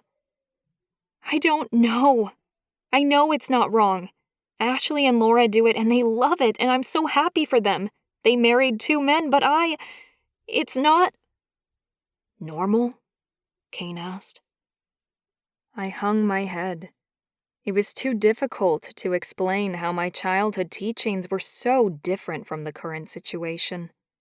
The expectations of my life and my future had irrevocably changed in the space of a few days. It was a lot to take in. A sob escaped my throat. Shh, it's okay, Kane said. You're having a challenge of old versus new sets of values. That's going to cause some subconscious problems. Thanks for trying to understand, Kane. My shoulders slumped, and the air huffed out of my lungs. I was confused and exhausted. Kane squeezed me in a show of reassurance. You have the right to feel whatever you feel. A lot has changed in your life, and you haven't had a chance to mourn that old relationship either, have you? I grabbed more tissues and blew my nose inelegantly before wiping at my face. Kane was such a beautiful person. Instead of being mad at me, judging me, he was counseling, supportive. I didn't deserve him. I don't need to mourn him. He wasn't right for me. I took a shuddering breath, then slowly exhaled, the muscles of my shoulders aching as I let the tension go, my body sagging. Come here, baby. Reid pulled me from Kane's embrace into his arms, holding me tight, as if he wanted a turn at giving me comfort. Both of these men were so lovely, so unlike the douchebag who had just been shown the door. Goodness, you're strong. I huffed out a laugh as Reid wrapped me up like I weighed nothing. He began nuzzling at me in an animal-like way, rubbing his head against mine and purring, butting his nose against my face and inhaling. You remind me so much of a cat when you do that. Reid lifted his head and grinned down at me. I wish I could give you a tongue bath right now. He turned and licked my cheek. Ah! I giggled and moved my face away while he slid his tongue into my ear, goosebumps breaking out across my arms. That feels good. I melted into his embrace, a weird numbness invading my brain now. I'd deal with the other stuff later. We should talk for a minute before you whisk her off to bed again, Reid. Kane's calm voice made my belly tighten. No, we shouldn't. I grabbed for Reid's big arms, loving the feel of the muscles beneath my palms. My arms still trembled, and my belly felt sick, but I needed them now. "It's fine, Kane." I cupped Reid's cheek and smiled at him, then across at Kane too. "Can you make me forget everything? Can you both make me forget?" Reid swung me up in his arms and we moved to the bedroom. My men, loving me in a way that made everything else disappear. Kane. I pulled myself out of Sam's bed and moved to the kitchen to make a coffee. I had a strange sense of unease invading my gut, and I didn't like to ignore those feelings. Intuition was a strange beast. I turned the coffee machine on and pulled my wallet over from where it rested against the fruit bowl. My hands shook as I opened it. A photo of Amanda on our wedding day, beaming back at me from the plastic insert where my license should go. I slid the photo out and held it in my hand, waiting for the response I normally got from looking at the photo of my wife. Grief, pain, twisting of my gut, and pounding of my heart. But there was none of that now, just a slight increase in my pulse and an awareness of who she'd been to us. A tightening around my chest, mostly in the knowledge that we would finally be putting her memory to rest. "You couldn't sleep either?" Sam's voice filled the kitchen, and I jumped, squashing the photo in my hand as heat filled my cheeks. I turned and smiled at my mate, my heart now racing with the guilt of being caught gazing at my old love. What would Sam think if she recognized the photo? "Nope. You want a coffee too?" She shook her head, grabbing a glass from the dish rack and filling it with water. "Just water for me. I lose so much fluid during a session with you guys, I'm surprised I'm not constantly dehydrated." I laughed, totally agreeing with her. Our love-making sessions were a workout and a half. "I'm surprised you aren't either. We better start putting bottles of water by the bed. Reid's surely going to pass out one day. He sweats enough for all three of us." Sam chuckled, the sound not quite as vibrant as it had been the day before. Her laugh had dulled, as had her eyes. She'd been so beautiful the past few days with us, free and easy with her affection and love. I hated the fact that her nasty ex had ruined that for her. "Something up, Sam?" She looked directly at me, her green eyes wide and searching. Then her gaze dropped, and she sat down onto one of the bar stools. "How'd you know?" "Lots of reasons. My connection to her, for one, and the many years of reading people. Your posture, your expression, my gut instinct." She shrugged with one luscious shoulder and looked toward the large kitchen window. "Just lots of things going through my head. What were you looking at when I came into the room? A photo?" Damn, she must have seen more than I'd realized. Now, to lie or not to lie? My brain raced with the question. Go with the truth. I thought it was a good idea to clean out my wallet and remove Amanda's photo. She really doesn't belong there anymore. Sam swallowed, her throat working as her eyes searched his. "Can I see the picture?" I resisted the urge to tear it into 1,000 pieces so she couldn't see it. Terrified of how she would react, I slowly unraveled the scrunch square, pressing it flat and handing it to her. Women were unpredictable in most areas of life, but jealousy over Amanda was a pretty easy guess. Not helped by the fact that aesthetically, she had been quite stunning. Sam gulped and nodded. "She's very beautiful. And thin." Her voice was flat as she stared at the picture a moment longer, then pushed it back toward me. I picked it up and deliberately ripped it into 2 pieces and threw it into the nearby trash can. She was, and she knew it. Unfortunately, vanity was a major flaw with her, not something I miss. Sam nodded her head but didn't lift her gaze as she stared at the counter. I tried again, panic fluttering in my chest. Hey, you know that no matter what, we'll always make this relationship work, Sam. Whatever you need from us, we can do. I know our relationship is unorthodox, but we won't ever give up on doing everything in our power to make you happy. Something I knew from living with Amanda. We'd been isolated from family and other triad pairings. Most of the time, we'd told people I was the husband and Reid was my older bachelor brother who lived with us. We'd wanted to fit into our town, but it had been difficult to hide such an important aspect of our lives, especially for Reid. She nodded slowly, her eyes unfocused. Okay. I took a deep breath, not too sure which way to go with this. Push her to discuss whatever was troubling her and face the issue, or comfort her some more. The counselor and me won out in the end, as I knew there was only one real way to fix this. So, are you worried about what people will say when they find out you have 2 husbands? Sam's head shot up, her eyes huge and wide. Did you just say husbands? Oh, crap. Oops. Take that as a Freudian slip. I couldn't help the smile that tugged at my lips. You must know that being our perfect mate means we'll want you to be our wife someday. Not that I'd discussed it with Reid, and I certainly shouldn't be proposing for either of us without my brother present. Okay. Was that a proposal, or should I just ignore it? I waved my hands, a strange type of ripple going through my belly.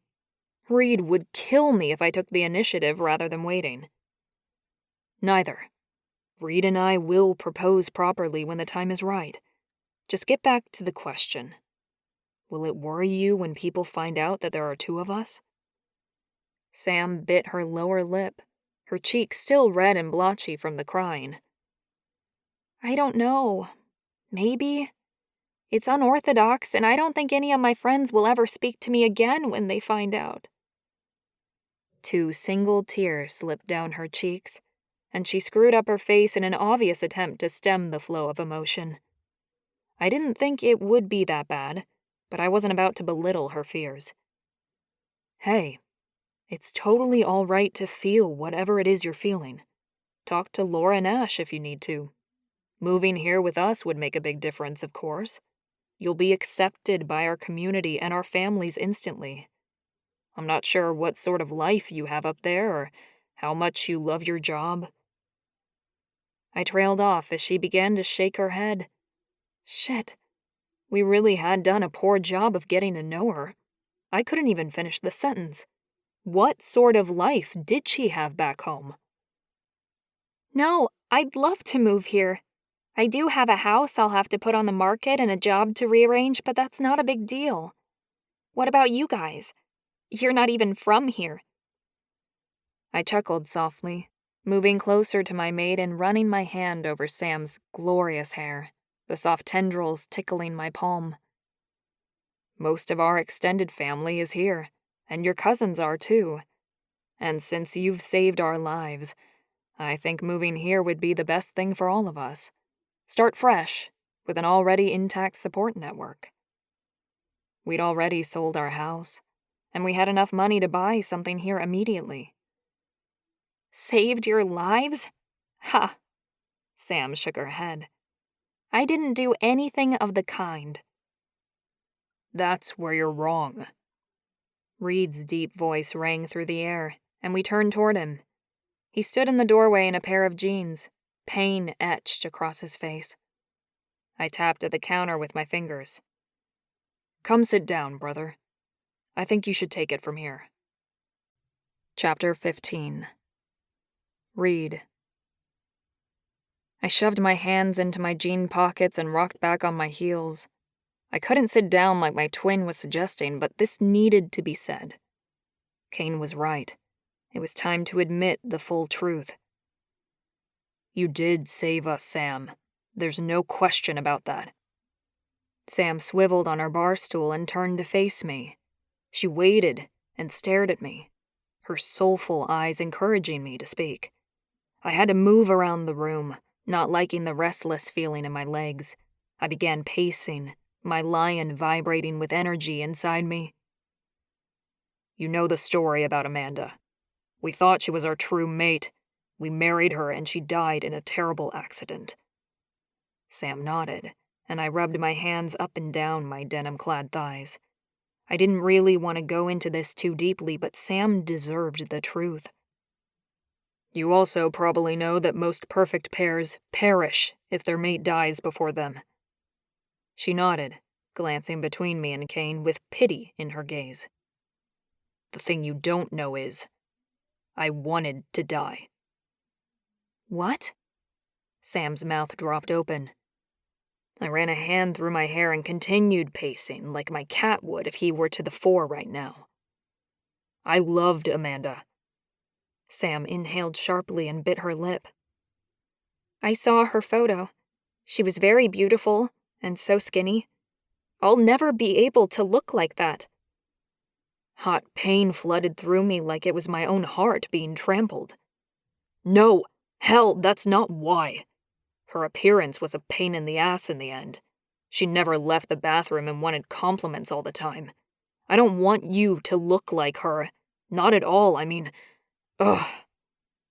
I stepped closer and took her hand, leading her into the living room and dropping down onto the couch with her. I slid my hand onto her thigh and gripped her as hard as I dared. I didn't mean to hurt you by saying that. I'm sorry. God, I'm so bad at this. My stomach was in knots, and the tears I saw shimmering in the corners of her eyes only made it worse. Kane moved closer and sat in the armchair nearby. He didn't say anything, but I knew he was there to support me if needed. He always was. No, it's fine. Sam rubbed her hand over mine, a shiver running through my body at her touch. I understand that you loved her. I just hope one day you can love me too. Her voice cracked, and she bit her lip again in that way that broke my heart. You've got it all wrong. I sighed, half of me wanting to turn back from this conversation and the other part desperate to fix what was broken. We couldn't start this new relationship unless everything was out in the open. I did love Amanda, and I let myself get so sick after she died because I didn't want to live without her. I huffed, not liking the pain I saw in Sam's face as I spoke. Twisted, red-faced, tear-jerking pain.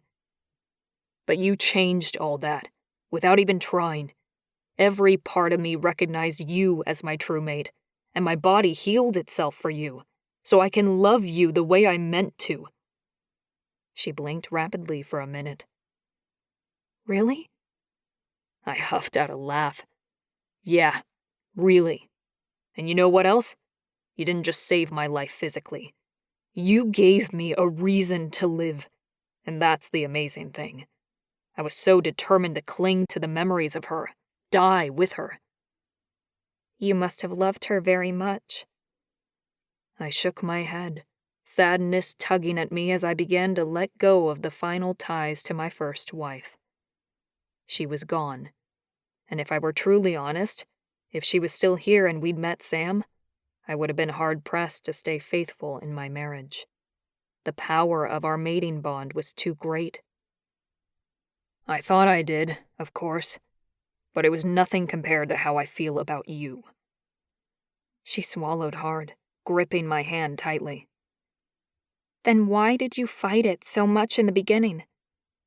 I felt guilty, like I was cheating on her memory. But as Kane reminded me, Amanda wasn't perfect, not by a long shot. It was wonderful knowing her, but you are the woman meant for us. You, Sam, with your beautiful heart, amazing sensuality, and perfect scent. Tears slid down Sam's gorgeous face, and she reached out for me. Please tell me those tears are the good sort. She nodded as she touched my face and pulled me down to her. Yes, very much so. I pulled her up onto my lap and kissed her soft lips, loving the taste of her on my tongue. "Our very own angel, sent to save us," Kane said as he sat behind Sam, taking one of her hands and beginning to kiss her palm. I lifted my head and grinned at Sam, her lips still turned up for my kiss. "Yes, our very own heaven-sent angel. And I, for one, sweetheart, will thank the universe every single day for sending you our way." Epilogue. 5 years later. Samantha. I stroked my fingers over my huge belly, the movement inside me just as fierce as my first pregnancy had been 3 years ago. A huge kick hit my ribs, and I shifted with discomfort, rubbing the spot firmly. Only a week to go. "Hey, Sam, are our kids first cousins, second cousins, or more like brothers and sisters?" Ashleigh asked as we sat around my huge backyard porch. We'd moved into this house my men had built for us last year, when I'd found out I was expecting my second set of twins. "They're second cousins, I think." That was what I'd been taught anyway. Children of first cousins were second cousins. Ash sat down on the grass, stroking the soft belly of her newest baby, her fourth son, who lay on the blanket between us. "What are you guys talking about?" Laura asked, settling herself on the picnic rug even though there were heaps of chairs set out in a circle. "Ash was just asking how our kids are related. I think they're second cousins." Laura nodded, her eyes strained to her 2-year-old daughter playing in the sandpit nearby. "Yeah, that sounds about right." Ash picked up her baby and put it to her breast, the hungry infant suckling hard. "But we're all first cousins, and all our husbands are first cousins, so wouldn't that make them all closer related?" I nodded, relaxing back into the comfortable chair my husbands had bought for me. I'd set it up right beside the picnic rug, as I had no chance of getting back up from the rug if I sat down at 9 months pregnant. "You're probably right, Ash. They're as close as brother and sister, and as long as none of us move away, they'll stay that way." "We're not going anywhere," Ash and Laura said in perfect unison, and we laughed, relaxing into the peaceful environment around us. Another powerful kick, and a cramp grabbed my lower belly, and I sucked in a breath. My babies may not be waiting until next week to arrive. "Do you know what time the men will be home?" I asked, once the contraction pain ebbed away. Our 6 husbands were out running in their shifter form, as they did most Sundays. It was getting tougher as the baby count got higher, but we had a secure yard, lots of play equipment, and half the time 1 or 2 of the mothers-in-law would pop in to help as well. "Ah!" I sat up in my chair and rubbed my belly harder. "About dinner time, they said." "Why?" Ash asked. Her eyes narrowed with the knowledge of a woman who'd had 4 babies. I glanced at my watch. That was only 3 hours away. I'd be fine. Our babies would come through the night, when it was safe and dark. "Because I think I'm in labor." Laura rushed over, kneeling before me with a worried expression. "You sure? Do you want me to send Renee out for them?" Renee, Brandon and Tyler's sister, had married a human and was happily settled nearby. She helped out often and would come over at a moment's notice. "No, I'm fine. It'll be hours yet, so I was just wondering." My gaze lifted to my 3-year-old twin sons standing by the slide, pushing each other and rolling in the grass. Jarvis and Taj. They were happy, good boys whom I adored with all my heart. But they were also young boys who consumed all my energy and were a lot more accident-prone than I liked. "I can't believe I'm going to have another perfect pair to contend with." Ash laughed. "We better call up some of our cousins who have girls and invite them over for their 21st birthdays. What's the bet their mates are related to us, too?" I chuckled, and Laura stood up to settle some of the older kids who were calling for food. "There are sandwiches on the counter, Laura," I called out. Laura picked up one of her daughters and took Jarvis's hand. "Come on, kids." She towed them inside, and I closed my eyes, completely at peace in the perfect moment in time. Everything had worked out even better than Reid and Kane had promised me. 5 years ago, they'd followed me home so that I could sell my recently purchased house and quit my job. But while I was there, we'd chatted about what was in my best interests and, instead of selling, I'd put my house up for rent and kept it. And, to top it off, my boss had recommended a transfer to a school only half an hour from where Ash and Laura lived.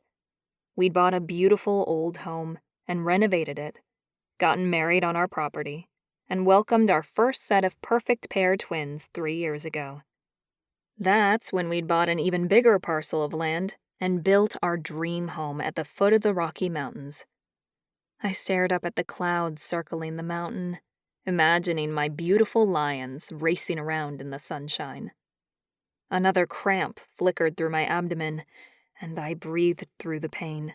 Tonight, or tomorrow at the latest, I'd deliver our second set of twins, and our family would be complete. A groan ripped through my throat that I couldn't contain, and Ashleigh jogged over. "You're really in labor, aren't you?" I nodded and rubbed my belly in hard, slow circles, breathing through the pain, still tugging at my abdominal muscles. I wasn't in early labor. That had fled as fast as it had arrived. "Yeah, I don't think I'm going to wait for the men to come home. Can you send Renee for them?" "Definitely." Ashleigh rushed off to call Tyler and Brandon's sister. She'd know where to find them, and she was one of the only shifting family members that wasn't already off running. Another cramp rippled through my uterus and my breath caught. I'd forgotten how painful this could be. My heart began to pound faster. What would happen if my men didn't get back in time? I couldn't do this alone. I forced myself to my feet and stretched out my back. Jarvis and Taj were inside with Laura, so I began walking around the backyard, letting my eyes wander to the hills. Cool air brushed my heated cheeks, and the tugging at my belly wasn't as unbearable as it had been only moments before. I could do this. I'd done it before, and I would do it again. "Sam, Renee's heading out now. They won't be long." Relief washed over me even as the babies moved and kicked me in the ribs. Please don't take too long, Renee." The hairs on my neck rose, and I turned to the woods. 2 mountain lions emerged through the trees, and my heart jumped in my chest. Their eyes stared hard at me, and I let my breath out. Even after all these years, I was still struck with the magnificence of my men in shifter form. A small trickle of adrenaline pumped through my veins even now. They slowed their pace and began to transform, fur shedding and falling away. Masculine arms and legs appeared, and I staggered toward my men. "Thank goodness you got the message." Reid grabbed me around the waist, pulling me close and sliding his hand over my huge belly. "What message?" The twins kicked hard into Reid's hand as my belly became a solid ball of muscle. My words stopped working as my brain shifted gear. Breathing, the only thing I cared about as Kane's hands pulled me toward the house once again. When the wave of pain eventually swept away, my mind cleared. Kane directed me into the chair, but I waved him off. I didn't want to sit again. "Didn't Renee find you?" Kane shook his head. "No. Reid and I just turned tail halfway and headed back. We had a feeling you needed us and came straight home." A rush of love struck me, my chest tightening as it often did when my perfect pair did something that reminded me they were designed for me. That fate had made me just for them and vice versa. It was beautiful. Another cramp hit, and I grabbed onto Kane and Reid's hands, squeezing tightly until the wave disappeared again. Thank you. The babies are coming, and they won't wait much longer, I don't think."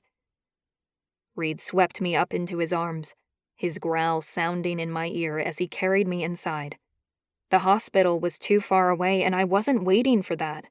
Or my sons wouldn't wait for the hospital, I was sure of it. "Reid, can you take me to our bedroom? And Kane, ask my cousins to take care of the boys, okay?"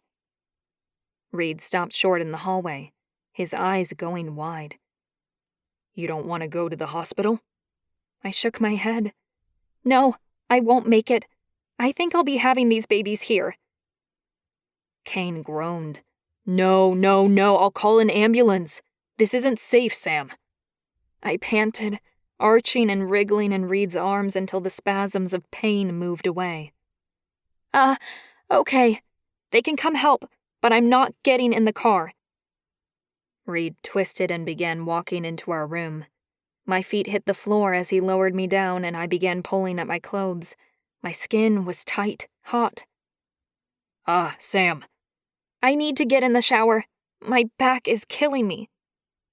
I staggered to our huge bathroom, stripping off my clothes and turning on the steaming water as my back screamed in pain. The cramps hit, one after another, until I was on my knees on the tiles, the urge to push gripping my insides. "Kane, get a towel." I began to push, bearing down against the pain, the slide and slither of my baby inside me shifting as I groaned. Then relief, as he slid out of me, and Kane grabbed for our baby. "The paramedics are here." Reid's voice sounded somewhere in the distance, and I slumped down onto all fours, taking a rest when I could. Kane knelt beside me, holding our new son in his arms. He was mewling and gasping, his pink face screwed up and angry looking after his ordeal. The paramedics moved in, and I closed my eyes as they dealt with the umbilical cord, and my husband wrapped our son and held him close. The cramps began to build again, and I pushed up on trembling arms, finding solace inside my own mind. My breathing became my focus until the pain and power in my belly tightened to the point I could use it for one last push. I bore down, the intense pressure opening my body, my fourth son born into the world only minutes after his brother. I collapsed onto the warm tiles, and someone turned off the water. My second son's umbilical cord was cut, and a man's voice urged me to push a few more times. I delivered the placentas quickly, and Reid's voice spoke into my ear. "Come on, beautiful." He lifted me from the floor, and Kane wrapped towels around my body. They placed me in bed and stepped close, each holding a baby.